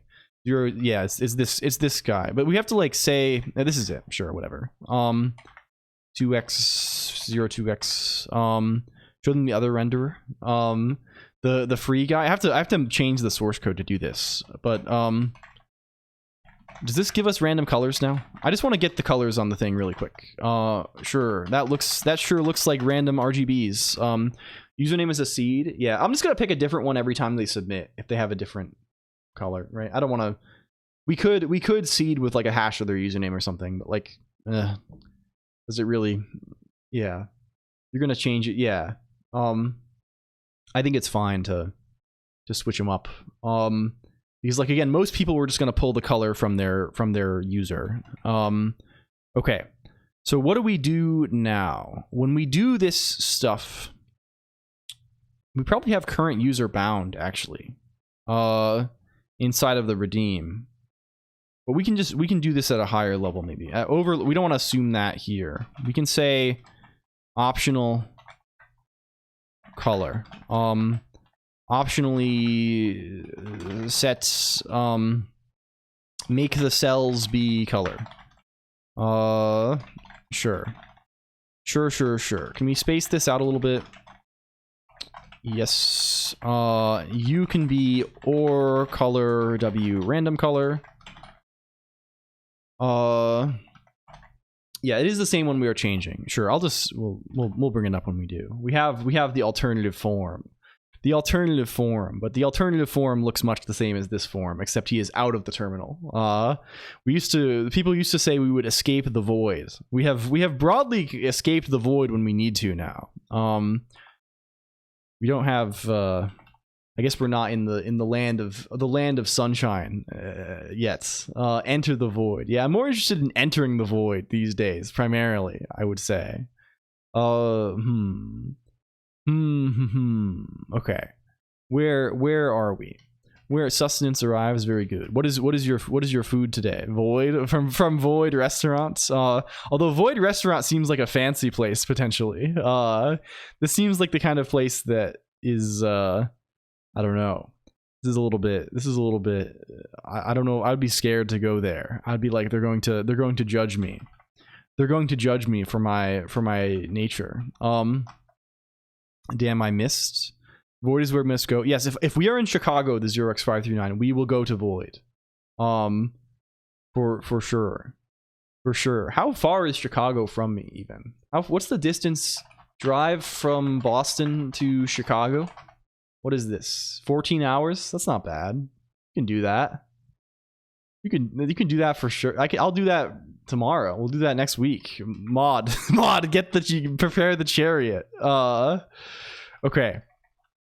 This here, can we say, do we have like nice helpers for like getting things from things, right? That's a thing.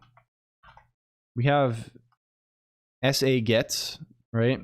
That's a guy for string. Oh, we don't want that though, right? Whatever. Let's just say A-list gets A-list get color. W, is it user current? Yes. I think, right? And this should return nil otherwise. Thank you for Maris Dark Org 3. Oh, Org 3, are you also that is the current theme, which is why I know this theme. I think this theme, the Fade has said that this theme is the most agreeable to their color blindness. Okay. We can send color now. We can send a color.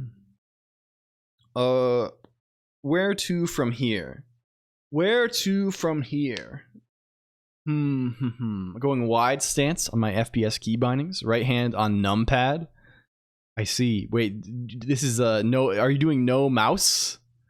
Or do you mean? Is it left hand mouse, right hand numpad? Like, what is the mouse is left hand? I see.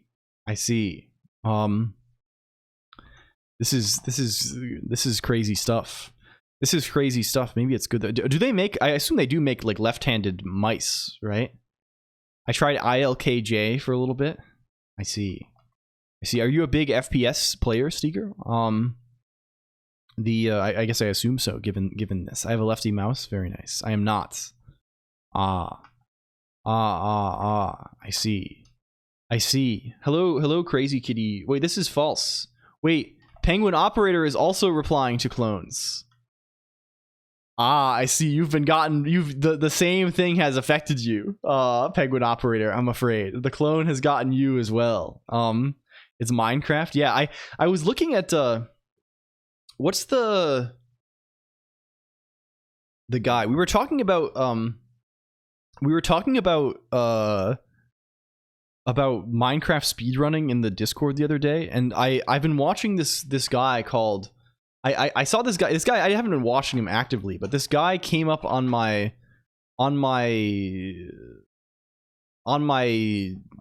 the device on the device. What is his name? It's RecRap2. RecRap2. Is this it? Do you know about this? RecRap2? You did not say. RecRap2. Have you heard of this? And it's a guy. He's playing Minecraft, right? He's going Minecrafting, and the style of video is extremely powerful. I don't know about this, right? I don't know anything about this, but this guy, this might be the second channel. Is there a first channel also? Maybe I'm thinking of RecRap1. We see RecRap1. It's the same guy, but the types of videos on here, they're so powerful because he just like does a Minecraft speedrun, and he just talks about random shit. It's a talking about random shit kind of, and I think this rocks actually. Like I was taken aback by it. It's very like different from like what is on YouTube mostly, I think. Like I'm doing laundry right now, and it's going to be him talking about doing laundry while he does this like relatively high level Minecraft gameplay, right? Like, is this the like can we hear this? I'm waiting for my laundry to finish. I know. What is this? What is this UI? Huh? Why is it round and big? What? They made it round and big. Commentary video, so calm down. Yeah, like he's just realized how cooked I got from sprinting, and so today I was like, you know, let's try some sprinting here. Let's see how it goes. So he's just going freely between talking about the speed run and just talking about like random shit. Well. I changed up a couple. What did I change up? I changed up like my inventory button. That's I think I thought of this because he was talking about changing his key bindings. And then hence make your changes. So yesterday I was just spamming out all of these different kinds of practice. Yeah, I don't know. I think it rocks. I think this is really good. It really it enhances the human element a little bit. This really A's my B test. Oh, we've killed the window and now it's still there. Okay, get out of here. Thank you, RecRap1. This is kind of cool. I think that's Quake Pro. Yeah, I need to do laundry. Yeah, I did a ton of this the other day, and it has fixed me a little bit. Okay, on the other end of things, back on Automata Lands. We need to actually like get the color. We need to extract the color and get it. Oh, also we probably should be encoding the color string. We'll do that also, just in case there's something evil involved here. Can we go back to overlay.el? Really, we should just use the binary bus, but again, that particular port is still very WIP. We have a ways to go on that guy. Still, he needs a little bit of work. Okay, where is handle? In handle spawn. In handle spawn, we got to do some stuff here. People have been playing this game for over 50 years. In Quake, I see. Quake, this is not what you're talking about. Quake is not 50 years old. Quake is like 20 years old. This is not Life. You're talking about the game of Life, the one that actually is over 50 years old. Yeah, man, I'm damn. That's all I'll say about that. Can we get the color? I'm copying and pasting this. We have a color as a string now. Can we parse this guy? How do we want to extract? I'm probably doing this somewhere already. How can we parse these things as hex digits? I guess I could just drop one character, parse it as a single number, and do division, or just do shifts and masking, right? Is that horrendous to do?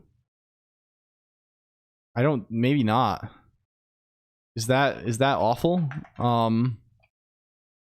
Like we established, I think, that trim is a thing, right? Trim is a guy. Trim is a guy, and then is there a machine to relocate an arbitrary pattern of a given size, I assume, I guess. I don't know. I know so little. What are we doing? Just some simple little parsing thing, right? Like, is there Rust parse hexadecimal number? Is there like a way I can A to I with radix?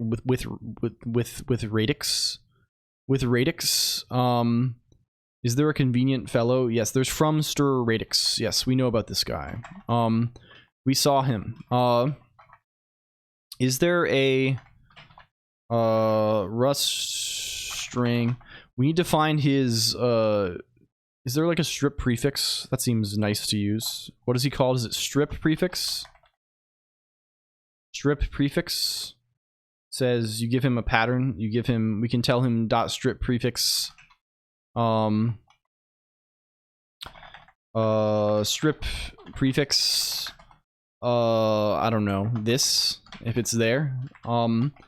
And if it's there, we will say, let's just get him, right? Let's say the color is I32 from stir radix, right? That's you. That's you. This is why I would like to just have the funny LSP, so I can just like look and see what order his arguments are without having to like do evil stuff. We want you to be unsigned. From stir radix. Yes, this is what we need. It's you. It's you. You take the string. You take the string. You take the string, which we may need to take a reference to, and you take the radix, and you return a result, the parse int error, and then we can just get the red, green, and blue from this, right? We'll just do them in this order, right? So like red is call shift left 16. Cargo doc, we can do this maybe. Does this even work for us? Does this exist? Cargo doc U32 from Sir Radix. Is this how you call this? I mean, I could probably, this probably generates this local, like, does this guy, generate local docs for me? Probably it does. Like, is it like Haddock in this respect? It still doesn't solve my problem that I still have to search for the thing, right? It's mostly I just want to press a key and open it, right? I want to press the key and I want to open the thing instantly rather than having to go through the whole cycle of billing. I don't know. Other than the fact that it dies, yeah, classic stuff. Okay, where are we actually gonna put the color? Can we also be like, haha, haha? Is that also an option for us? I think I'm inclined to believe that it is. Because we want the color, we're actually gonna represent the color probably as like an OpenGL thing that is a vec3 of floats. Okay. Cool. Let's just say let color equals glam, vec3 new, a crate that is broken in there. Yeah. Sure. Let's get this. So what do we want to do with our spawning, right? What we want to do here is we want to make sure a certain index, like how we wanted to represent this. We have this array of cell rules, right? Where a cell rule consists of is just a color right now. So I guess for now what we need to do, we need to have some kind of I guess we just want to cycle them, right? We just want to like have a like rotate around this buffer of cell rules, skipping 0 because zero always means empty, right? And then let's just call this next rule. Next rule is a usize, sure. And next rule is 1 here. And then when we spawn something in, well, I guess we're spawning a pattern in, right? And when we do handle spawn, the index that we give this guy should be self dot. Are we on over? Yeah, we are. Okay, we have this guy. This should probably be self.next rule. At the end of this, we're gonna say self.next rule equals equals self.next rule plus 1 modulo 255, 256, whatever the guy is, right? This is the thing. We should probably not hardcode this, but whatever. And then we'll just say if self.next rule is 0, self.next rule is 1. This is kind of yucky, but like whatever, it's fine. It's all good. And then what we want to do then is when we do the spawn, we want to say self.rules, self.next rule. Hello, Ricardo Strikey, welcome in. Someone mentioned you were streaming. I hope you had a good stream. Equals cell rule. And this, we don't have a constructor for this or anything, right? Cell rule is just, we have color. We have color on this. What is type of next rule? It is usize. It is usize, so this should work. If it was U8, this would be annoying, but I think we should be totally fine. It is well larger than the range of values that it could include. It will not wrap around. I am pretty confident.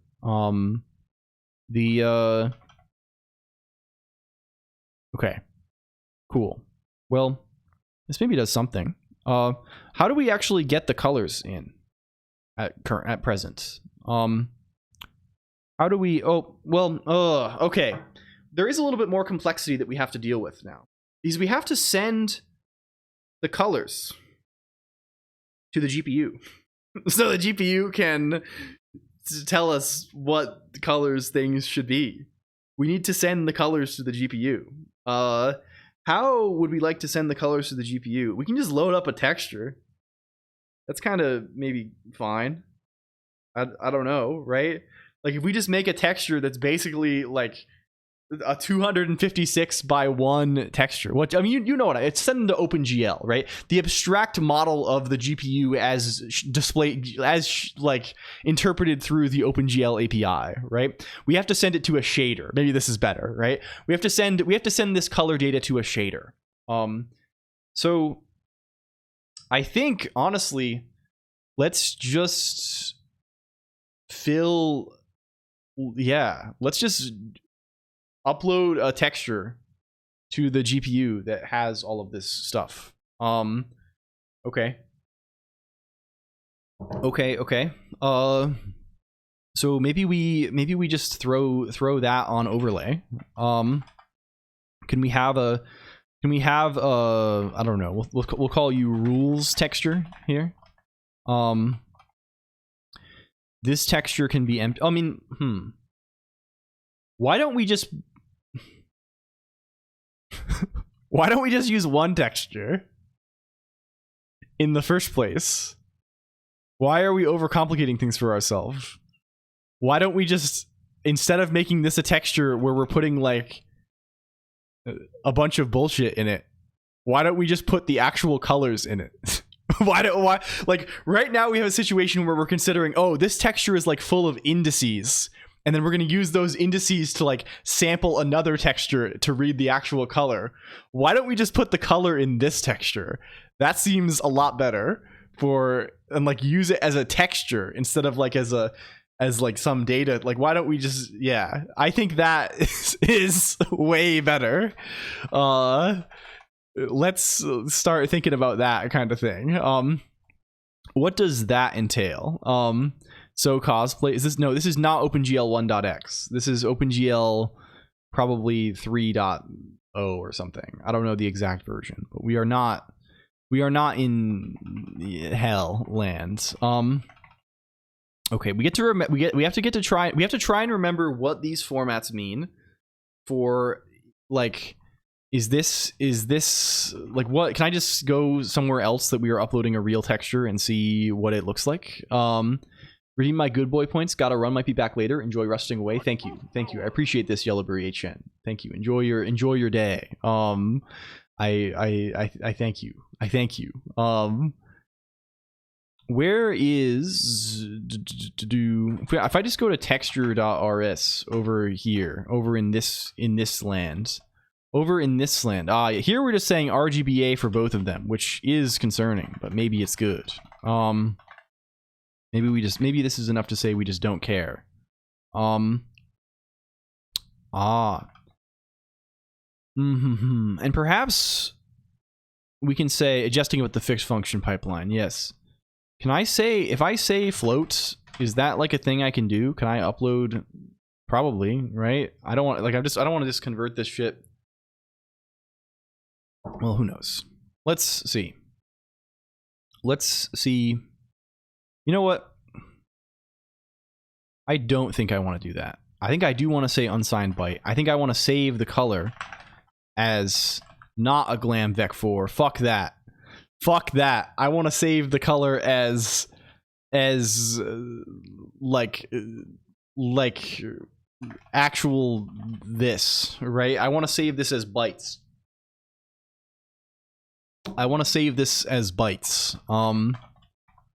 This is what we will do. And I want to say, I want to do this kind of stuff. I want to say, well, we do need opacity. We do need alpha channel. right? So this guy can now be 0, 0, 0, 0. And this guy can now be 0xFF, 0xFF, 0xFF, 0xFF. Right? Here we go. Here we go. And other places we care. We don't need this anymore. We don't need to do this division, this conversion. This is all junk. We can simply say cast to U8. And be free and be happy. We can be happy finally. And then for color here, we can say the color is RGB 0xFF. And then when we upload this thing to the GPU, when we do the upload, right now we are just giving it the buff. We are just raw uploading the buffer. I think perhaps we need some kind of pre-processing step here then, right? We need to have let's just call this buff, right? We have let mute buff equals this guy, right? We're going to fill it all with zeros, right? We will fill it all with zeros. Times 4, right? And then we will loop over this guy and we will populate him, right? We will populate the man. So what ought we to do here? We need to grab like for UX in 0 to width, for UI. I mean, honestly, let's just loop over buff linearly, right? We don't need to have this multi-dimensional thing, right? Let's just loop over for IDX, for C rather, in self or in cur.buff. We want to, for every one of these guys, you know, honestly, we can just make an empty buffer and push to it, but this is probably fine as well, right? I don't know. This will just be a single mem set or something. It's okay. But I'm thinking the pushing is easier because we don't have to keep track of the index, but I think we probably want to do this anyway. Let's just be lazy about it. Oh, is there like an enumerate guy on iterators, right? There probably is, right? This is a thing. Rust iter enumerate. I always forget this guy. What is he called? This is what we really want to do. Are you reasonable? Enumerate method on iterator. And do you put the index first or second? You put the index first. Good. Because we can just multiply this shit by 3, right? We can just say buff IDX times 3 equals C0 times 3 plus 1 is C1, 2 is C2. I mean, let's just loop over this. Let's not be complete fucking freaks here. Can we do this for off in 0 to 3? What kind of fiend would put index second? I don't know. It happens sometimes. Sometimes it's nice to do this. Like, I don't know. Maybe you should always just put it first. But I have chunks exact mute. Is this the man? Chunks exact mute rust. Does this save us? Does this save our whole life? If we set our color to the color of chunks exact mute. Okay. An iterator over chunk size elements of the slice at a time, starting at the beginning of the slice. Okay, that is very good. Very, very cool. And then I can just assign these. Then I can maybe just assign these all. Set our color to the color of the Emacs background color. We can have game of life assassin creatures. Oh, this is kind of exciting. This is we have stealth mode. Chunks exact mute, right? If I say this kind of thing, all right? If I say this kind of thing, and I say This is not really what I want either, right? I want to just like, I could like zip these things on a slice. Not yeah. I'm just I'm just gonna do it this way. I could do this on buff, right? And then just assign this to right? Like assign this to chunks, right? I could, instead of doing the multiplication, but I think this is probably fine. Whatever. It's gonna be fine this way. This is basically what we care for. Okay. Build, please. Thank you for water. Thank you for water, my friend. Hello. Okay. Does this go? We build? Very good. This should allow us... Let's see if it works at all right now. Because it should do something, right? If we're just setting things to index 1... Well, we'll see. We'll see. Can we send a guy?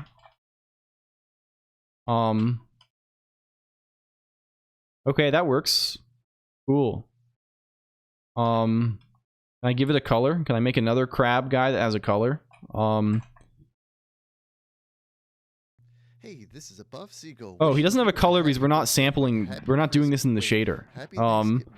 That makes sense. Hello, assert dominance. Thank you for the resub. I appreciate that. Thank you very much. Can I just say it's Texel?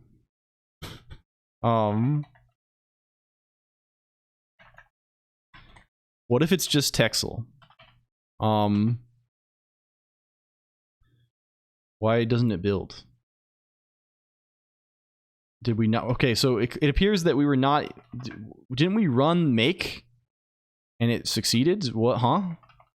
Huh? Excuse me? Where is... This guy is also not this, right? This guy is like... We need to get the color, right? This color guy here is instead self.rules C. Well, let's just do it all at once, right? We'll just say this. Okay, now we're in a more believable place.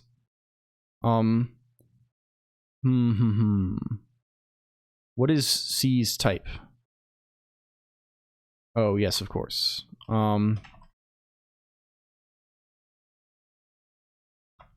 Of course. Do a value of type cell rule? Sure. Color. Sure.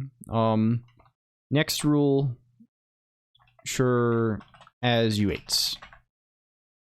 Okay, do you build? Do you build? Do you run? Do you build? Do you run? Will he build? Will he run? The question we're always asking. We're asking this question every fucking day. Every single day on Earth, we're asking. Man, it turns out we haven't done very much Z Machine today. It turns out we got distracted by Liquid Cake. We got distracted by the protein website, and then Automata. This is the way of the world. This is the way of things. I can't complain too much, maybe. Okay, that was scary. That was a little bit intimidating that happened. Does this do anything for us? Malformed? Ah. I see. Cool. Why are we malformed? What is the source of our situation here? What is this? We're being sent 3 guys. Malformed, avatar, automata. This would happen. It would say we are malformed. Can we go back over to automata? We are malformed if any of these things fail, right? Can we just start logging a bunch of stuff?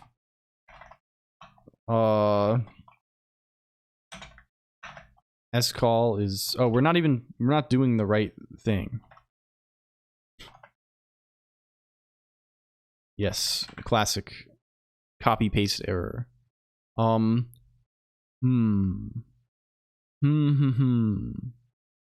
Okay. We will try him again. We try him again. We will not attempt a self-hosting compiler on Z machine. No, not this guy. Not this guy. Maybe next Friday. I don't know. We'll see. You know, again, we have endless time and we have endless things to do to fill the time, right? We have excellent, you know, we have no end to delights in our garden, I think. There's so many good things to do. Okay. Run you again. I don't know why he does that. That's a little scary. Okay. Now we're going a different kind of way. My next steps are bisexuality and deception. All is this a what is this? All Gen Z knows how to do is to eat hot chip, charge their phone, be bisexual, and lie or something. This is it. Okay, it appears to be not normal. This does not look like what it's supposed to be doing. It's probably because we're multiplying by 3 and not 4. That would make sense. It's you know, the origin of the error here is it's called multiplication by 3, which is just not the right number at all. I don't know why we decided to do that. I don't know why that was what was in our head. It snapped you awake. I see. Close enough. Yeah. You know, what do they say? Closer than cigar. Closer than cigar, implying that something is a closer distance than the width, the circumference of a cigar. The close but no cigar. Ah, that's it. Okay, we spawn this, and now it's a nothing. It does nothing. Very good. You know what? Probably we're also probably messing up some kind of length somewhere. We are uploading buff. We are hopefully setting a bunch of stuff in buff. To reasonable numbers. What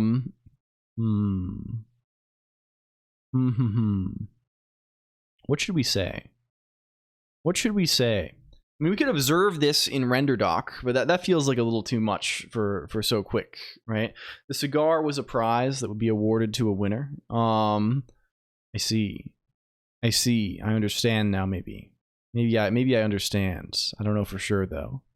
I don't know for sure just yet. Okay, can we say stuff? What is causing this to be busted?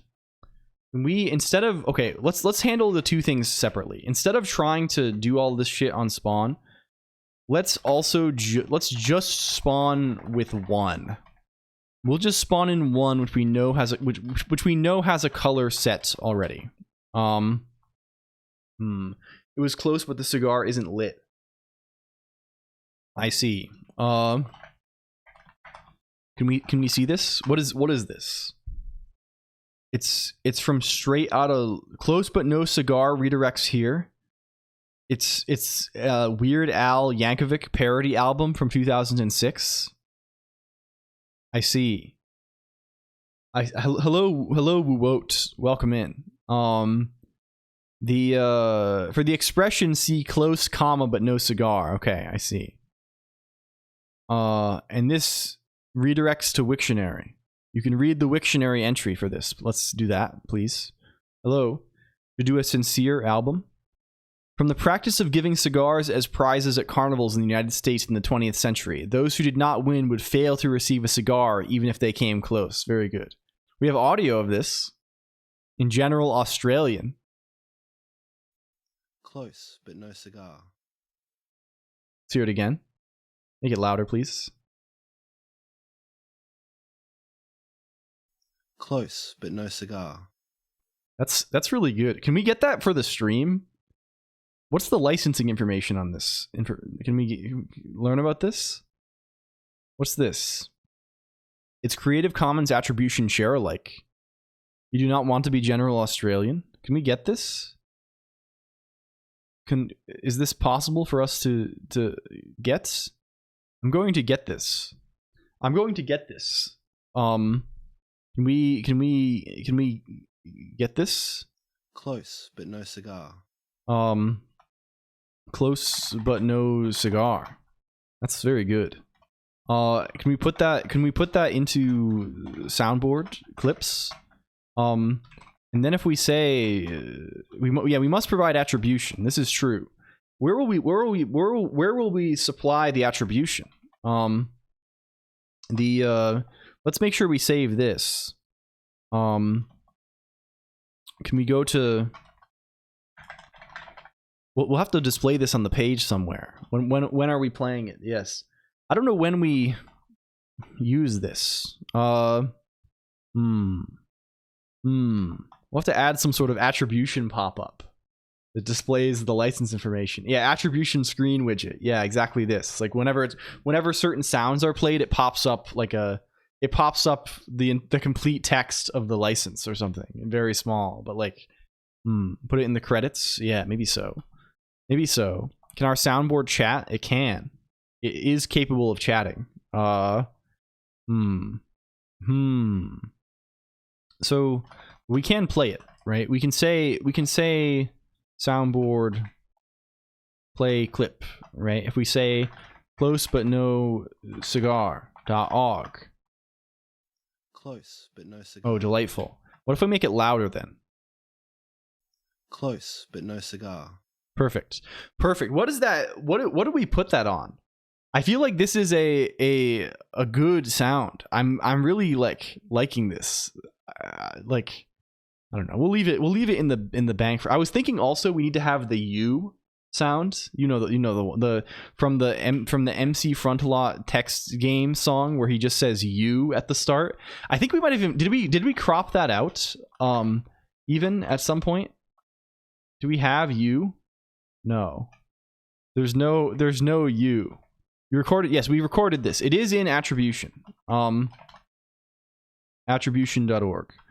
And we should probably link the actual page for the, how do you say, this file. Close, but no cigar. Can we open up the information on this? Get this page instead.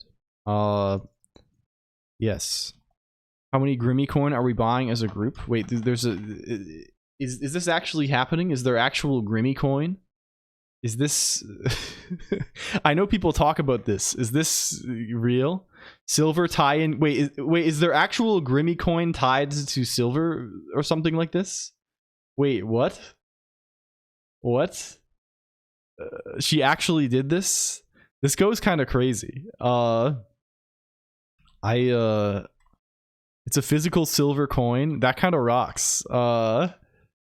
X.com. We have an everything app link. There's a link. It's Grimmy Coin Day. I'm not sure if it works. I see. That's nuts. No, this is good. Thank you, Failure. I would not have seen this. That's really good. You should check out. You should go see Grimmy if you don't know what this is. Oh, it's not called Grimmy VT anymore. It's just called Grimmy. Grimmy is a good friend of the stream and apparently has a silver coin now, which fucking rocks. Okay. Are we cogency?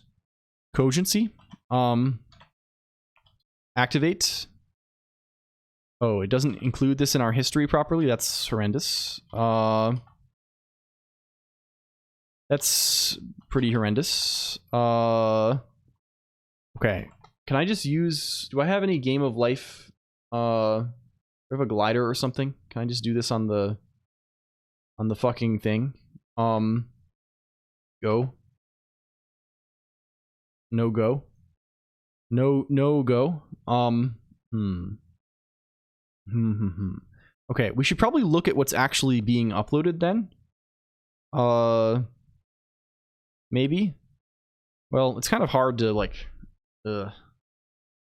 Yuck. Yuck. Are we sampling this in a sensible way? Probably. Are we... Like, what could we be doing wrong here that's... Where does it go wrong, right? We have 1 here, right? We spawn the pattern in, which means that there's a 1 for every cell that belongs to the pattern. What this eventually leads to is in upload, we loop over all the cells, right? We make a vector that is width by height by 4, because there's 4 components to each color. We set every, for each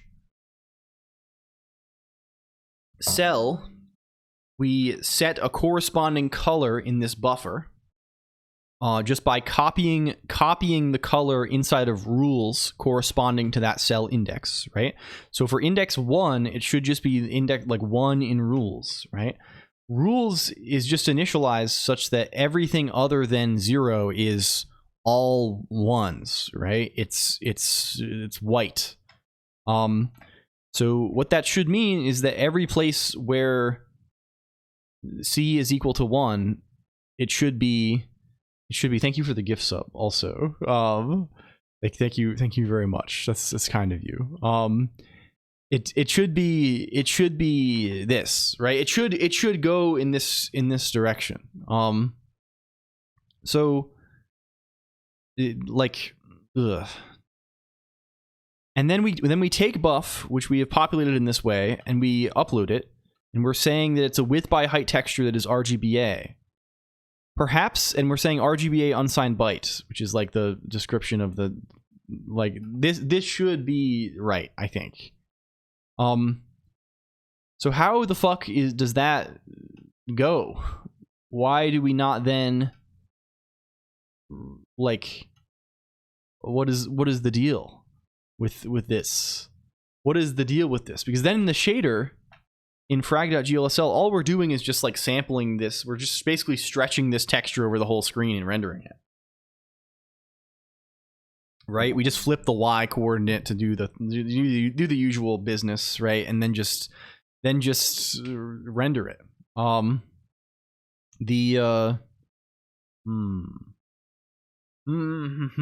This is troublesome, computer. This is troublesome stuff. Okay, like, what if we were to like print everything? What if we just like fucking print everything in the world? You know what? Let's render doc this, right? We've been able to render doc this in the past, I think, right? That's a real thing that is possible.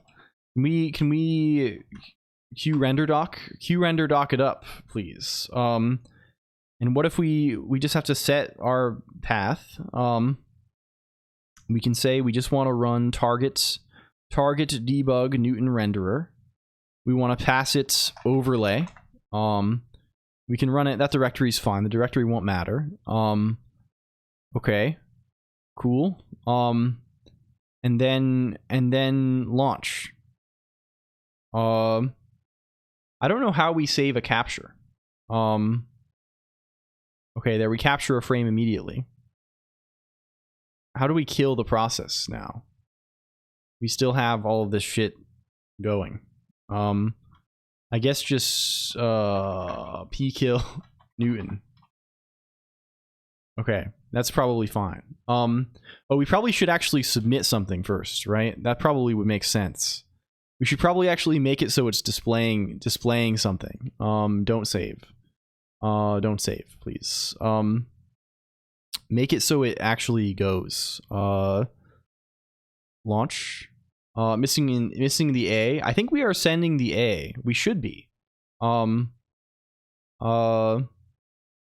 now it's running again. If we captured one early, right? Can we just not do this here? Let's just paste the thing over in the redeem window. Spawn a guy. We've created life. Life has been created. Let's press I don't know, press escape again. Or press capture frame immediately. Open this guy. This is the one we're trying to capture. I keep capturing more because I'm pressing some hotkey that is scary. Let's kill Newton. Let's just open one of these. Let's open this guy. And can we look at textures? We're calling generate mipmap on texture 34. We view the contents of this texture. How do I zoom out? Is there any way I can zoom on this? No, it doesn't appear. It looks like an empty texture to me. It sure looks like an empty ass texture. That is the wrong format. Why is it GL red, GL unsigned byte? That doesn't seem right. Oh, this is a different guy. This is probably this is like the one from what do you call this? This is like the texture for the drawing, I think, right? This is the drawing texture. Where is our texture? How can we see our texture? Classic texture 34 issue. It happens all the time. Ray Marsh. Hello, Ray Marsh. Welcome. It's lunch that has no A. Can we see this somehow? How do we see it? Can we like view? Is there a way for us to view all textures? Is that a thing? You need to capture more frames. That really the case? Are we just like not rendering this at all? Is that what's going on here? Yes, that's possible. Oh, we should probably check if we're getting a GL error also. Maybe let's do that too. Let's see about that. Do not save the frames. Where the fuck is like when we do, in upload? I think we are calling get error. Perhaps we should print this too in a different frame. I don't think so. I think we are only calling, like, yeah, we're not, like, the swap buffers is being called, like, by the engine, right? It should only be once. This should all be happening every frame, everything. Let's print if there's an error, at least. Maybe that does something to us. I can imagine that being the case, like, there's an error on the texture upload, but then, I don't know, I feel like we would see that. Who knows? Who knows? There's confusing things afoot here, computer. Can we shout out Raymarch though too? Is that on the table? Only do life stuff every so often. Yeah. No, it like, we do, but it should be getting rendered every frame. We only upload it every so often, but it should be getting rendered every frame. Right? Like everything always gets rendered every frame. The upload, we might have missed the upload. We should have seen it in a render where it gets bound. I would think. Maybe I don't. Maybe I'm misinterpreting it.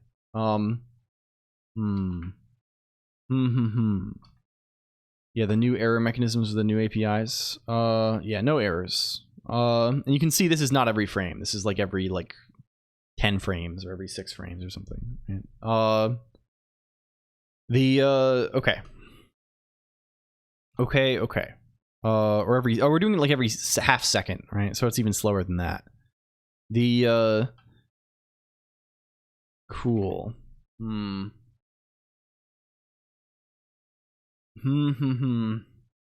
mean, there's an easy way for us to test this. What if we just do it every frame?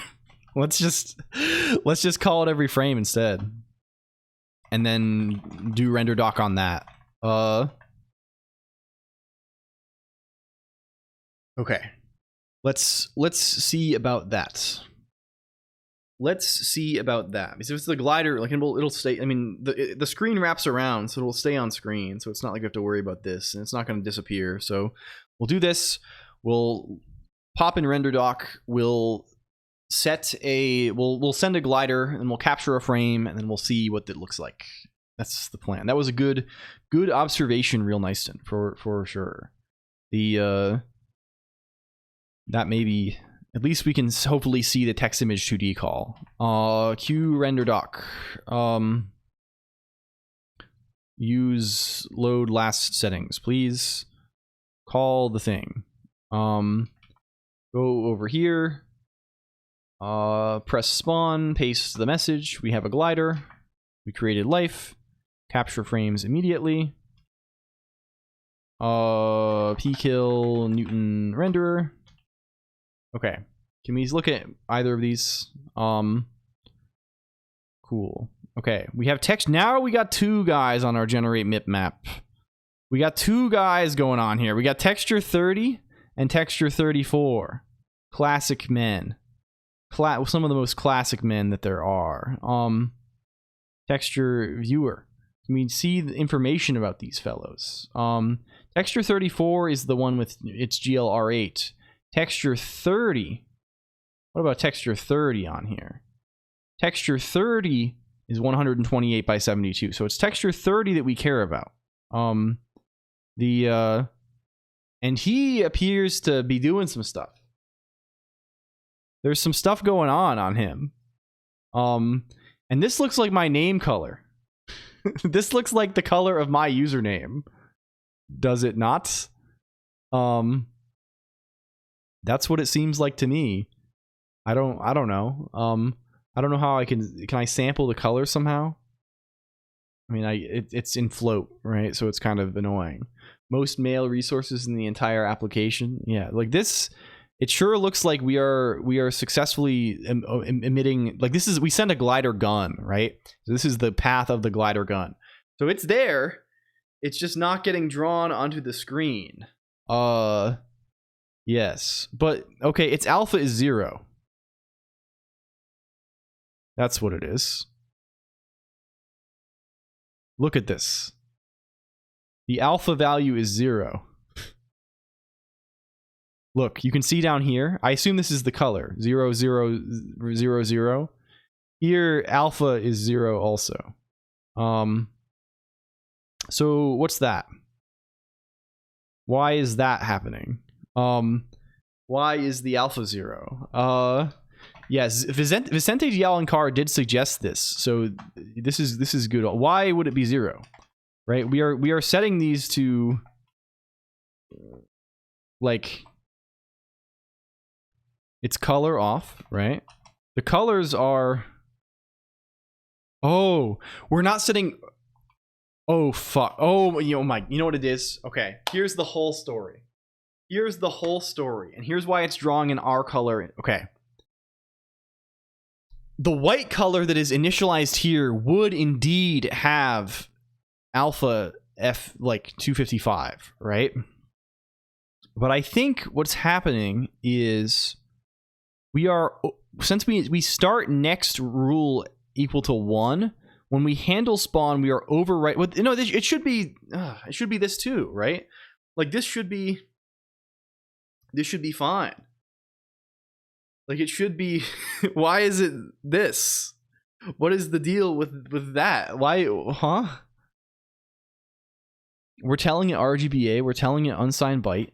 Are we like, what are we missing here? How are we missing this? We're telling it's, we're saying, yeah, when we set the color, we're saying RGB and then FF, right? In upload, we're looping from 0 to 3. Hello, Spooky Skeleton 3131. Is this React? Yes, it is React today. And are we skipping this? Am I not reading? Am I doing something really dumb in my shader? I'm just discarding if alpha is 0. We don't even need this. Get rid of this. This is not relevant to us, I think. Colonq can't do React content. My 3 displays are connected to the desk. You see, what's off? Off should be alpha 0. Alpha is 0. Or which means that what it should mean. We have a bunch of indices, right? If C is equal to 0, this should index into a color where the alpha is 0.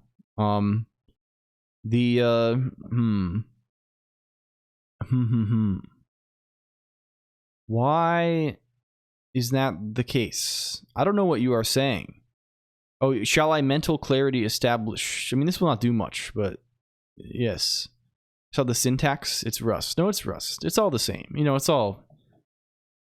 I don't really feel much motivation to do Zig, I guess, just because I feel like it's I don't know. It's cool. Like some of the comp time stuff is cool. I just don't have a good spot for it. No, this should be. Oh, yes, it is this. You're right.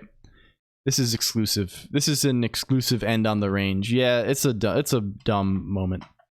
It's a classic dumb moment. You're right. You're 100% right. And also Vicente Gialancar was right.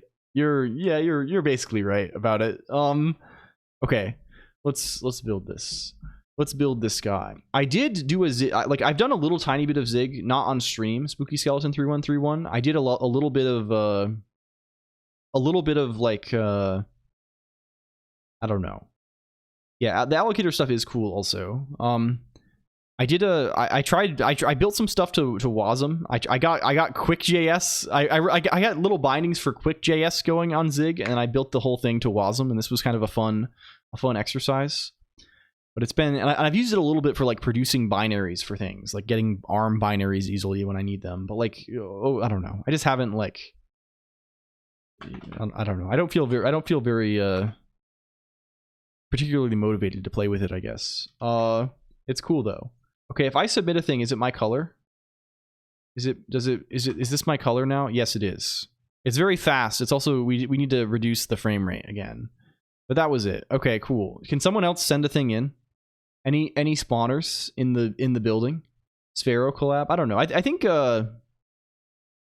it's kind of hard to do like programming collaborations, right? Like it's sort of a tricky thing to do, right? I love Sphero, right? Like Sphero is like, if Sphero needed a kidney, I'd be like, damn, yeah. No, I'm that's kind of crazy to say, but like you know what I mean. Like Sphero is I love the stuff he's making and like this kind of thing. Oh yeah, we're only using index 1 right now. So this is, let me fix this. We'll submit something new in a moment. Where is next use? Next rule? Okay. This should fix one thing. It is grid aligned. One of the brethren, yes. And then we'll tick less frequently. Make this, what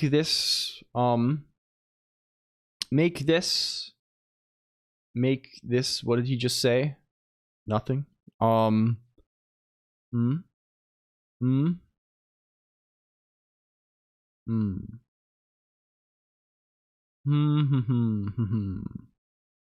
Okay, it goes.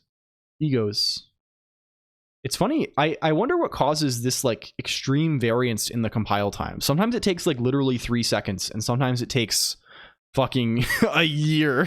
Like I don't know what is the origin of this. Maybe it's like it took 41 seconds that time. Sometimes it's like, and sometimes we are rebuilding and it is also fast. Like this is just, we're changing one file though. It's not even like an incremental thing, I think, LG. Okay, now we should have different colors, right? If I do this, it's not running Nix develop. The make file is just running cargo. Oh, okay, we're still getting the same colors. Why is this? Why is this? What is the origin of this? There is a problem. There is a problem happening.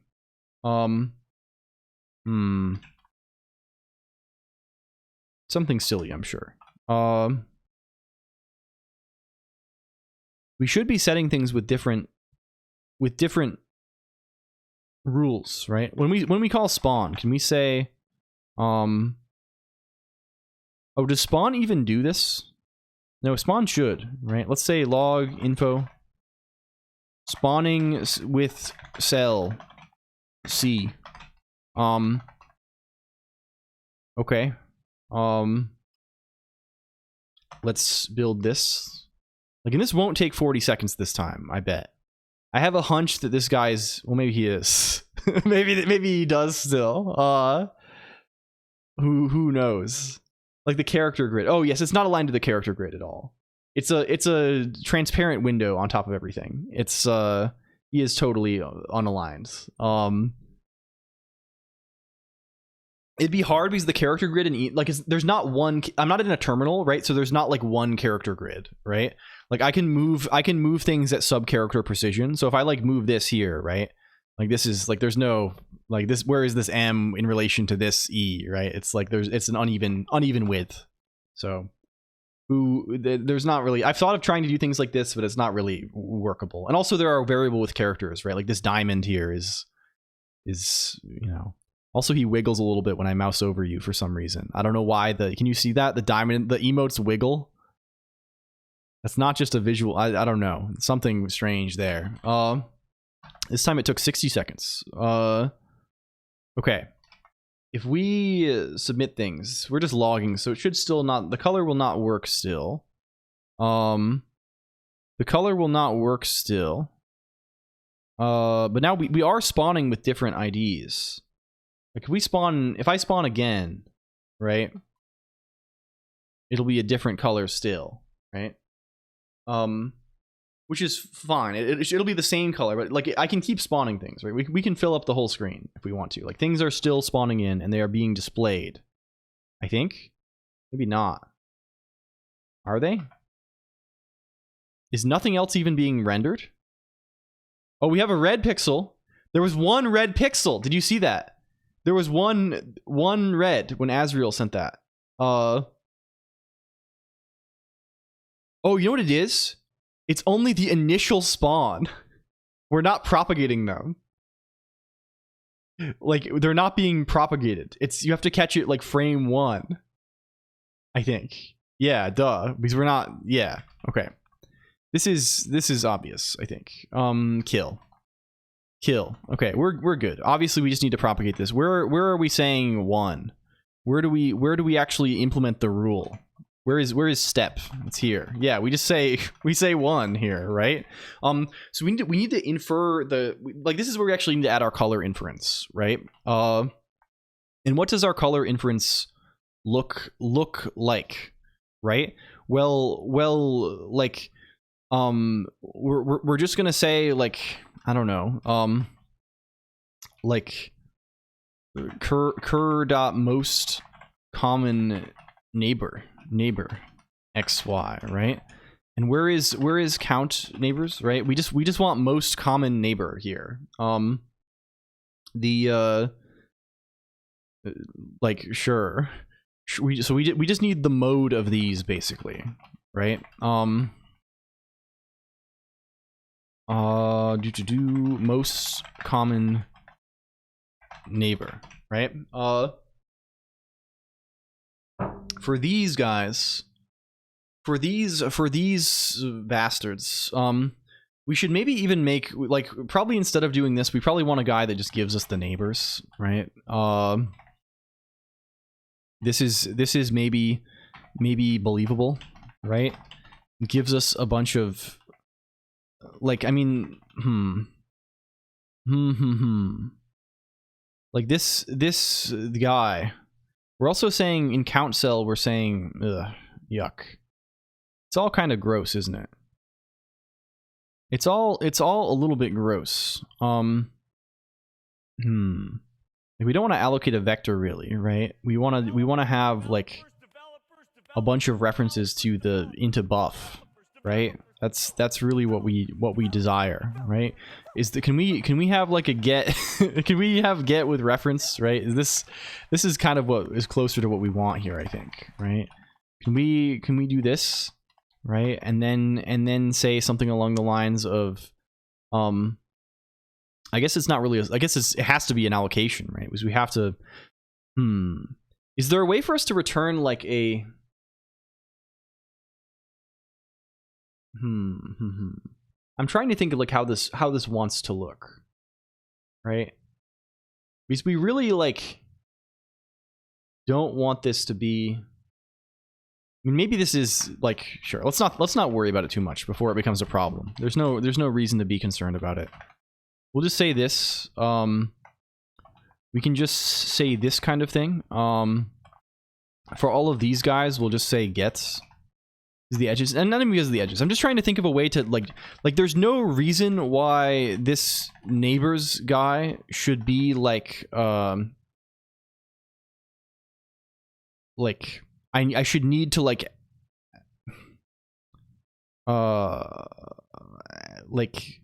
it should be very light, I guess, right? Like I shouldn't, yeah. Like I should just be able to like return an iterator over these guys, I guess. Is there like a convenient way to do this, right? Like this, like at the value level? Maybe I don't even know what I'm talking about. Can we just grab all of these? Can we remove all of the gets? It should be that syntax. I see. And can I just like return like what can I return that is that type? Is there something convenient for this? I don't know. Like Like I want to abstract out like this pattern of like getting a bunch of these guys a lot, right? But I don't want to actually like put them somewhere, right? You could do this dot map, sure. I guess this works. I guess this works. Yeah, and maybe this goes. I can see this, I guess. About 6 neighbors. You're so voxel filled. Yeah, either way, it's fine. Let's just do this. We'll return the. We'll like. I don't think I can do this though, right? Like, where does this live if I return? Like, I guess it gets copied. Maybe I can. Maybe I can do this. Maybe I'm thinking myself into a knot, and I'm not. I should just stop thinking about it and just try doing this. And if it fails, I'll do something else and just not worry about it that much. That seems like a good solution to me. So what is count neighbors then? We can just say self.neighbors xy.map I don't know. Like c.min 1 get panic. No. Well, IDX should not. No, it should never panic because it just wraps around. There's no inputs you can give get that should be bad.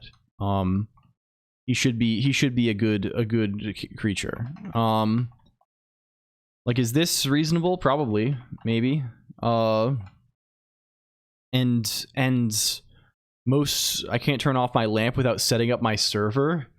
What the fuck? This is like you're having this. We've cursed you. You're having the sorts of problems that we're having here. This is an LCOLONQ ass sentence. This is your X539.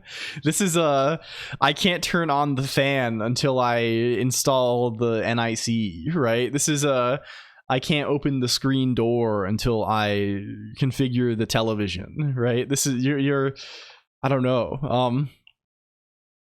Okay. Well, is there a good way for us to find a mode without keeping track of a bunch of different shit? Like, what is the option here? How's the deck going? I still have to. I'm just waiting. I need to set up networking. I need to like either bite the bullet and like set up my router thing, or I have to go back through the installer again. Might reject some. Yeah, we'll see how it turns out. Let's just have most common neighbor return 1 for now. And at least it might compile, and let's see what happens. It's not an iterator map. Oh, yes, I see. Okay, that makes sense. Can I just return? I really feel like I should be able to return. Where is compilation happening? He's just hanging out. He's just hanging out there doing nothing. Cool. Hey, cool. Yeah, just call iter before the map. Sure. Yeah, makes sense. Yes, you are the like this. Do we really need this either at this point? No. Like, let's just not be worried about this anymore. Okay. You can all just be cell. You are 1 byte. Why do we have a? Yeah, and you are just saying you're an uniterator. Okay, and so we can iter. We can even, if we iter, we're gonna get references, right? Do we into iter? Is that the fellow? Is that the fellow? I32 cannot be made by sure. We want to cast these. We want to cast those. Okay. Then most common neighbor. What is the good way to do? How do we do this, right? We have the thing that makes it maybe nice is we have only 8 possible options, right? There are only 8 possible things. So I guess like we could just like we could handle this somehow. It is a cell is a single is a U8. Cell is a type def for U8. This is his nature at the current point. He is extremely small. He has nothing to him. He's like this is a waif. This is a waif like type. I mean, there's the easy horrible way we can do this, right? But I'm trying to think if there's a clever fun way. Do we have a clever fun way? Dead cell can't be most common, can it? I mean, it could, right? I'm not going to be opinionated about that right now. I think I'm just going to say we have 8 numbers. Which of the numbers occurs the most in the list, right? We can get an array of 8 numbers, some of which are the same. They could all be different. They could be any byte. We need to find the most common one. So like we don't want the color of death. Yeah, this is true. We don't want this. But like, oh yes, of course, we want the most common live neighbor. You're correct in this respect, right? Because we're looking for, yeah. This is true. So we can just like filter them. But the point stands in general. How are we computing mode?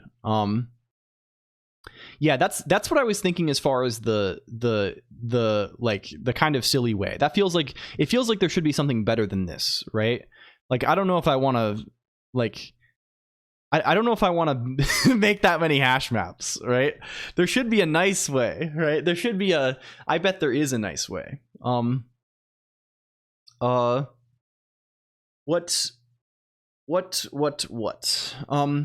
We can make an array of length 8. We can fill it with pairs of, like, we could basically do, it's effectively just doing a poor man's hash map, like an A-list style hash map. I feel like there's got to be like a trick.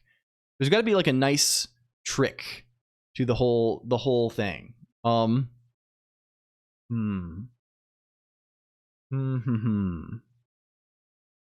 What can we do?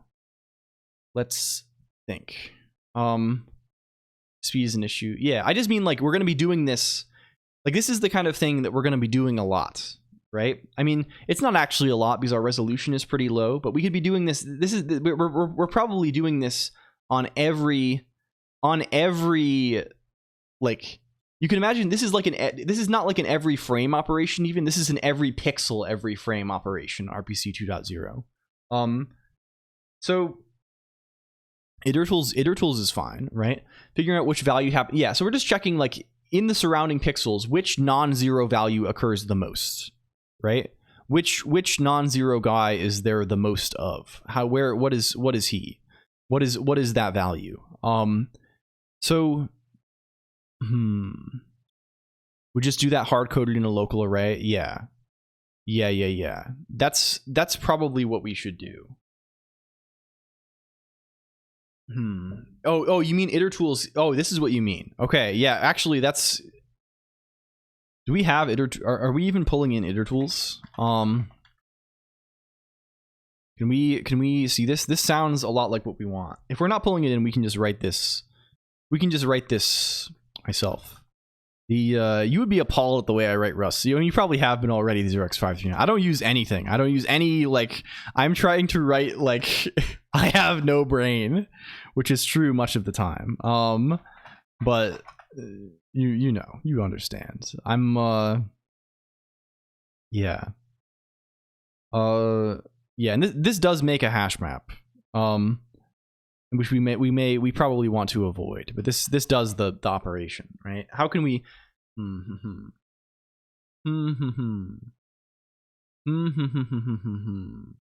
yeah, I mean, I don't want to use a map at all. We're going to avoid the map for counting. Yeah, I don't want to allocate per, I don't want to do any allocation here, basically, right? I'm fine with having up to, however many bytes we need, like cheaply. I mean, hash map, he'll just live on this, like, no, he won't. He cannot. We could reuse a map, but like, we can do it, like, we can do this way easier, right? There's a trick here. There's a nice trick. We need to keep track of because they can be out of, like, oh. Do we gain any advantages by sorting these? By sorting these, we know that, like, runs of one number are contiguous, right? Yeah, I mean, it is possible, right? I just feel like there should be like a funny trick, right? We also know that all of the cells are only 1 byte. This is also a thing, right? We could in place sort of index pairs profit. Yeah. The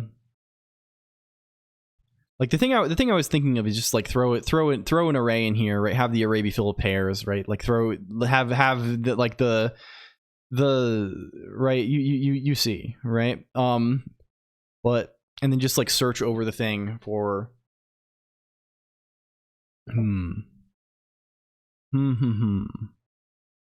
I feel like there should be like an arithmetic trick. The sorting thing is maybe a good idea. Do we have any, are there, like, can I do a good like in place sort on an array? Is that a guy that Rust has for us?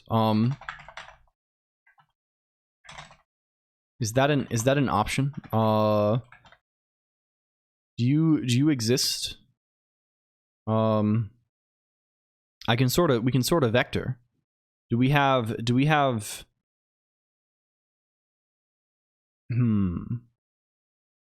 can sort unstable by key. Sort then nested iter until different value count. Yeah, I was just gonna sort, and then once they're sorted, we can just keep track of the current greatest count and the current best value, and then because they're in order, we just know like we don't have to keep track of the state individually for each element, right? We only need to keep track of for the current thing that we are looking at, right? Until it changes. This is kind of good. The desk is clean, very nice. Where can we find this? Is there sorts on slice? There's is sorted. And really even what we want even more than this is we want some kind of grouping. We want some kind of like, is there like a group by or like a, this is kind of really what is cool. But sort is probably okay. Yeah. Sort is totally good, and I bet sort. I don't know. I wonder what's cheaper between this and the hash table thing. It feels like doing a sort in place on 8 elements is probably pretty quick though, right? I don't know. Like if we say this and then we loop over these guys, the like if we say something like, I don't know, let mute greatest equals like 0, right? Sort unstable is faster. What is sort unstable by doing? Without preserving the initial order. Oh yeah, that's okay, that's way better. We don't care about that either. We really don't even care about sorting, we just care about grouping. All we care is that adjacent elements are like that, like if you have 3s in the array, all the 3s are contiguous, right? That's the property that we care about, I think. So you can be sort unstable. You can be let's call this winner. We're gonna return winner at the end. Chicken dinner. Hello, Machka6. Meow, meow, meow, meow, meow, meow, meow, meow, meow, meow, meow, meow. True. The let's say score is 0 also, and let's also say let mute cur equals hello Jarman ED also. Cur is 0, something like this, right? We're gonna say for C in ends, right? If C is not equal to cur, we're going to say score equals 1. Score equals 1, and cur equals C. Otherwise, we're going to say score plus equal 1. And then here we're going to say if score is greater than or equal to, this will, whether this is greater or greater than or equal to will determine the direction it's biased, I guess, but this is arbitrary given the, it'll just be biased towards larger numbers probably anyway. If score, if we'll say if score is greater than or equal to, blah blah blah blah blah blah blah. We need to keep track of the current score also, right? This is what we actually want, right? Cur score. The name is Chef's Kiss. Thank you. What's the score I see on each message in chat on screen? Oh, that's the biblicality score. There's a YouTube video about this. It's old. It's old. If cur score is greater than or equal to score, then we say winner equals C, score equals cur score, right? And this should handle the updating of our own score for free, kind of. Yeah, it's an old book. It's mostly an old book. This is what we care about. This makes it clear. And then we return winner. I think this maybe does what we want it to do. Kind of gross, but not as gross as doing the other thing. It has nice properties, maybe. Does this actually get what we wish for, right? I think it should. Well, we all we can do is try. To run these for loops in my head. yeah. I apologize for writing horribly C-like Rust. Instead of there's probably some nice iterator there's some like grouping iterator that automatically does this, right? It basically handles this pattern of like detecting runs, and I'm sure there is. I'm sure I'm being horrible. Does this build now? When's the furry stream? We were looking at fur affinity earlier a little bit, Machka 6. We discovered an interesting connection between that and something else. Yeah, and you'll spend... Yeah, the reason why I'm not doing this more is that, like, I know I'll spend half an hour finding it, and then when I'll be like, oh, this is great, and then I'll look back at this in 1 month, and I'll be like, what the fuck is this guy doing? And I won't be able to, like, read it. Or at least if I look at it a little bit, I'll like, no. Itertool is dedupe with counts. I see. Okay, this is the guy. This is the guy. This is the fellow. Is it in place? Can we build? And also, I don't even have to care about this. I should have just used the damn hash table. It's probably faster. Followed by max by key. Yeah. Okay, can we go? Do we get colors now? Is it possible for us to obtain a color? Okay. No, we died instantly. No, we died instantly. Oh, because we're not excluding 0. Ah, of course. We're not excluding 0. This will do it. This will do it.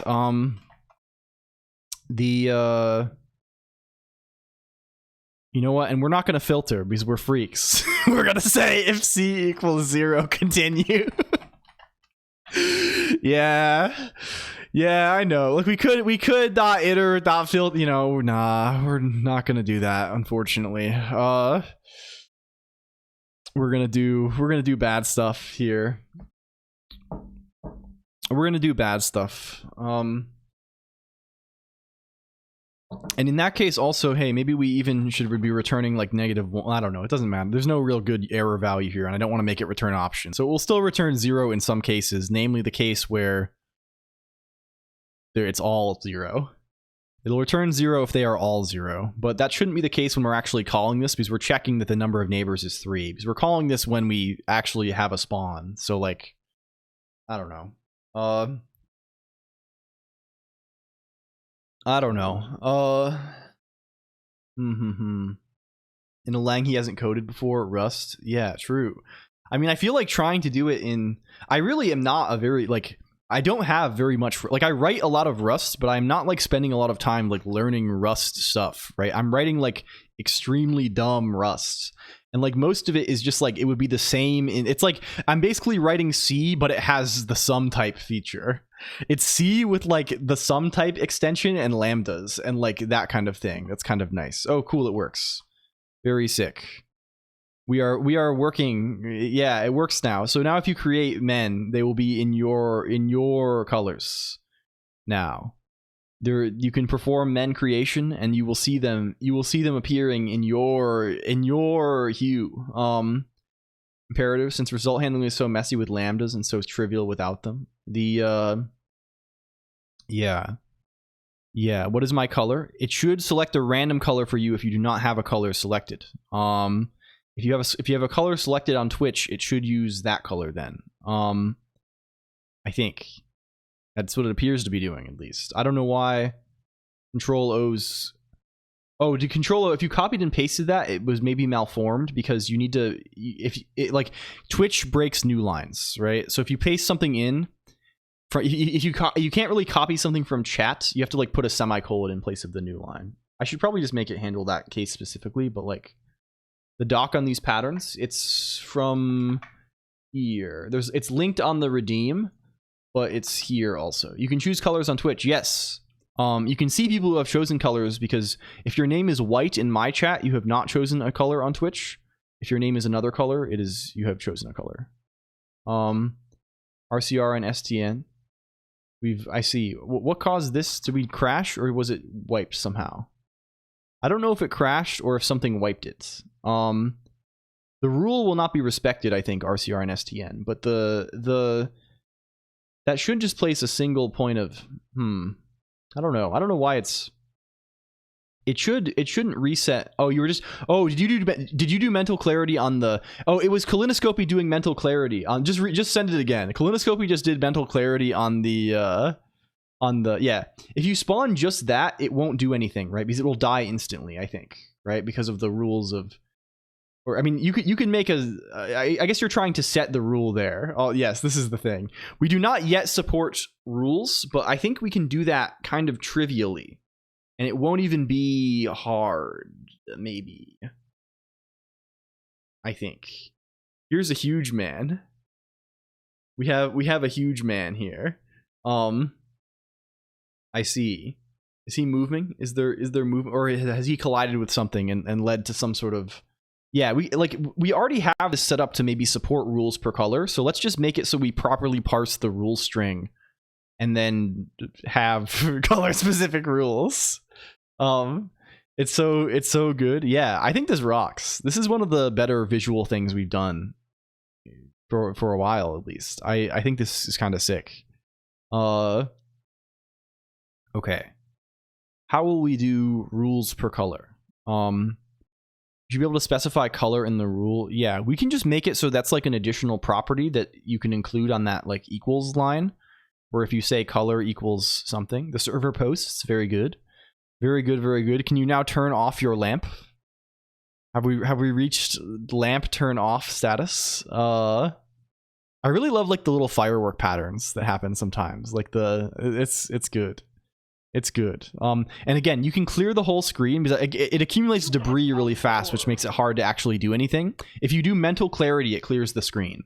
Mental clarity clears all effects always here. Like you can mental clarity, and this will completely wipe out anything, including like model changes or audio or anything else. This is the usual function of this. Okay. Yeah. What was the green control panel? What guy? What thing? This has not been added to the menu yet, but we will add it soon. Oh, look at this guy. This is a cool one, Lumi. Thank you. The little spiral person. We have a couple of characters. I did that one on accident. I see. Custom rules would be cool, but make them make the following much more likely. And behold, I will bring a flood of waters upon the earth to destroy all flesh. in which is the breath of life under heaven. Everything that is on the earth shall die. True. The spawning tentacles is cheating. We should forbid that. I mean, gigantic glider. I see. I don't know. It's like, it's kind of easy come, easy go. There's no way to like meaningfully like keep things around for a long time, right? Like meta-biblicality, what the hell? It's probably because it only occurs once, right? It's oh, this is you got 85. That's a passing grade. That's a B. That's a B. What are we talking about here? The I don't know about that. Okay. Where is, okay, we have to continue. We must continue. I think we might have to. Do we do rules or do we look at Z? I think we might have to look at Z here a little bit. If a green guy and a purple guy give birth to a guy together, should they be the color between the two? Right now they just consume majority. It's whoever has the most cells next to it influences the spawn, right? Literally God got B+ biblicality SMH. Yeah. That's how it is sometimes. Okay. I think what's the play here?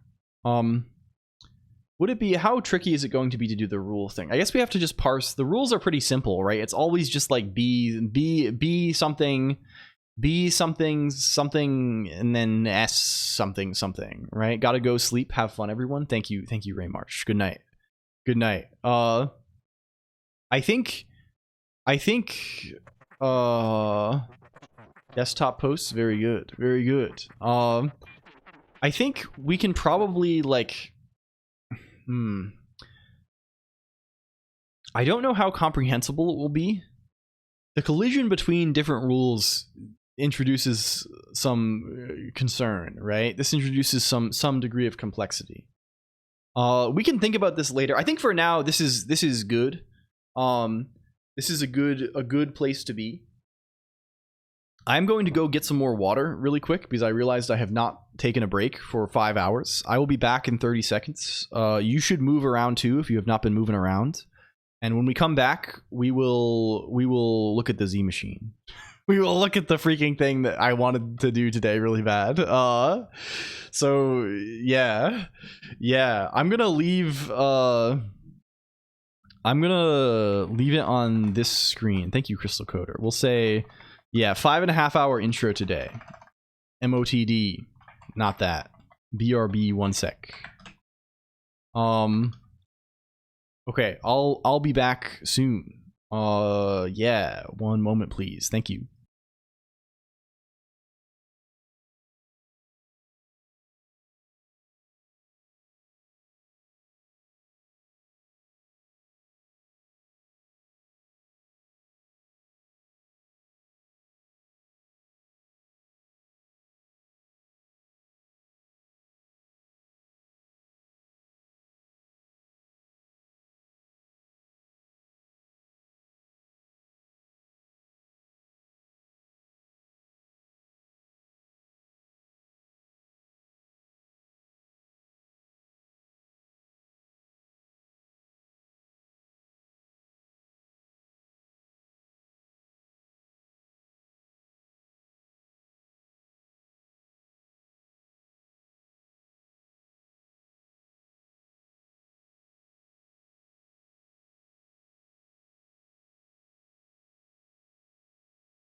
Hello, we're back. Hi. Who's been drinking skooma? Keeps making his coding conditions worse. And so eventually he will have an excuse. I have no, again, I think it's kind of, and again, I can make this go away at any time. We can solve this problem very quickly. We can instantaneously obliterate. He can't have his treat if he didn't bring enough for the class. No, I have no treats. There's no treats here ever. What problem? No, this is perfect. Nuke life, right? It makes it so things can be, I don't know. I don't even see these things. I see straight through them. Okay, how do can we kill render doc also? No to all. No to all. What we're even doing today? What is the freaking plan? A friend is still broken? Oh, someone did this recently. Real Niceden sent in telling him to say Sussy Baka just now, I think, Lumi. This is a novel. This is a novel situation. Gets friend to render in game of life. I don't know if we have enough screen for that, I think. I mean, I guess you can do it with like big just squares like this and space them out, but like it's kind of like it's tricky to get this far, right? It's tricky to get this way. Okay, where is okay, we have to bring ourselves all the way back to fucking reality. The Z machine. The Z machine. The intro is over. Go to see the docket. The docket entry, it's over. We have checked off an entry on the 2 entries on the docket even, and probably this too. We know about gaming now. Now it's time to figure out what the hell the deal is with Z. We're going in, you know, this is an orderly docket exploration session today. What is the deal with Z? Can we find the Z machine specification? Is this a thing we can do? Z machine specification. I know there are multiple versions of this guy, right? He has several forms. In form fiction, we have the Z machine standards document 1.1. I see. From errors corrected in 2014. Okay. Ah, I see. Perfect appearance here. Excellent coloration. Okay. Let's who knows how far we're going to get into this today, but at the very least, let's get a handle on what the hell they're doing here. We can do story time a little bit. Let's see. Okay, this is at least much more readable. Okay. The Z machine was created on a coffee table in Pittsburgh in 1979. It is an imaginary computer whose programs are adventure games and is well adapted to its task, implementing complex games remarkably compactly. They were still perhaps 100K long, too large for the memory of home computers of their day, and the Z machine seems to have made the first usage of virtual memory on a microcomputer. Okay, further ahead of its time. Okay, cool. We have historical information. Portability is the cardinal principle. Very good. Many story files created by Infocom survive. Very good. And we know there is a Zork that is MIT licensed, right? We would like a good test case here. No treats but bedtime story. I'm happy and content. Is this well, maybe, perhaps they mean the actual MIT version of Zork. And perhaps this one is also not for the Z machine. Perhaps this is the original code. In fact, the date appears to indicate this. Use lists and lists. Yes, this is MIT no attribution, but this is not code for. Is this written in? What is this written in? What the hell is this written in? Do we even know? It's a tape. Oh dear.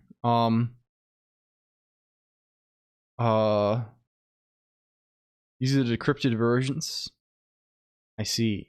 Well, either way, we would like to find a piece of actual inform. So I might even have something lying around. Can we see?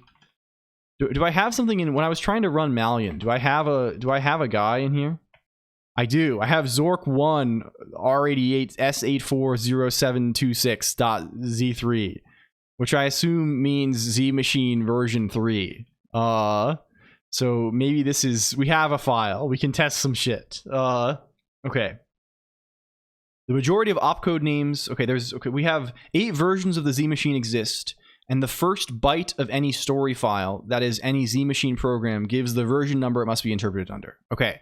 Does this follow from our little Zork guy here? If we say hexel mode, it does appear like the first byte is 03. I think most IF at this point is available, right? There's like interactive fiction database. I feel like the attitude regarding IF is relatively lax in the sense that like tons of this shit is just on here, right? I don't think anyone is really trying to like super actively like these have the infocom games, right? Like if I search for Enchanter, right? Do they have the game? Yeah, they just have the game on here, right? You can just, and I don't think anyone is like super, I don't know who owns the rights to these, but like I don't know if anyone is like particularly cares, right? Like I don't know. Hello Johnny Man 9. But yes. There could be a header, but I think it's after that potentially, right? We'll see. They have the version at the start. And all the muds of my childhood. Yeah.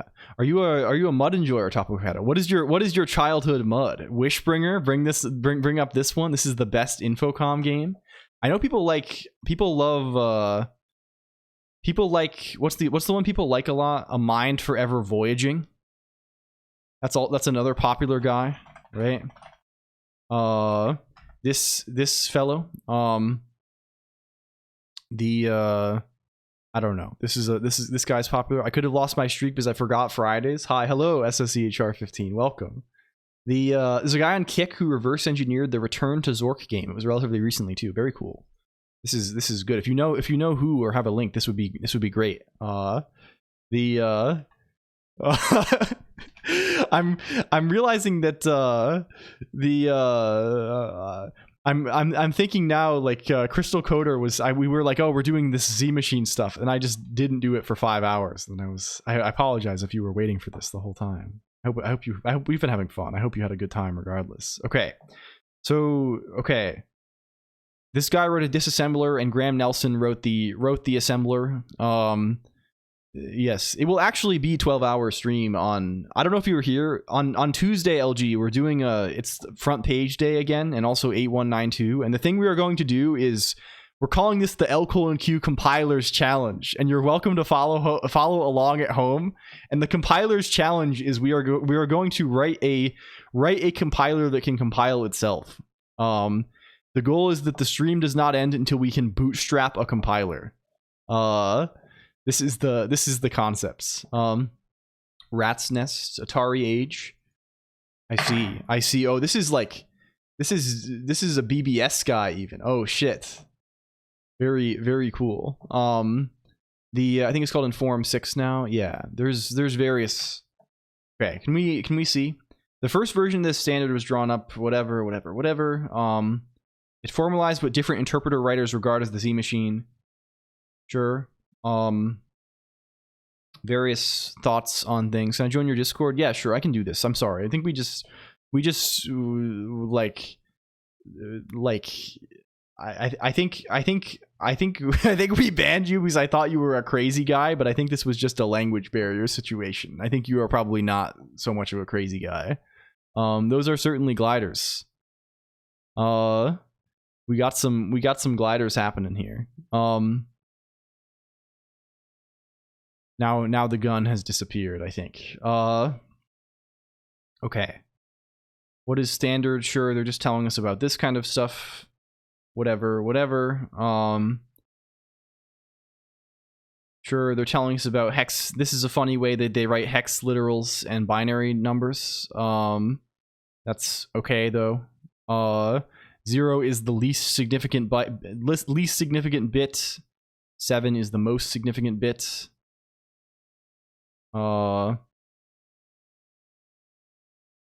Is that okay? Sure. It's funny that they say least significant and top bits, right? Well, I don't know. Anyway, I can SSH into the server. Very good. Story files are mechanically best identified by their release number and serial code. Sure. Whatever. We don't really care about all this. It doesn't contain a full parser. It's like a computer without an operating system. A game program has to contain its own parser, and the tables this uses are not part of the formal spec. They write their own parser. Okay, let's just get into the business. We don't need the overview of architecture. Okay, very good. Very good here. What do we have going on here? We have the processor. We have a stack. We have a stack. We have some stack memory. We have globals. We have an object tree. This is why it's a funny little computer. To bring down the bitrate, yes. Although I would hope it's not too bad because it's not changing. It's only changing like every half second or something, and they're pretty big chunks. Maybe it does kill us though. Text is pretty bad in general for the bitrate already. I think so. Like my model, I imagine is like. I guess it's mostly unchanging, but like fast model movements, I think, are also a killer of this. They hate this. Can encode an image. How did the color just change? I don't know what happened. I also observed this, that it is now pink, but I don't know why that is. I don't know why. Oh, you sent the pink ones. Okay, you sent it over the API. Yeah. This is it. This is it then. Why did Lumi's disappear then? Was there a mental? Oh yes, Control-O sent mental clarity as well. Yeah, this is the thing. You cleared and sent. Okay, now we understand. The mystery has been solved. Yes. Okay. The thing that makes this computer interesting is that it is not just like we have memory. Like there is this notion of an object tree. Standards Quetzal. This may also be interesting documentation. Yeah, this is the save file format. I see. Okay, good. Hello Kokupsi. Okay. Sure. There are a stock of some 240 memory locations are set aside for quick and easy access. And these are called global variables, since they are, okay. Okay. I don't know what that 240 means, but that is something. My mistake is it wasn't returned to Zork. It was seventh guest. He was making the engine from scratch in C++, which was amazing about it was the video format he decoded, which played FMV. Very cool. Can we see this guy? Do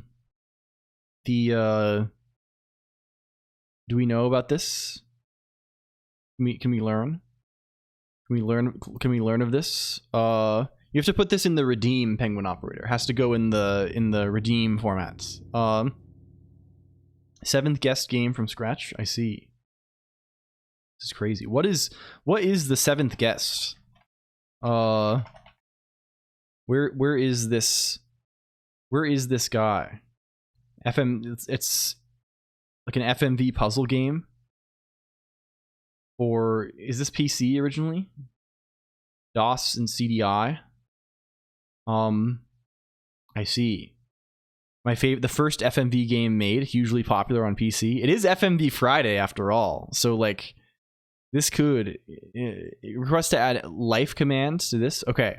Like linking to this, you mean? Hello Kotan 0. Ogame followed by 11th hour.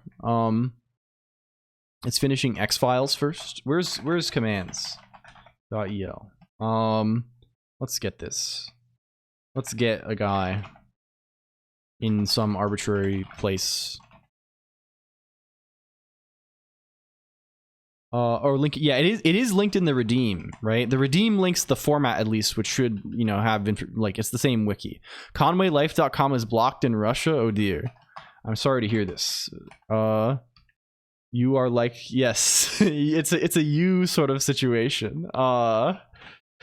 We need that sound too. Okay, yeah, this is sick.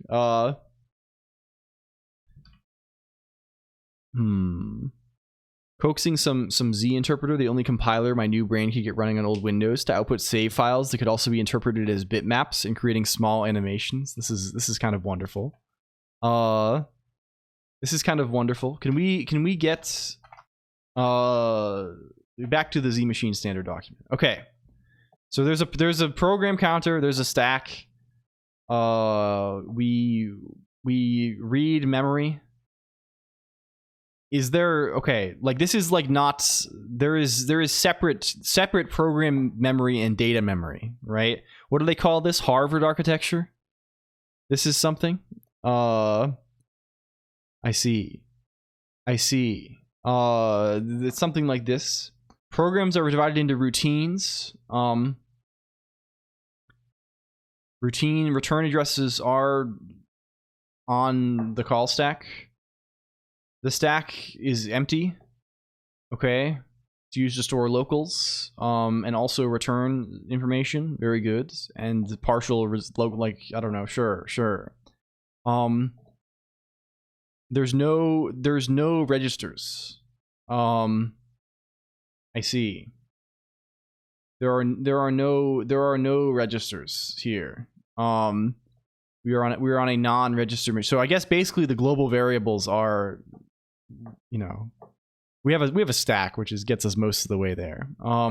There's no access to hardware except by particular Z machine instructions. Read and read char allow use of the keyboard. Print and draw a picture allow use of the screen. The screen's image is not stored anywhere in memory. Conversely, hardware can cause the Z machine to interrupt, that is to make a spontaneous call to a particular routine, interrupting what it was previously working on. This happens only if the program has previously requested it, for example by setting a sound effect playing and asking for a routine to be called when it finishes, or by asking for an interrupt if 30 seconds pass while the player is thinking what to type. Okay, hell. We're basically in hell with regard to that, but that's fine. Okay.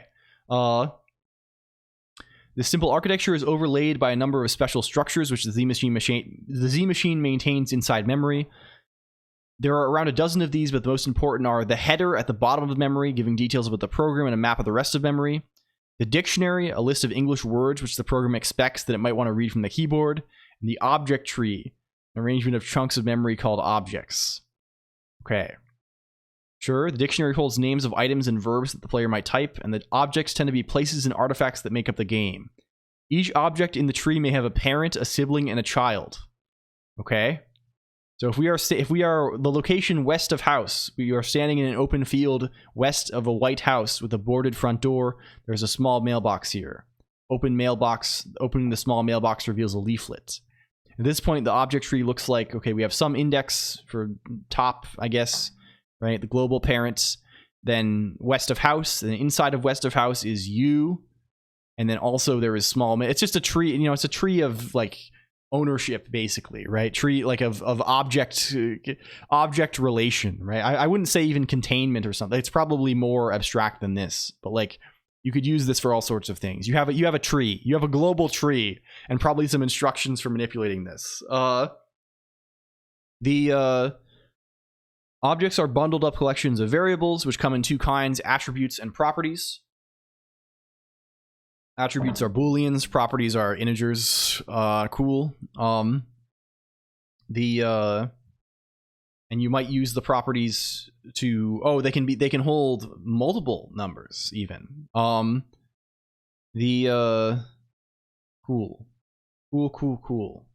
What are these properties supposed to indicate? Does this mean something?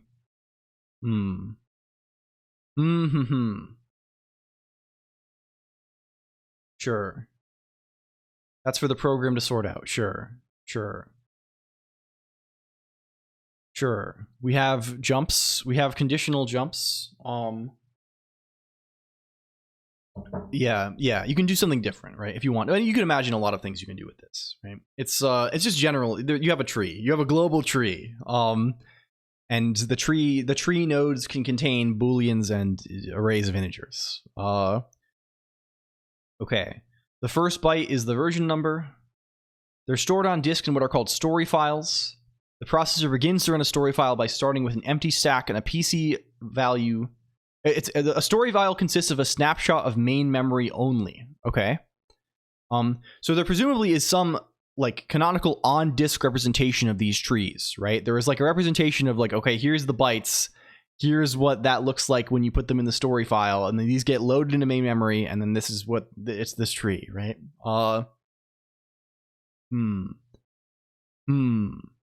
The story files is to be set up with many of the structures in memory, such as the dictionary and the object tree, already created with sensible contents. I see. Okay, cool. Let's continue.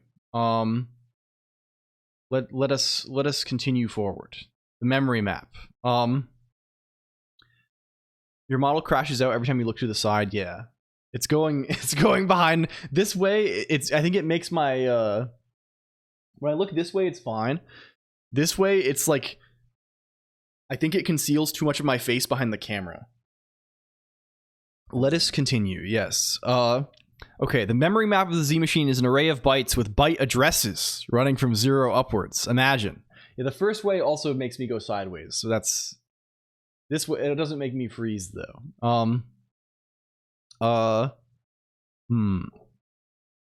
This is divided into 3 regions: dynamic, static, and high. Okay.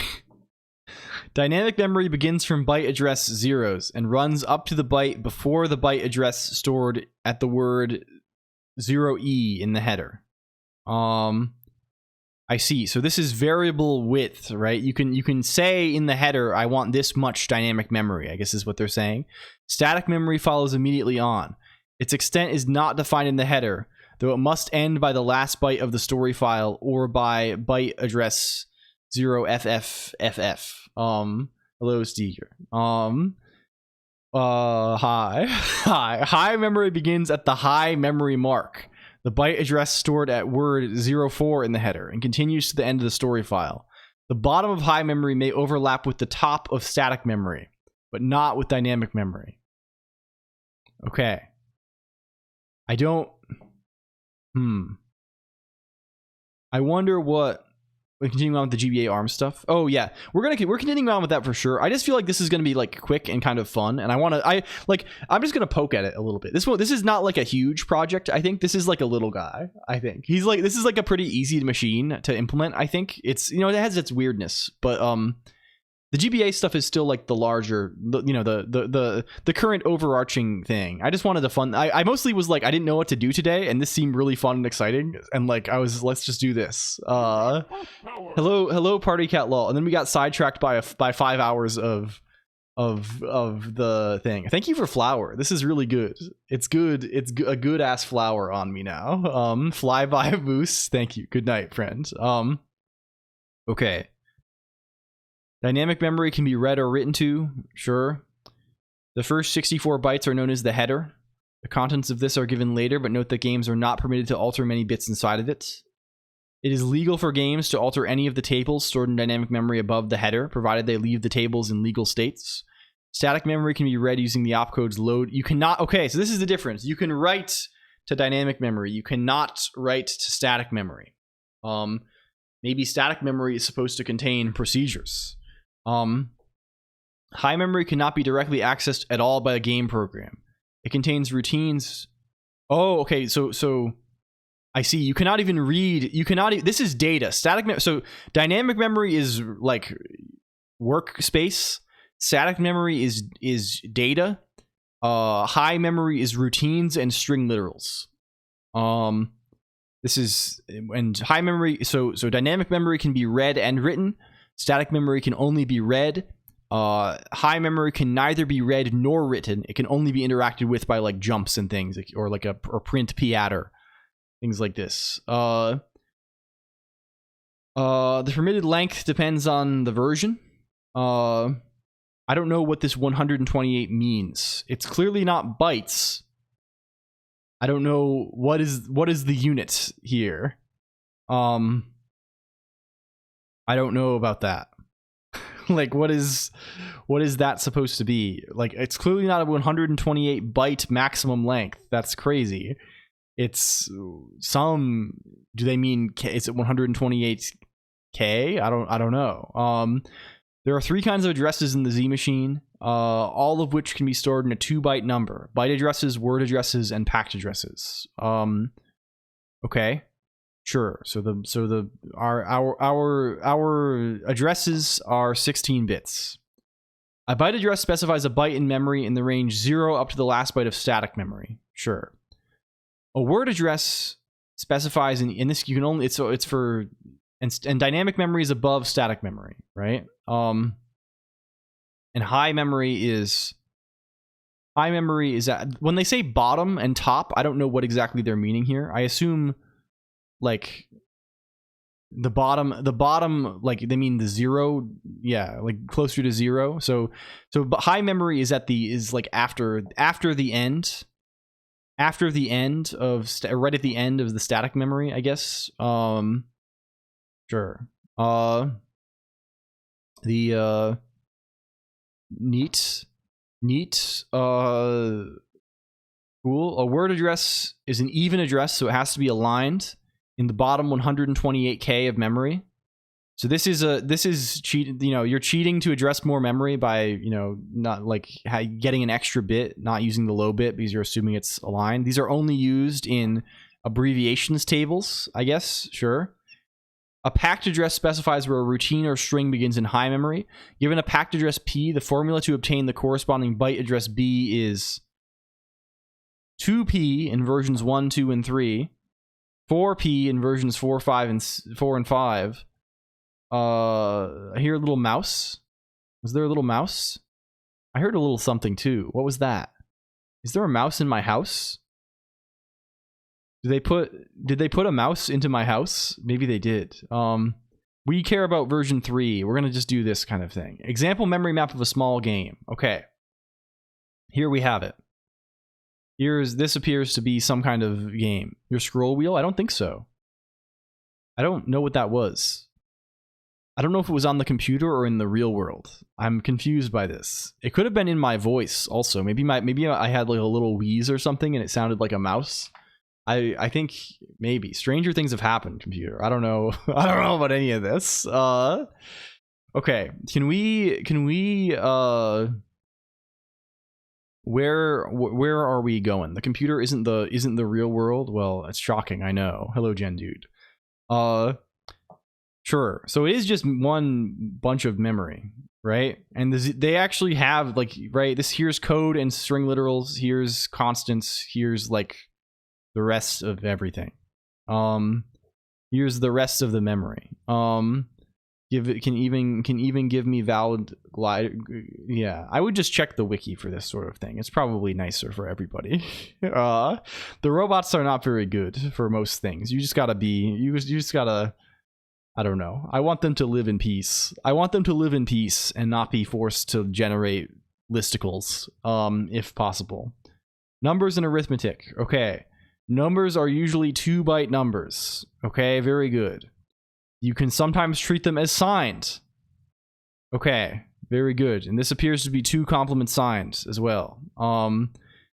The numbers, the operations, these are signed. Bitwise operations are unsigned. Comparison is signed. Since comparison is signed, it is unsafe to compare 2 addresses. Okay, very good. Arithmetic errors. It's illegal to divide by 0. Formally, it has never been specified what the result of an out-of-range calculation should be. The author suggests that the result should be reduced modulo. Okay, good.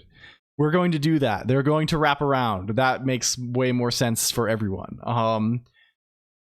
We need a random number generator that has one of 2 states, random and predictable. When the game starts or restarts, the state becomes random.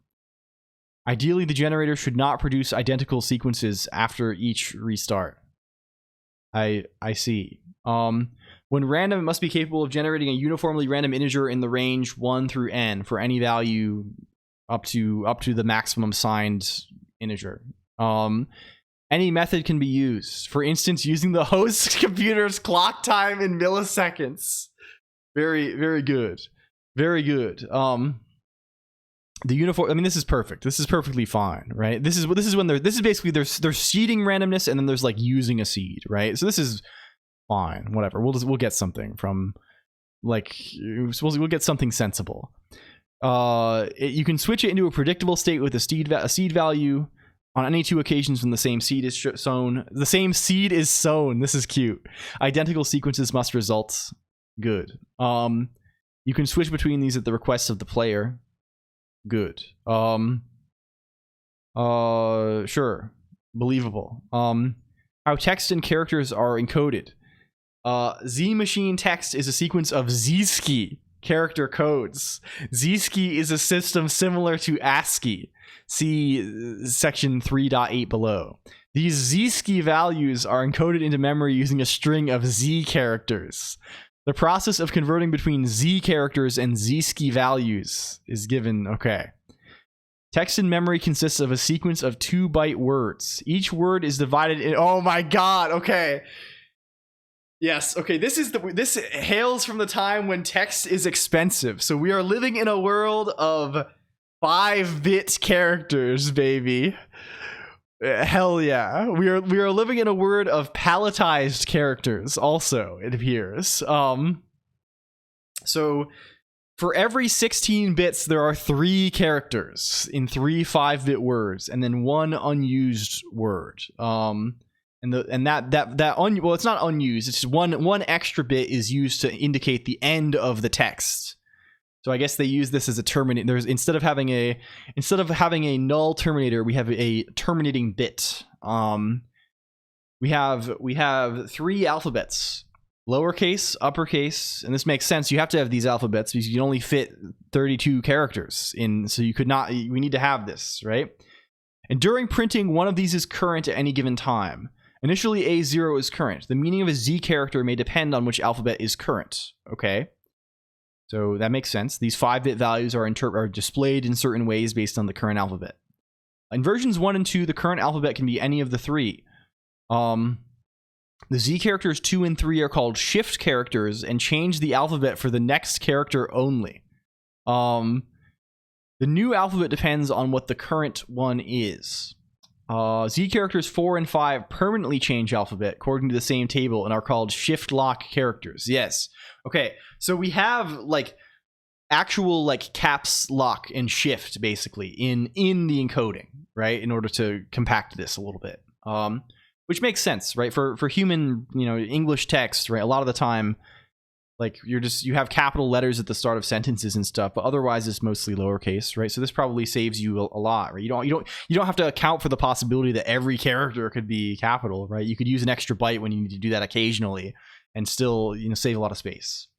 The current alphabet is always A0. In versions 3 and later, the current alphabet is always A0 unless changed for 1 character only. Z characters 4 and 5 are shift characters. Okay, so there's no shift, there's no caps lock in this, right? Okay, an indefinite sequence of hello. She's here. She's on this. Hello, Maud. I went up and got some water. Are you doing good? How are you feeling? You want to say hi? You can come say hi if you. We're looking at the Z machine. We did a cool thing where we got different colors going for the cellular automata. I don't know if you saw. Hello. What? We got different colors going. What?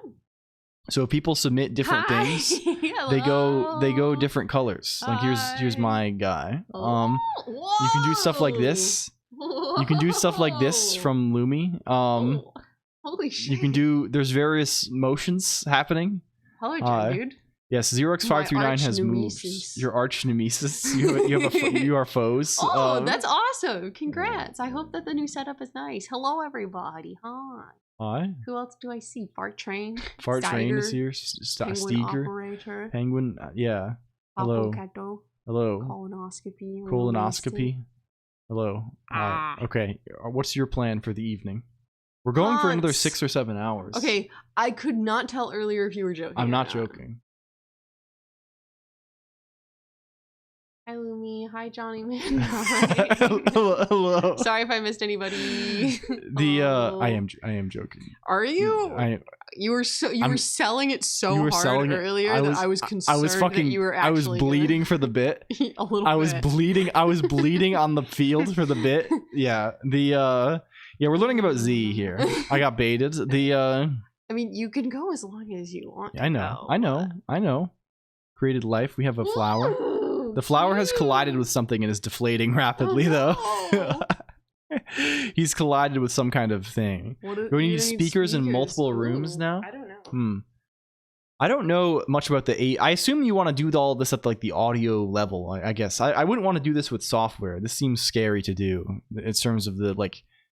But it seems like the kind of thing that you could maybe just like run the same signal to like many rooms, like at like in like an analog way. I don't know. People have been doing like fancy AV systems for a long time, right? Or like sort of like fancy stereo kind of things, right? Okay. So what's this? What's all this then? The flower has evolved. Yes. You can do audio over Ethernet. This could be something. Yeah. Spawn is currently random. We could perhaps allow this to be influenced somehow. I guess there's no reason why we shouldn't, right? Like, we just have to add extra parameters. What do you mean it's random? The location at which your pattern spawns in is randomized. It chooses a random coordinate and it places the top, it places like your thing at a random spot. Dante networking. Product name for a combination of software, hardware, and network protocols that delivers uncompressed, multi-channel, low-latency digital audio over a standard Ethernet network using layer 3 IP packets. I see. Very cool. I always wonder how these things go. Like imagine like you're running like a theater, right? Or like I don't know, like a concert hall or something, right? Even if you specify a full-size pattern, it will still be randomly placed. It'll just be shifted, right? It'll be shifted randomly by that amount of pixels because since it wraps around, right? This is the way of it. This is the way of it. I don't know why that spawn didn't work. These ship posted. No, you're good, Penguin Operator. Just chill out. Don't worry about it. just relax. We'll figure it out. The concept of custom rules. The idea was that we are not doing custom rules yet. The idea was that this would be influenced by you include whoever tried to do this via API. You included an extra new line. The idea is that this will how do you say, the color will influence the rule, right? And if the tile is off, it'll be handled in the same way where like it is controlled by the majority surrounding color, right? Do you see? This is I think the idea. But we have not yet implemented the actual. They are all currently B3 S23 or whatever the thing is. Yeah. Okay. We have various alphabets business happening here with Z characters. And so what is this? So Z characters are the actual 5-bit values that are like the thing that is in memory. Z-ski is presumably the mapping between a given alphabet and Z character to like what it looks like, what it's supposed to fucking be on the screen. Yeah, here's the alphabets. And here are the actual Z-ski characters. Cool.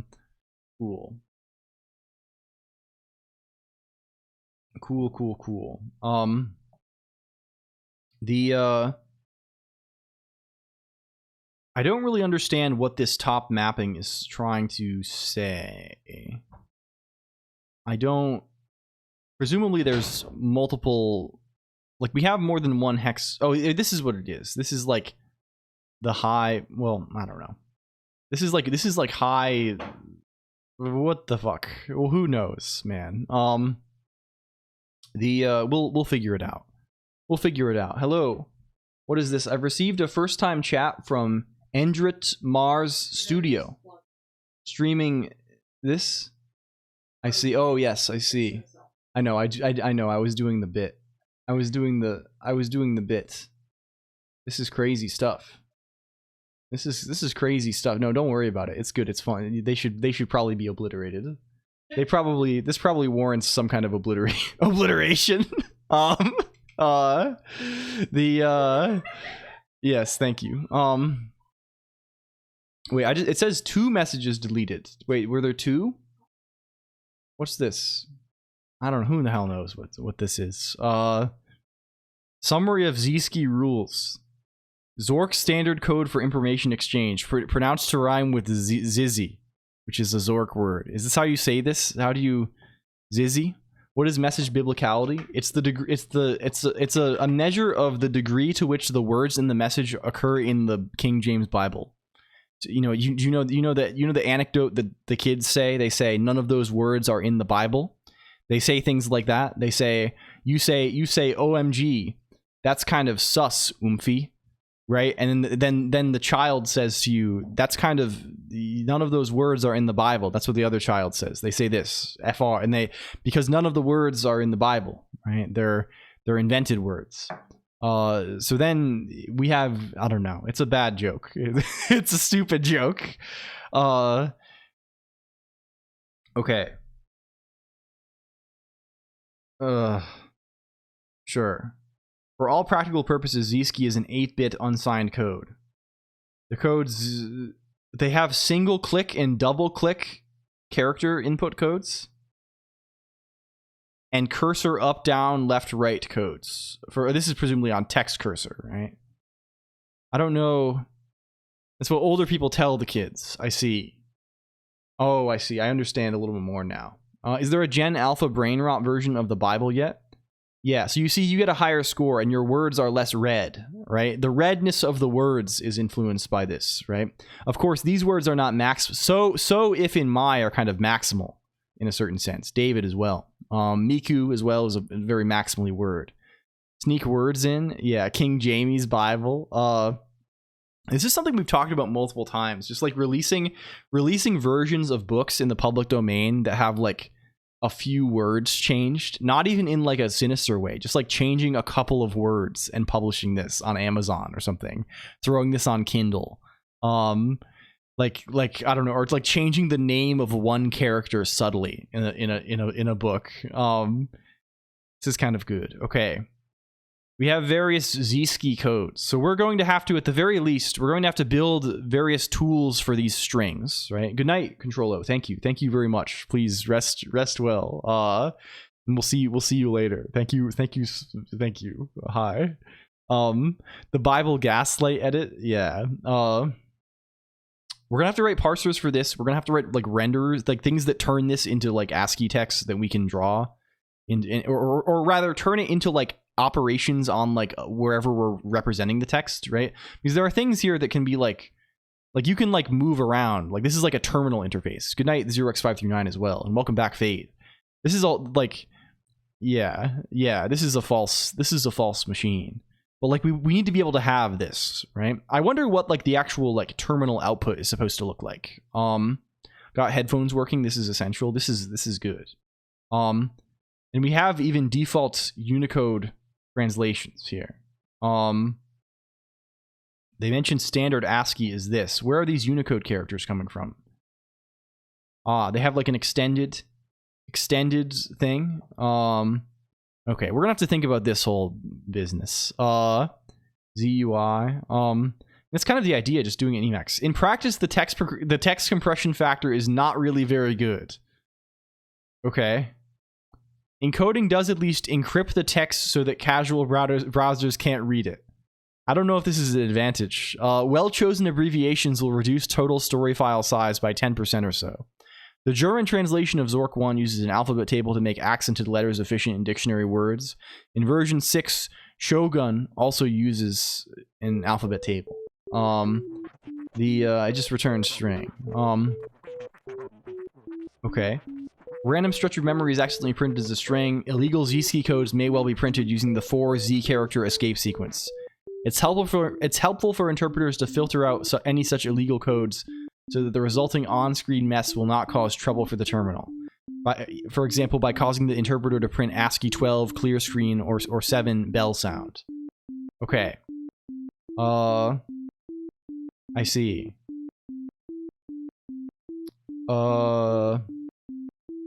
I Ideally, an interpreter should be able to read time delays for timed input from stream 1. I don't know what that means. The Beyond Zork story file is capable of receiving both mouse click codes, listing both in its terminating characters table and treating them equally. Hello, Nesk TF, also welcome. Friend doesn't know how to compose. Not very well. Who knows? General confusion. There's been general confusion over the rendering of characters 27 and 60. Well, anyway, moving on. We don't care about this very much. How instructions are encoded. This is one good place. Friend is doing a great job. This is good. This is good. I hope this goes okay at least. A single Z machine instruction consists of the following sections. Opcode, of course it's variable width. Opcode, 1 or 2 bytes. Types of operand, 1 or 2 bytes. 4 or 8 2-bit fields. Operands, between 0 and 8 of these, each 1 or 2 bytes. These are chunky ass instructions here. Holy moly. We can have fucking like I don't like we can have like what? We can have like a 40-byte instruction or something, right? You can have text of unlimited length. I mean, it's more of like an interpreter thing, right? So it's like it's not like that weird, right? You kind of expect this, right? It's closer to like source code for a high-level language, I imagine, right? In the sense that like you have these like literal strings and things, right? There are 4 types of operand. These are often specified by a number stored in 2 binary digits. Sure. Okay. So these are those 2-bit values, right? These dictate the types, right? And you can have 4 or 8 of these guys, right? And they can be 2-byte constant, they can be 1-byte constant, they can be variable, which presumably is like an index into some table at a constant memory address, or like at an address that's specified in the header, or omitted. Large constants are stored with most significant byte first, so they are big endian. Very good. Variable number. Oh, these are stack offsets. Oh, no. So it's stack offsets up through. You can reference up to numbers 0 through 15 rather. Reference stack offsets, basically locals. And they're not even like offsets. Presumably you have to like know maybe all locals are the same size, so I don't know. The ambulance arrives. And then the rest are the global variables, sure. Which I guess that makes sense. Now we know why there are 240 global variables. Because yes, we're reading the documentation. It's illegal to refer to local variables. Yes, we had kind of a 5.5-hour intro today, Wind Up Boy, because we made the Game of Life stuff connect to other things, and we gave it colors per user. As you can see from Poof's submission here. And it's in general, it's all hooked up to everything else. So we're getting into the business now. We're getting that was a lot. That was way more than Friend normally does. Huh? Can we play that back? Is that recorded now, right? If I go to Bells, I should be able to play that back by saying, where's Bells? I got Bells computer. Where's the Bells? I got Bells. I think it's called Friends Battle for Colonq's Mind. Does this play? That's crazy. What is that? What is that supposed to be? It's normal. He normally plays songs that are like beep boop beep bop, like this. You can hear.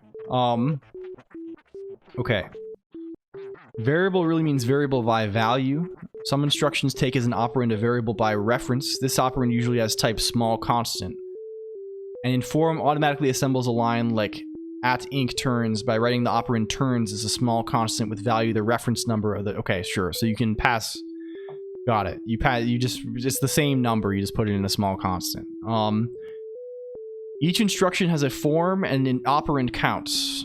If the top 2 bits of the opcode are 11, the form is variable. If 10, the form is short. If the opcode is 190 and the version is 5 or later, the form is extended. Otherwise, the form is long. Okay.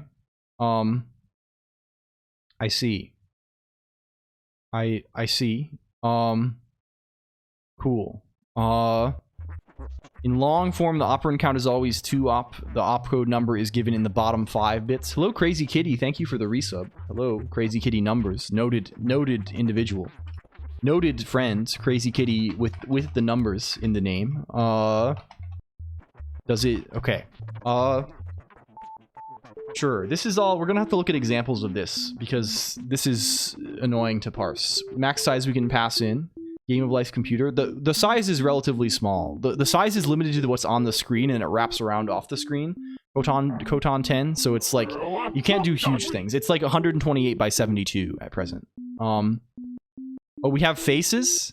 Or we have some kind of... It's split on the end, but we have some kind of brackets producing some sort of little laser beam. This is kind of good. It's 101. It feels very Lisp coded. Yeah. We have shit on the screen. Yes. Okay. Okay.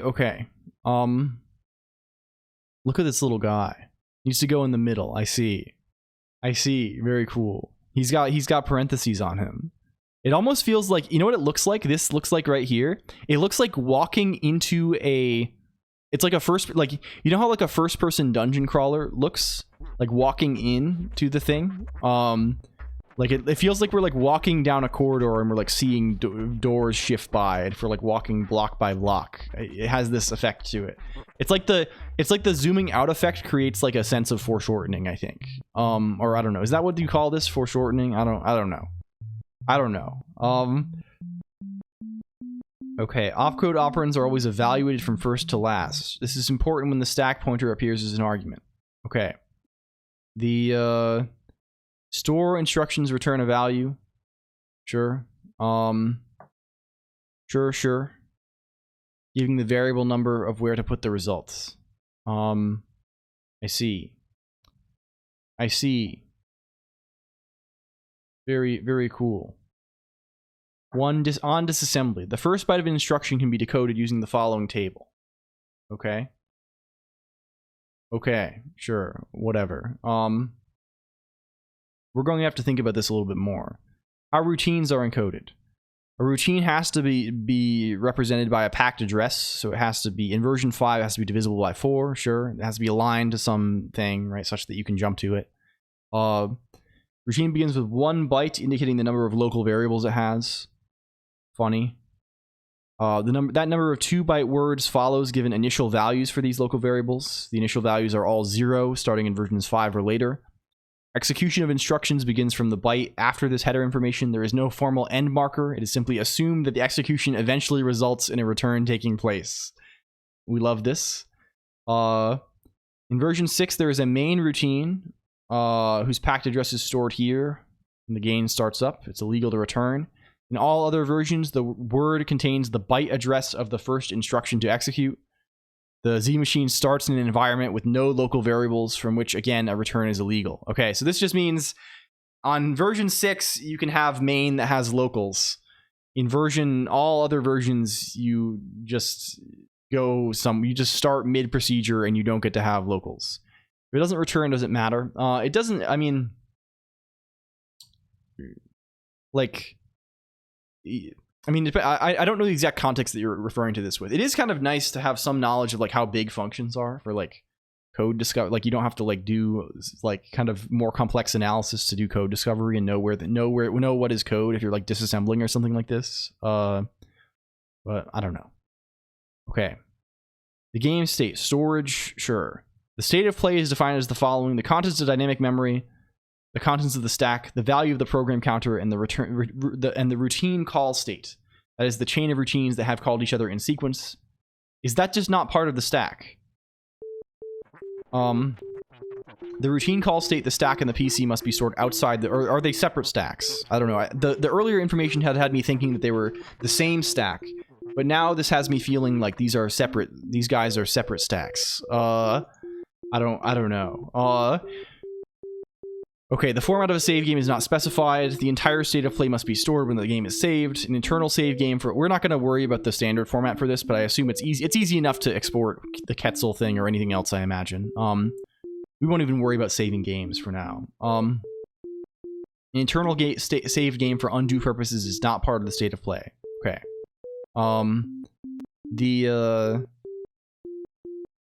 Okay, it's illegal to save the game during an interrupt routine. Save games do not, so you don't need to restore like you don't need to restore information about how to like get out of an interrupt. Undo is a thing, yes, but we will just not support this for now, or like support it internally in a different way. Like we just need to have like all we need is we need to have some representation and way to like gather the internal state. I don't particularly care about serializing it in a way that is the same as other interpreters yet. Okay. Increase stack size or Windows front. We can just have a big stack size. It probably doesn't matter.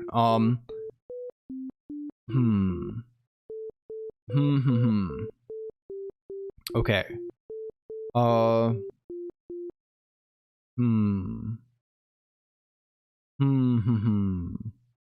I see. They're telling us that a player making a serious attack on a game may end up wasting a whole megabyte. More than convenient without a hard disk. I see. And they save this by diffing instead. So they just do a diff on from the initial state of the game. Okay. Good. Well, we have here is the supposed complete table of opcodes. And we have the various guys here. The various guys didn't worry about excess undue information. Yes. Okay. Cool. What are the opcodes looking like here? We have some conditional branches, it appears. Yeah, things are cheap these days. We could save every possible, we can save so many states, right? We could just save them all, it doesn't matter, right? We don't have to think about this. These are also various branches here. Test also branches. These are just like standard kind of guys, I think.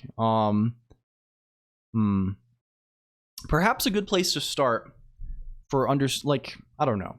What do we want to do with this guy? I guess we should probably just try and decode how are we going to represent. I mean, honestly, like we have more like we can just represent the main memory as just a big array, right? This is totally fine, right? And we probably want a guy who like can decode from this, right? So like given an instruction address in this big array, we can decode into something that like we can begin to think about, right? Basically to disassemble.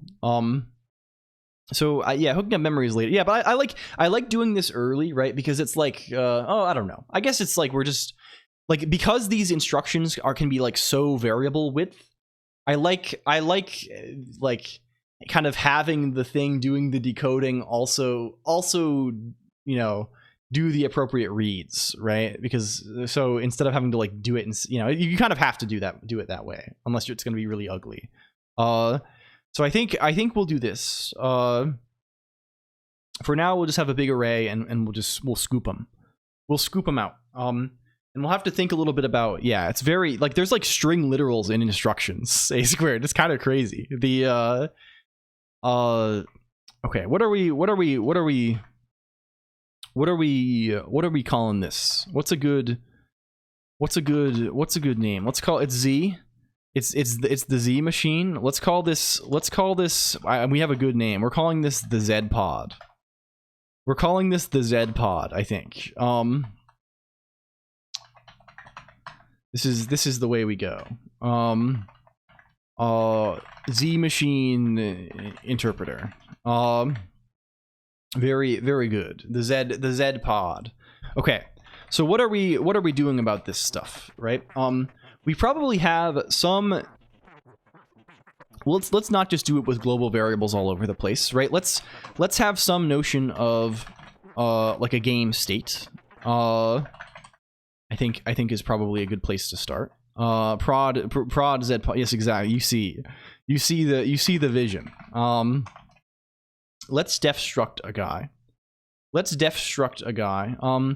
def struct. I always forget the precise incantation here. Where's the bring me up to UDC?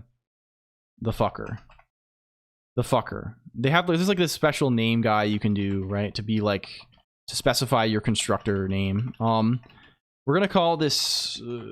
We'll call this ZP state, right? And we'll make this short because God knows we're gonna be typing it a lot. ZP make state, right? I don't know, something like this. Risk FOD gets to be a lot nicer. Yeah. They're all 30. This is like instructions known. This is really good. I like this about ARM as well.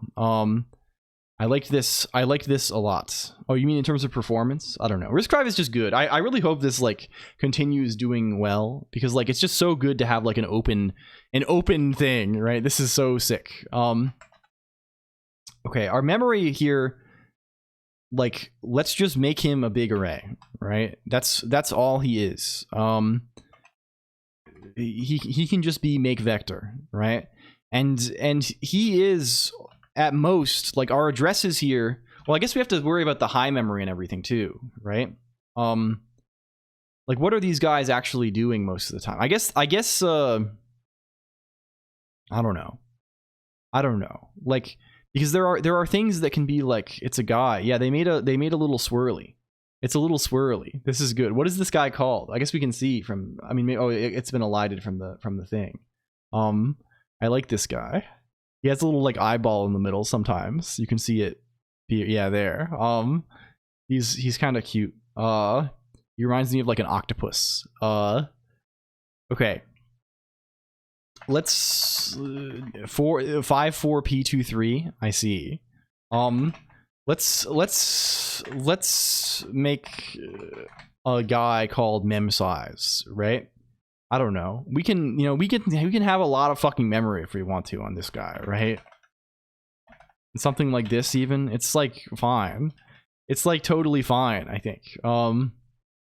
We could give this guy a whole bunch. And we can say you are ZP mem size. And we are initializing you all to 0. Very good. And that's 512 kilobytes. Think of the waste. That's an insane amount, right? We're big spenders here. A whole half a megabyte. That's crazy talk. Yes. Okay. Well, let's make a guy to decode. Right? ZP decode. And we're also going to have, of course, a program counter, right? And our program counter is going to look a whole lot like it's just a number. We'll just start at 0. It doesn't matter. Good Nico, thanks. See you. The whole ass memory just like that. Yeah. Data.array.diff got kicked out of base for being super slow in the hopes that someone might adopt it and sprinkle magic pixie dust on it to make it fast. DP. This is just going to be our prefix. I like doing this because the thing in Emacs is that everything in Emacs shares a global namespace. It shares a global namespace. There is no like namespacing or like package functionality in Emacs. There is like in terms of installing things, but like in terms of naming things, there is not, right? So you have to kind of do this yourself and make sure that like names do not collide, right? In something like Common Lisp, you just have like Common Lisp has a notion of a package, and then symbols have a package, and then like they won't. But this is not the case in eLisp. You have to. So we have chosen ZP for ZPod, which is the name of our guy. And we've decided to call it this because it's Z machine, and this is a thing. Z is we have a friend. There's a friend of the stream, Prod ZPod. This person. And we always call them Prod ZPod, and the Z, it's a Z. I don't know. So it's nothing. It's an arbitrary name prefix that we are deciding to use for this little project. Okay. What else is happening here? What else is going on? What's the rub? What's the rub on this? Okay, where is the freaking guy? The interpreter is written in Emacs. Yes, we will write it in eLisp. And it will be loaded into our same global namespace along with everything else we have loaded into Emacs, like we do. Emacs. Yeah, Emacs Lisp.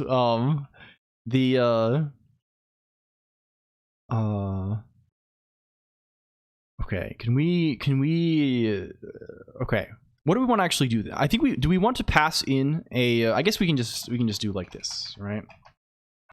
Optional adder, right? Something like this, right? Decode an instruction at adder or PC if not set. Return a pair of the decoded instruction. It did not get added to the menu yet. I can do this, I guess. Can I do this quickly? I perhaps can. Don't bother running your Nix Flake. Where's menu.html? I think I just pull the I think I'm a freak and I just pull the redeem name from this H3. So yeah, you know, like I just loop over every element that has class LCOLONQ menu box, and I check for an H3 in the first as the first child, and then if this is the case, we add it. We just like when you click this on the on-click handler, we just read this H3, and yeah, it is a little bit insane behavior. But why put a class on? I don't know, whatever. It doesn't really matter that much. It's all good. It's all good. It'll be okay. Hello GenX76 and welcome back 37 chairs. Yeah, the intro is over now. We are in the meat. It was a long intro today though. But kind of a meat flavored intro. Sort of like today is sort of what do you call this? Jack Links? It's sort of Jack Links today. Okay, what do we call this? Yeah, the thing is that like Kaleidoscopy, like all of the people like we made this game of life thing, GenX76, that you can submit game of life patterns over a redeem. What do we call this? Octopus. Octopus a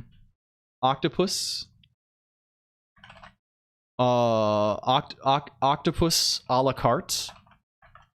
Octopus a la carte. The rate is controlled by BPM. This is kind of fun. But I feel like this creates like a disaster spiral because BPM is also influenced by this, right?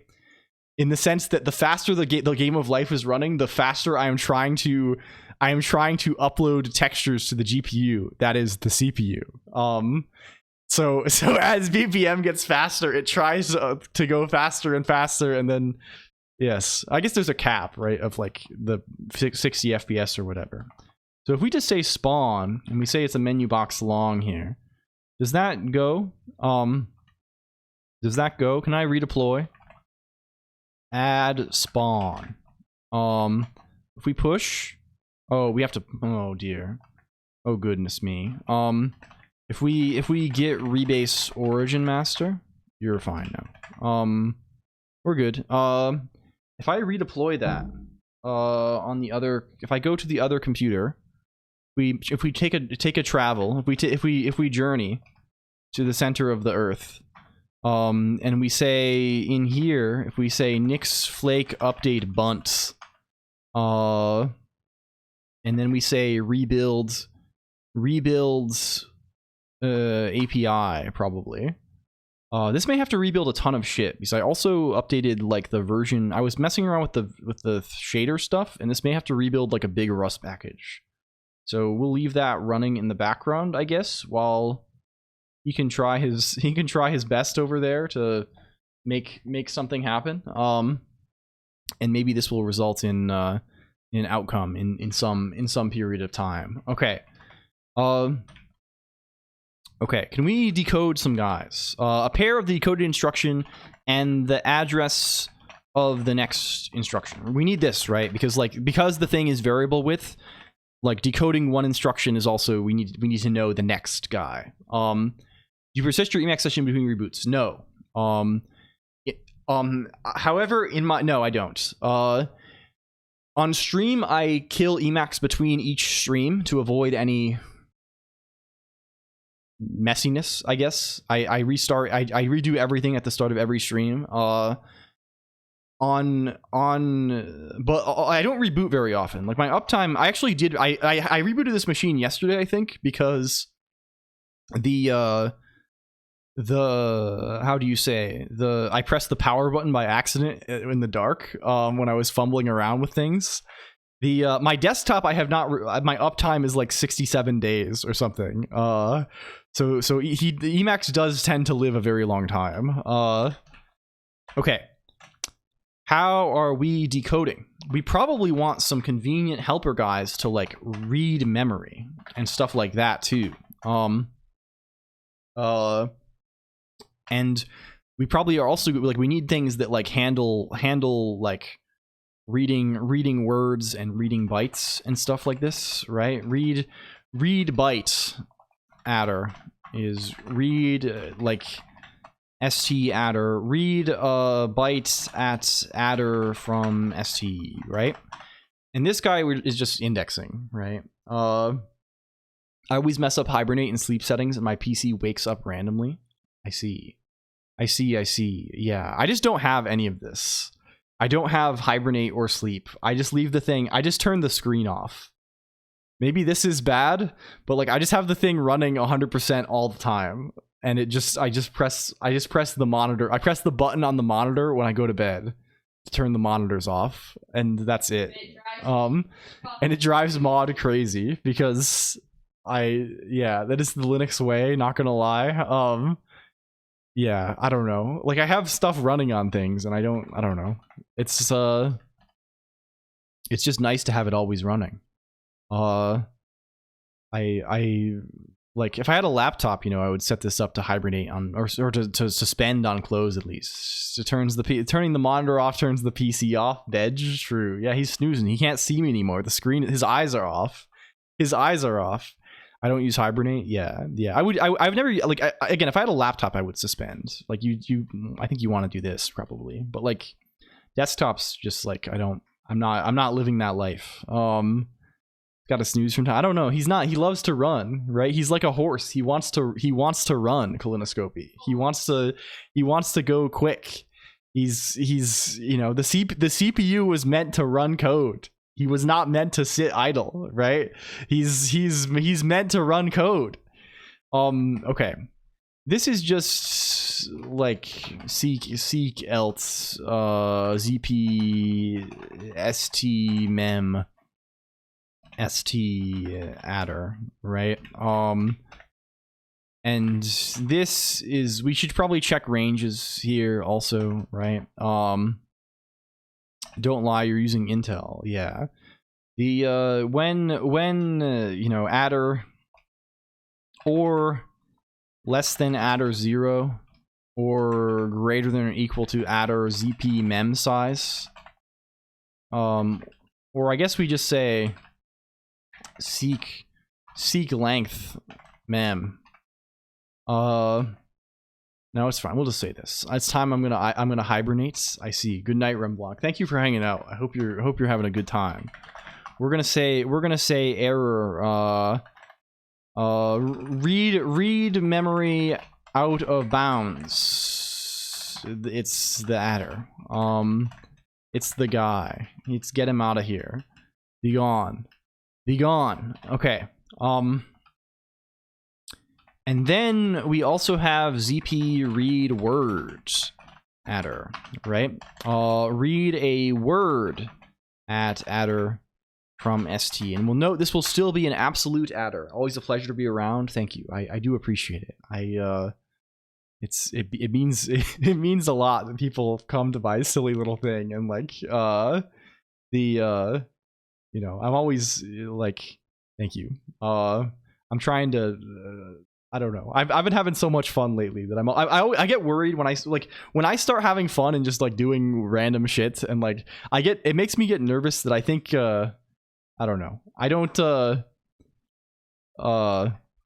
I always appreciate the assurance that people are liking the thing, I guess, because like I think a lot of the time it's understandable, right? Like my biggest my biggest fear probably with the thing is that like if either people just get bored of it, which is, you know, this is fine and natural, or that like, you know, I don't want to feel like I'm like letting people down, right? It's like, oh man, I've been waiting for Colonq to do this thing that I wanted him to do for so long, and now he's just going off on some other tangent, right? Like I know no one really thinks this probably, like realistically, like that's just not really the vibe, right? But like I still I have to assuage my nerves to such a degree that this is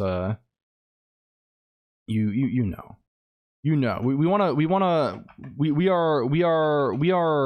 LSHing, right? This is our thing. You are sensible. You are sensible. We get yelled at for using LSH, but we want to do this. I've been waiting a decade for you to fix the friend interactions. Yeah, true. Yeah, true. Mostly. Okay. This is shift by 8. Assuage. Hello 0NGL. Yeah, true. I don't know why I'm saying yeah, true over and over again now.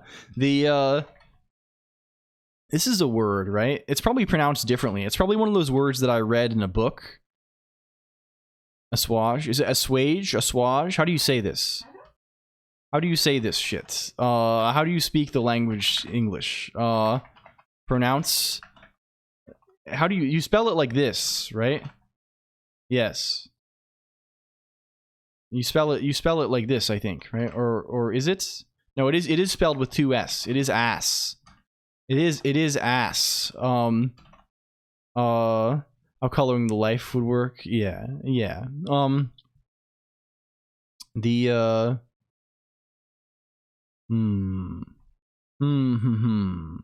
Double S. How to say this? Assuage. Assuage, is it? We are looking at how to pronounce this word, in English designating the action to make an unpleasant feeling, for example, less intense. It can also mean to satisfy an appetite or desire, for example. But how do you go about pronouncing it? Assuage. Assuage. Assuage. Okay, good. We figured it out. Assuage. Can we also mask this to just be a byte? Good. Good. American or British? I don't know what that was. That sounded like a Finnish accent almost. Avoid. Okay, we're getting evil messages. Where's UDC? Can we get byte compile warnings not suspicious on here in this fuck? Good.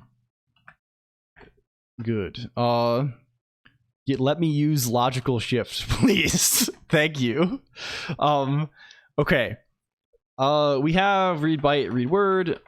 How will we read an instruction then? Can we go back to this instructions page? What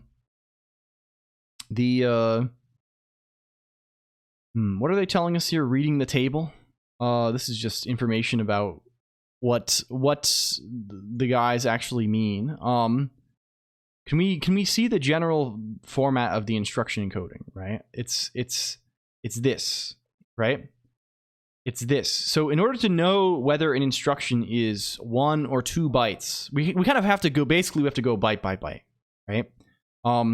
We have to know. Let's also factor this out. Let's say defun ZP BE16, I don't know. And we call this high and low. Assemble high and low into a big Endian words, right? And this is just this guy. This is just this guy. I don't know. Maybe I should say low and high because it's actually, we're gonna call these, fuck it. It's called X and Y. Let's make it more ambiguous, but maybe less confusing. Yeah. And then you can be, hello, Masako. Too suspicious. ZP BE16, and you can just be these guys. How about that, then? That sounds a little bit better, maybe. Okay. So then, what are we gonna have to do? We have to. So what do we actually do to decode this? Right? We read 1 byte. We check we check. Well, these are the operand. How do we know the opcode? The opcode is it's the top 2 bits of the opcode. There's a form and an operand count. So every instruction can be. Are these forms just like the tables that it's from, basically? Is that it? Can we get the table open also? Let's see. Let's see this thing. The complete table of opcodes. So this is 2 op, 1 op, 0 op, variable x. So what is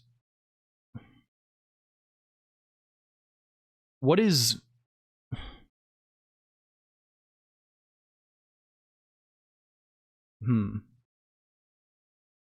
does long, short, extended, or variable mean? What is the meaning of this? What have they decided to do to us here? What the fuck is any of this shit? I don't understand what he's doing on here. Is he some kind of like I don't understand. Like, they mention form and operand count, and they tell us how to know the form, but I don't know how they tell us how we know the operand counts. Try reading more things. Yes, sure. Yes, here we go. We're immediately here. They just tell us the whole guy. We height shaming words. Bits 4 and 5 are given operand type as above. If this is 11, the operand. Okay, sure. In long form, it's always 2 op. In variable form, if bit 5 is 0, then the count is 2 op. If it is 1, the count is var. The opcode number is given in the bottom 5 bits. In extended form, the operand count is var. Okay, sure. So we interpret the count contextually based on the form. Sure. Can we just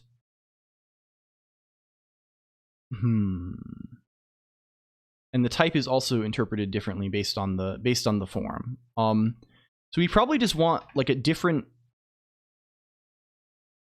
I'm trying to think, like, you can have like a 2 op in various forms, right? Like, for example, you can have a 2 op in variable form and also in long form. And this influences. Yeah, I don't think it's that tricky, probably, right? It's just there's a lot of like little. I think I'm not seeing the forest for the trees right now. Potentially, I'm kind of slightly lost in the weeds of just like, I don't know exactly what all of the pieces are doing here. But we can maybe split the thing up such that we can like parse according to each form. If we wish. Let's see. Let's see.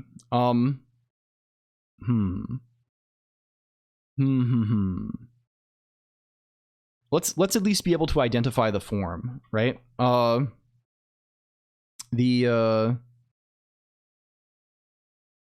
by they say opcode is 1 or 2 bytes. Do we know why? Does this is this connected to the form somehow? I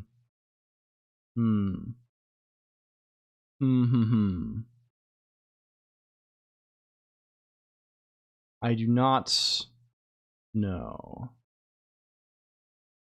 Happily doing this in sloppy Haskell, yeah. Do we have information about the opcode? Do we know about the opcode? They tell us this only. If we go back to the table, they tell us 2 op 1, 2 op 1, 2 op, like, what does that mean? Oh, I see. In extended form, there is a second opcode byte. Okay, this makes sense. They mention this. In long form, maybe not. This is not the case, right? This is in extended form only. Which we maybe don't even need to care about. In like, this is like menu and color stuff. Maybe we just ignore this shit for now. Okay, goodbye, mod. Enjoy. I will come up and say hello when I'm done. In 6 hours. In 6 hours from now when we're done, we'll come say hi. Okay. Let's do this then. I guess we just start by reading one byte, right? This is the idea. A good word to use for things with another opcode byte. It is, but it is not. It is sort of an unpleasant word to use alongside long, right? The distinction between long and extended is a little bit scary. But of course, we understand what they mean now, I think. But it's just like, it's we have. I'm not going to know at a glance. I'm not going to remember which one is which, right? Let's call this. Let's just call this opcode. You know, op high or something. Opcode high. And you are ZP read bytes. And we should also say, before anything else, we should say, like, base is, we should probably have, since this is going to be very, how do you say, like, we should probably have like a local helper function that, like,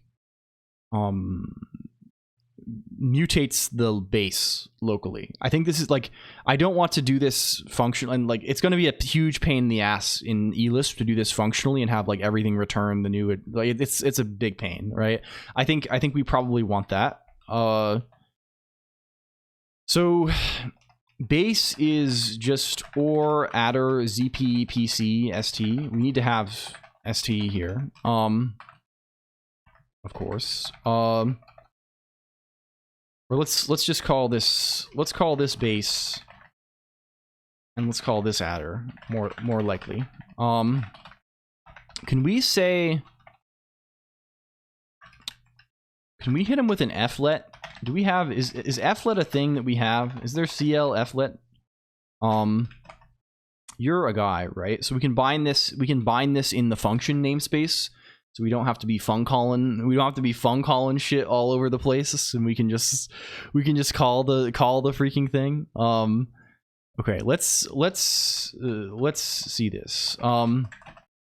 We can maybe say something like, and you these guys just take func argless body, right? So we can say stuff like, I don't know, like we can say stuff like bytes. We can say stuff like byte, and byte is just going to read a single byte off of base and increment base, right? Or off of adder and increment adder, excuse me.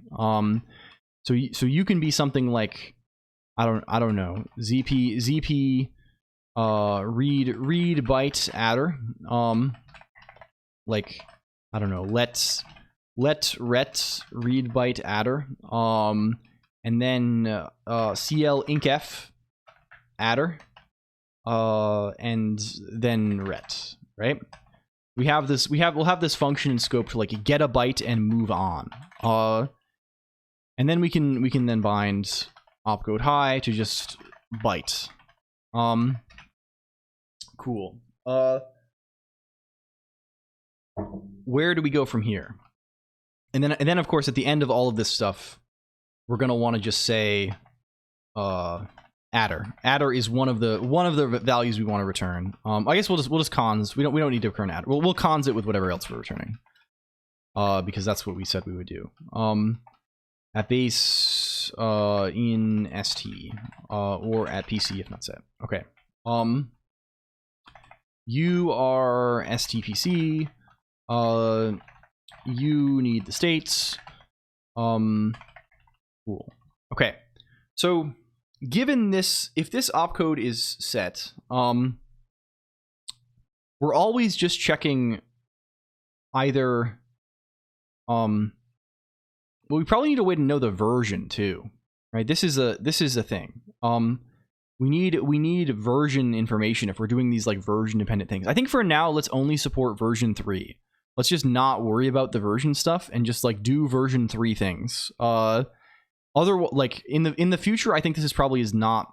It doesn't feel like the kind of thing where this is going to be like agony and sorrow for 100,000 years to add this.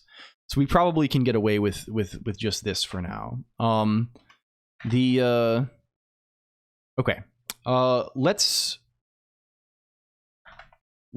see what the how do you say the high bits are, right? So this guy, we call this form bits or something, right? This is going to be LSH opcode high over by 6, right? To get the high 2 bits. And then like we can just check these bits, right? So cond if equal form bits, do we have binary literals, right? We totally do. We are in variable mode. I guess we should probably just make a thing, like make a helper that just parses this out, right? So like defun zp opcode form, something like this, and we can branch on this guy later on. Because I feel like the more important thing is going to be the operand count, right? Like doing the necessary handling to get to the point where then we can just like handle the 2-op thing as we do, right? So we can just make this, right? This guy I think just looks like extract the form from opcode, and he looks, we still get the form bits like this, right? Let's form bits like so, and then we can just con this thing, right? If equal form bits b11, thank you Avenel for the lurk, thank you everybody. This is like variable. I'm just going to return them as symbols for now, right? If it's 10, this is short. If it's otherwise for now, it is long. Cool. And you don't have to worry about this. We're just going to call opcode for now. And we're gonna say form is zp opcode form opcode. Okay, and how do we handle these things? We have 3 cases out of the picture for now. Yeah, and again, we won't think about them because we just want to write. Let's just. I think it's gonna be easier if we just focus on like the base thing, right? Because the extended opcodes are all like things we're not gonna support anyway, right? We looked at the table, right? They're all like the extended guys. It's like menu scrolling, save, restore, Unicode support, graphics support, this mouse support, this kind of shit, right? It's like extended stuff from version 5. So we can add this later if we care. I don't think it's going to be, it's just going to complicate things for now. Hello, Salad for Est. Welcome. Hi. Hello. Welcome, my friends. Greetings. Welcome to my chambers. Welcome to the chamber. I'm chewing 5 gum like the commercial. Very good. Okay. Then we want to know the counts also. This count guy. So we can get the count given the form and the opcode, right? Opcode counts.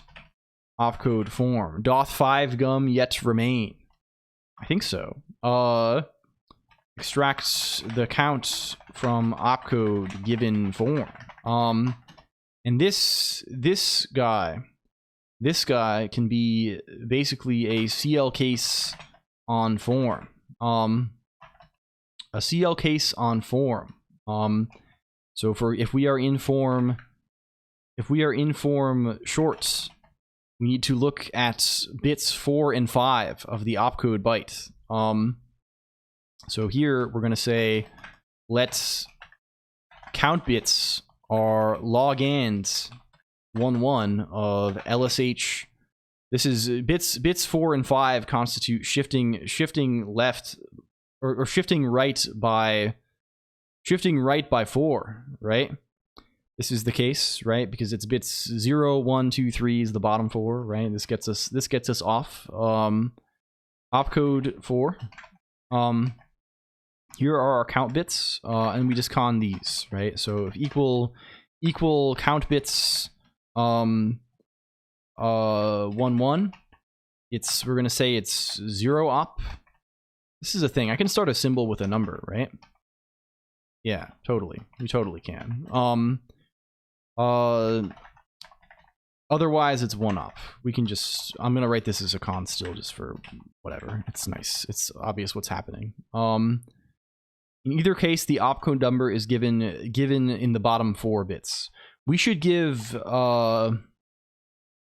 like let's call this opcode extract count and number. And we'll just return a pair of both of these guys, I guess. We'll call this number. Number is logand on opcode. Just get the low 4 bits, and then we can just do as we do, right? Number cons this number. Okay, sure. There's the short opcodes. What about the long opcodes? The long opcodes, the count is always 2 op, and the opcode number is in the bottom 5 bits. So this is easy, right? It's just cons 2 op, logand 11111 opcode. And in variable form, we check if bit 5. We check bit 5. If bit 5 is 0, then it's 2 op. Otherwise, it's var. And the opcode number is in the bottom 5 bits. Okay, this is similar, right? If we are in var, we let I don't know. Count bit is logand 1. LSH opcode 5, right? This gets bit 5, something like this. And then cons, if equals count bits 0, we are in 2 op territory. We want to have number here as well in the same way. We are in 2 op territory. Otherwise we are in var territory. Very good. Okay. This, we can extract everything, maybe. We can get everything out of there if we care to. What next though? What next? So next, the types of the operands are specified. Okay. In short form, bits 4 and 5 of the opcode give the type. Wasn't bit given operand type as above? Oh yes, of course. Okay. So the operand types are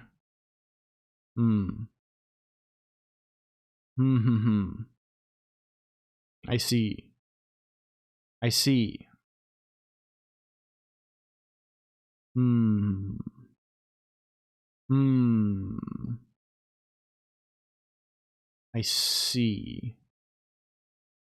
What? Okay, how can we rectify this with this interpretation in short? Right here, here we are saying if count bits is 1 1, then it is okay. So of course, so this is just it's just 0 op if it has 1 operand. It always has 1 operand, right? And it has 1 operand because if it's omitted entirely. If there, I think this whole construction in terms of like, well, we'll see. We're going to parse it this way, and maybe it turns out there's a simpler way later on. I think we may be missing the forest for the trees and misinterpreting some things here potentially. Where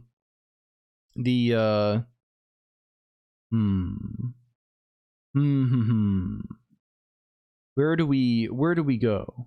Where do we go? Where can we go?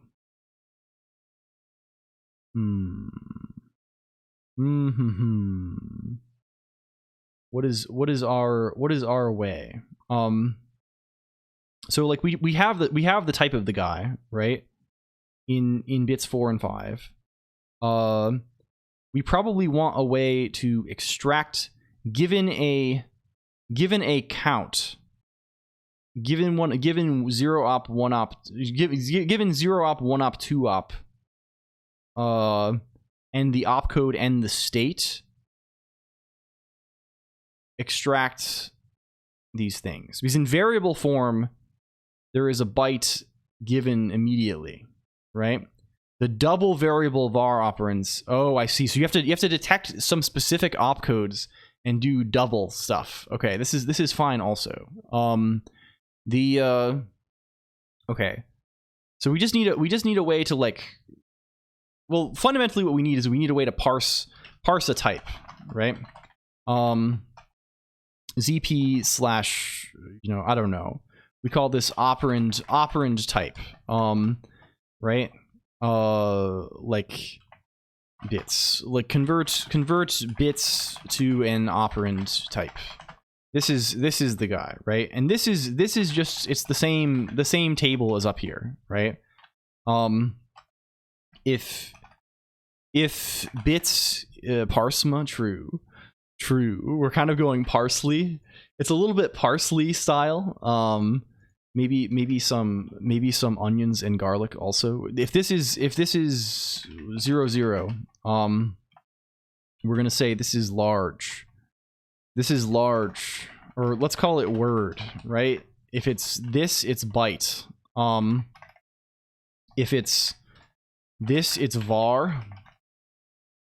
If it's this, it's omit. This is the guy. If it's anything else, it's error, invalid operand type bits.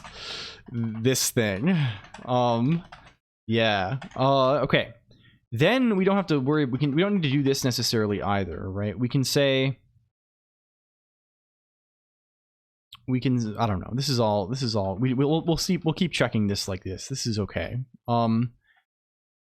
But what do we want to do with it? Right? Let's say.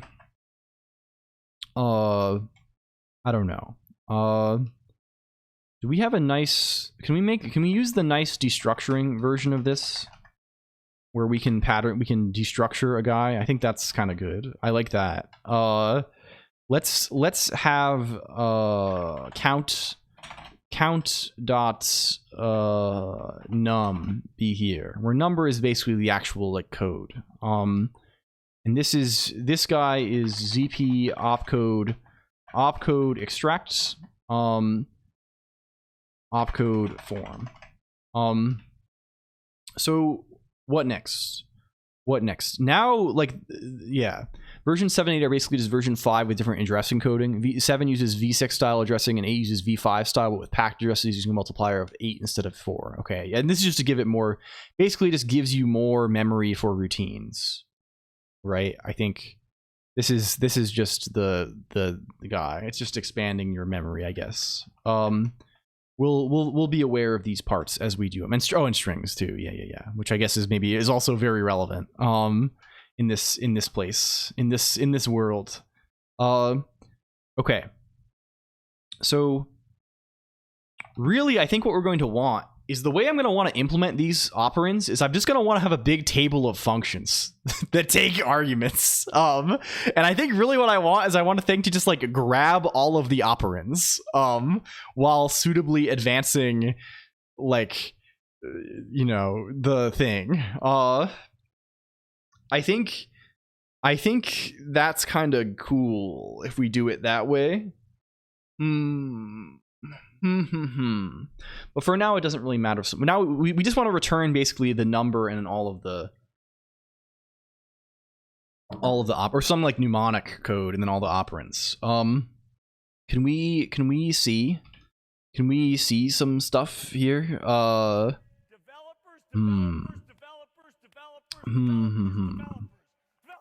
Okay.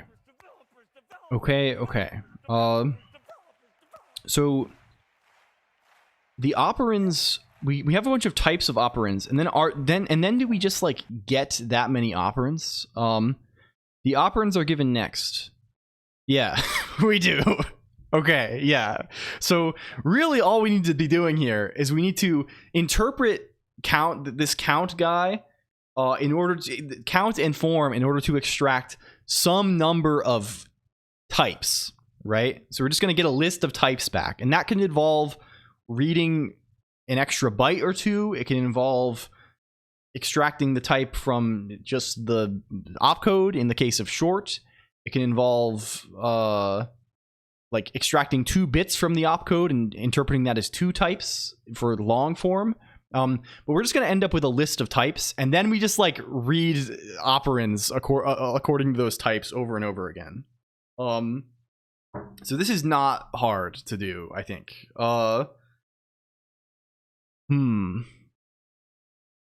This is tricky though.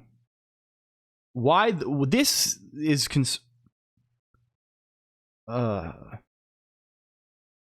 why does this match?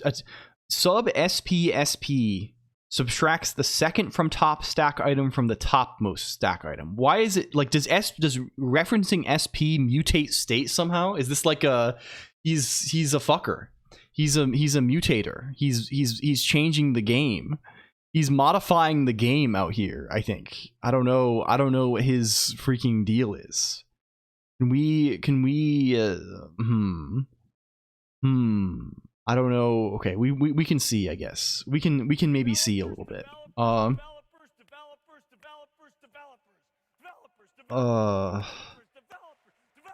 Do they say this in the variable section? They just say it means top of stack. I don't understand why. Oh, does sub like? I don't understand this. We'll figure it out. We can. It doesn't matter too much right now. Let's just get the list of types, right, and then we can go from there, right? So what do we need to do to get the list of types? We need to branch off of count, basically, right? And return this list. So let's do that. Let's say types is the fucker is changing the game after it is already afoot. Yes, it's crazy stuff happening here today. CL case count. Okay, so if we are, well, it's count, and also count barely matters. It's mostly form that matters. I don't know if count is even a relevant thing to think about here. CL case form. What are our types that could occur? So in short form there is one type.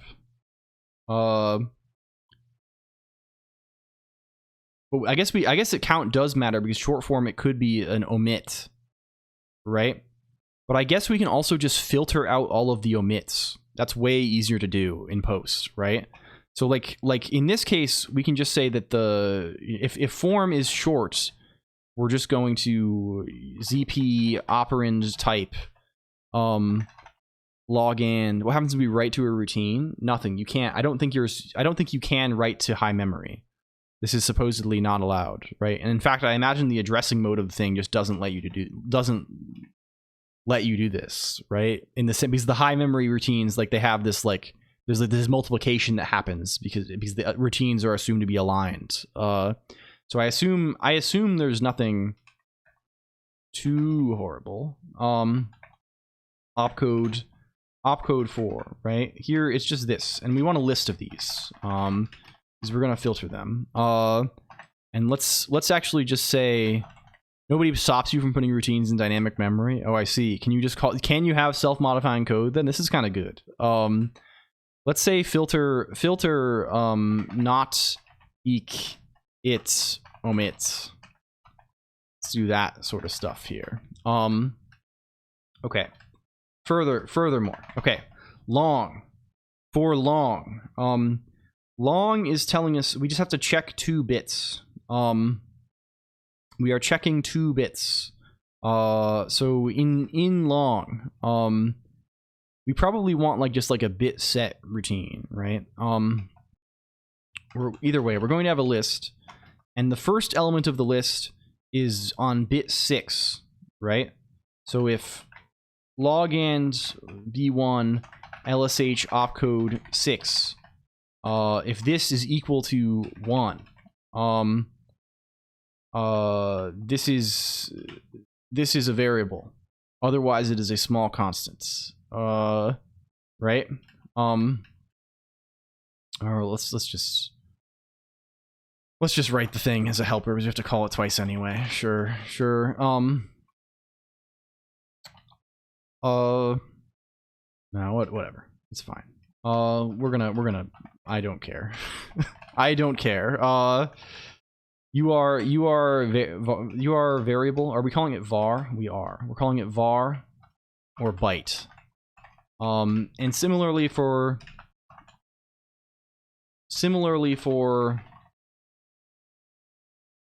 5. Similarly for 5, we do this also.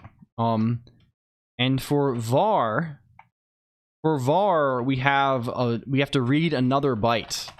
For var, we have tie byte, which is just, we call byte again. Which is why we set up that like increment adder thing earlier. When we have tie byte now, we have to split this into 4 fields, right? We need to split him. Let's just make a thing. Slab is at hype train 31 right now. Holy fuck, that's crazy. This is like very large. This is crazy stuff, right? This is where is you need to check out if you don't know this. This is I really hope he does well with it.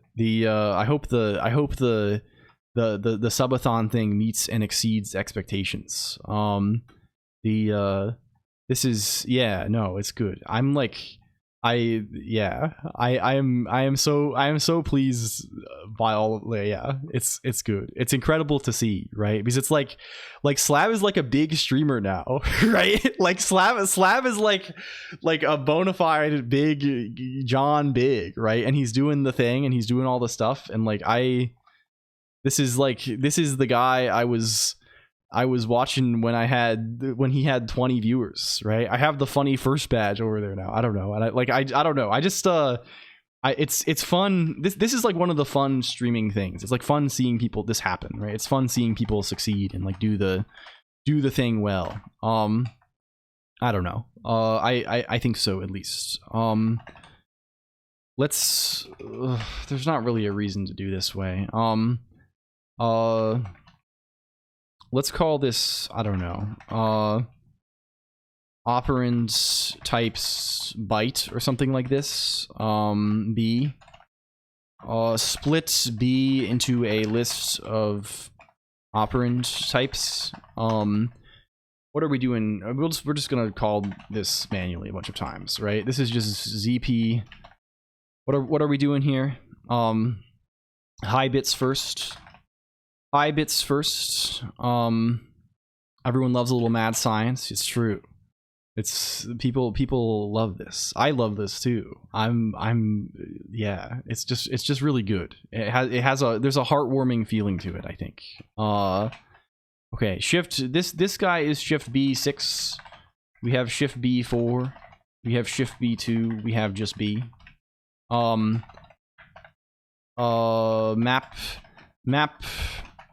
ZP operand type over all of these guys. We also, it occurs to me that we need dash. We should have dash. What's your complaint? End of file during, oh, we haven't, of course we haven't bothered. This can just be, again, this is even easier, right? Like this is just ZP operand type, what are we calling this? Operand types byte. Operand types byte from byte. And that's it.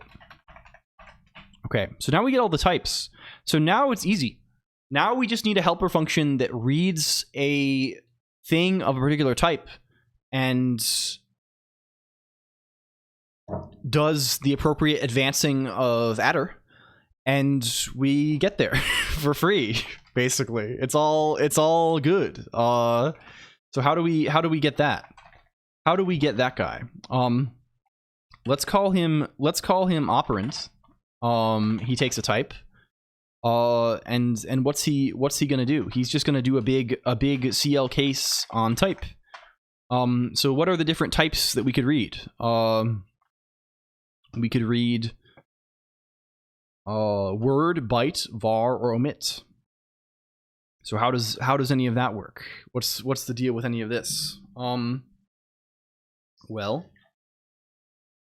let's see. If we have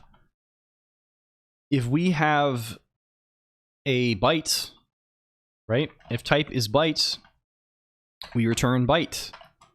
If type is word, we return. Well, I don't know the evaluate. We probably need to have a guy called. Let's just make a guy called word.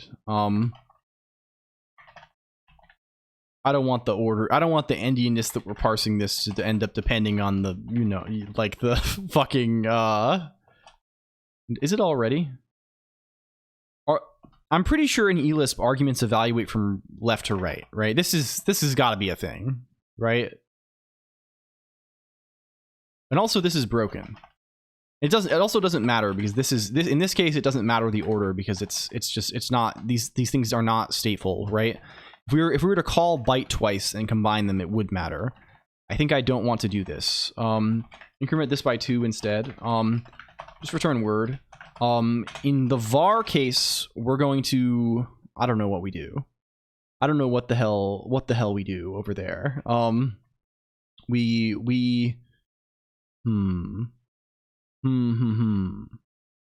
return what? We return what? What is the guy? What is the fucker? What is the fucker today?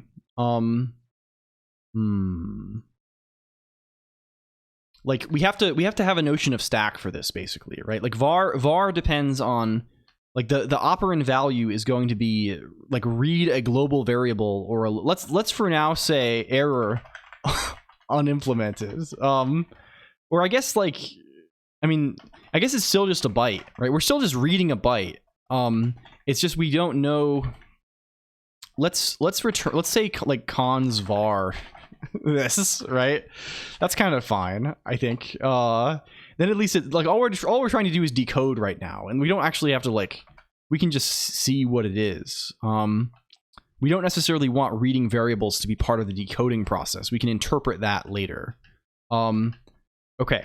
So now we have this list of types. So now we can just like go. We can just say operands.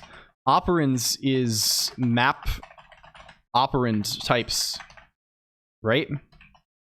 That's not bad. That's easy. That's kind of what we were aiming for the whole time. And this will also handle advancing adder the whole time. And then in a certain place we can be like, okay, our the thing we are doing here, right? Like the instruction is like cons num operands with the adder, right? Like this is basically what we want, I think. Of course, we have to actually interpret. What are you saying about this? Are you malformed function? What's your problem? Oh, are we Oh,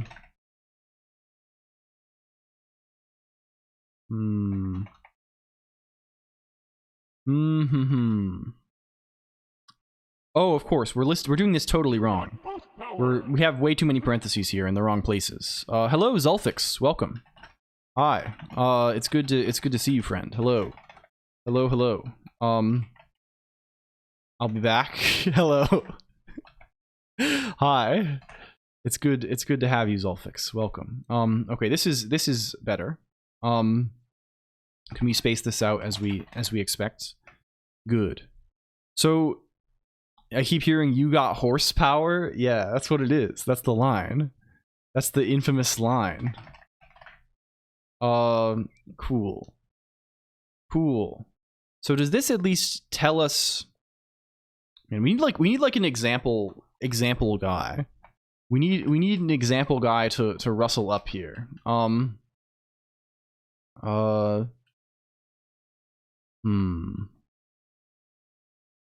I just like do this? Thank you. Because otherwise we're gonna like, we had horsepower before there was horse girl game, right? Yeah. Yeah. Do we have like, do they have any examples in this character? Do we have any information about this? There's like a decoding example, but like we want like, and there is the table. But the table is kind of funny, right? The table guy is, we don't have like any like convenient. I could have sworn there was a guy that was like a little sample of a. We probably need to get the inform assembler to do this any further. This is probably the thing to do. Okay, yeah, I guess we'll do this whenever we pick this up next time. We will grab an assembler and try and run this on a guy. This seems like the way to go. And I'm next Friday. Yeah, whenever we grab it again. I think this will be good. I really think this is going to be like not hard to do. From where we are right now, it's mostly just a matter of we got to implement the things, and these are mostly just like you jump around a little bit and you print text out. So like, how hard can it be? I don't know. How hard can it be? Clear. Of course. How hard can it be? I think for now I'm gonna go get food and stuff. Thank you for coming by, everybody. This was a pleasure as always. I had a ton of fun with doing whatever the living life today. We're gonna raid. Don't say that. What is this? Do it. What am I supposed to? What am I saying? I get scared. Oh man. I said the evil word. I invoked an evil name. We're raiding. Is anyone around here? Didn't you read Bob and George? What is this? Who's online today? Who's around here? We could just raid. We could raid LG. It is FMV Fridays. We raided LG. We could raid Jake. We could raid over to Jake. Oh, how hard? Oh yes, of course. I'm doing crimes for this purpose. We can read Exo Drifter. We can never get to raid Exo Drifter. This is good. Exo. It's kind of late for this. Let's go say hi to Exo. Thank you very much. Tempting fate. Yes. Yeah. Join Discord IRC if you're not there. You know the drill. You know how it goes. You know the way of it. Yeah, back again on Tuesday with the big thing, the big day. We hope it's good. We'll see. Yeah. Thank you, everybody. Much love. XO. Yes. Bye.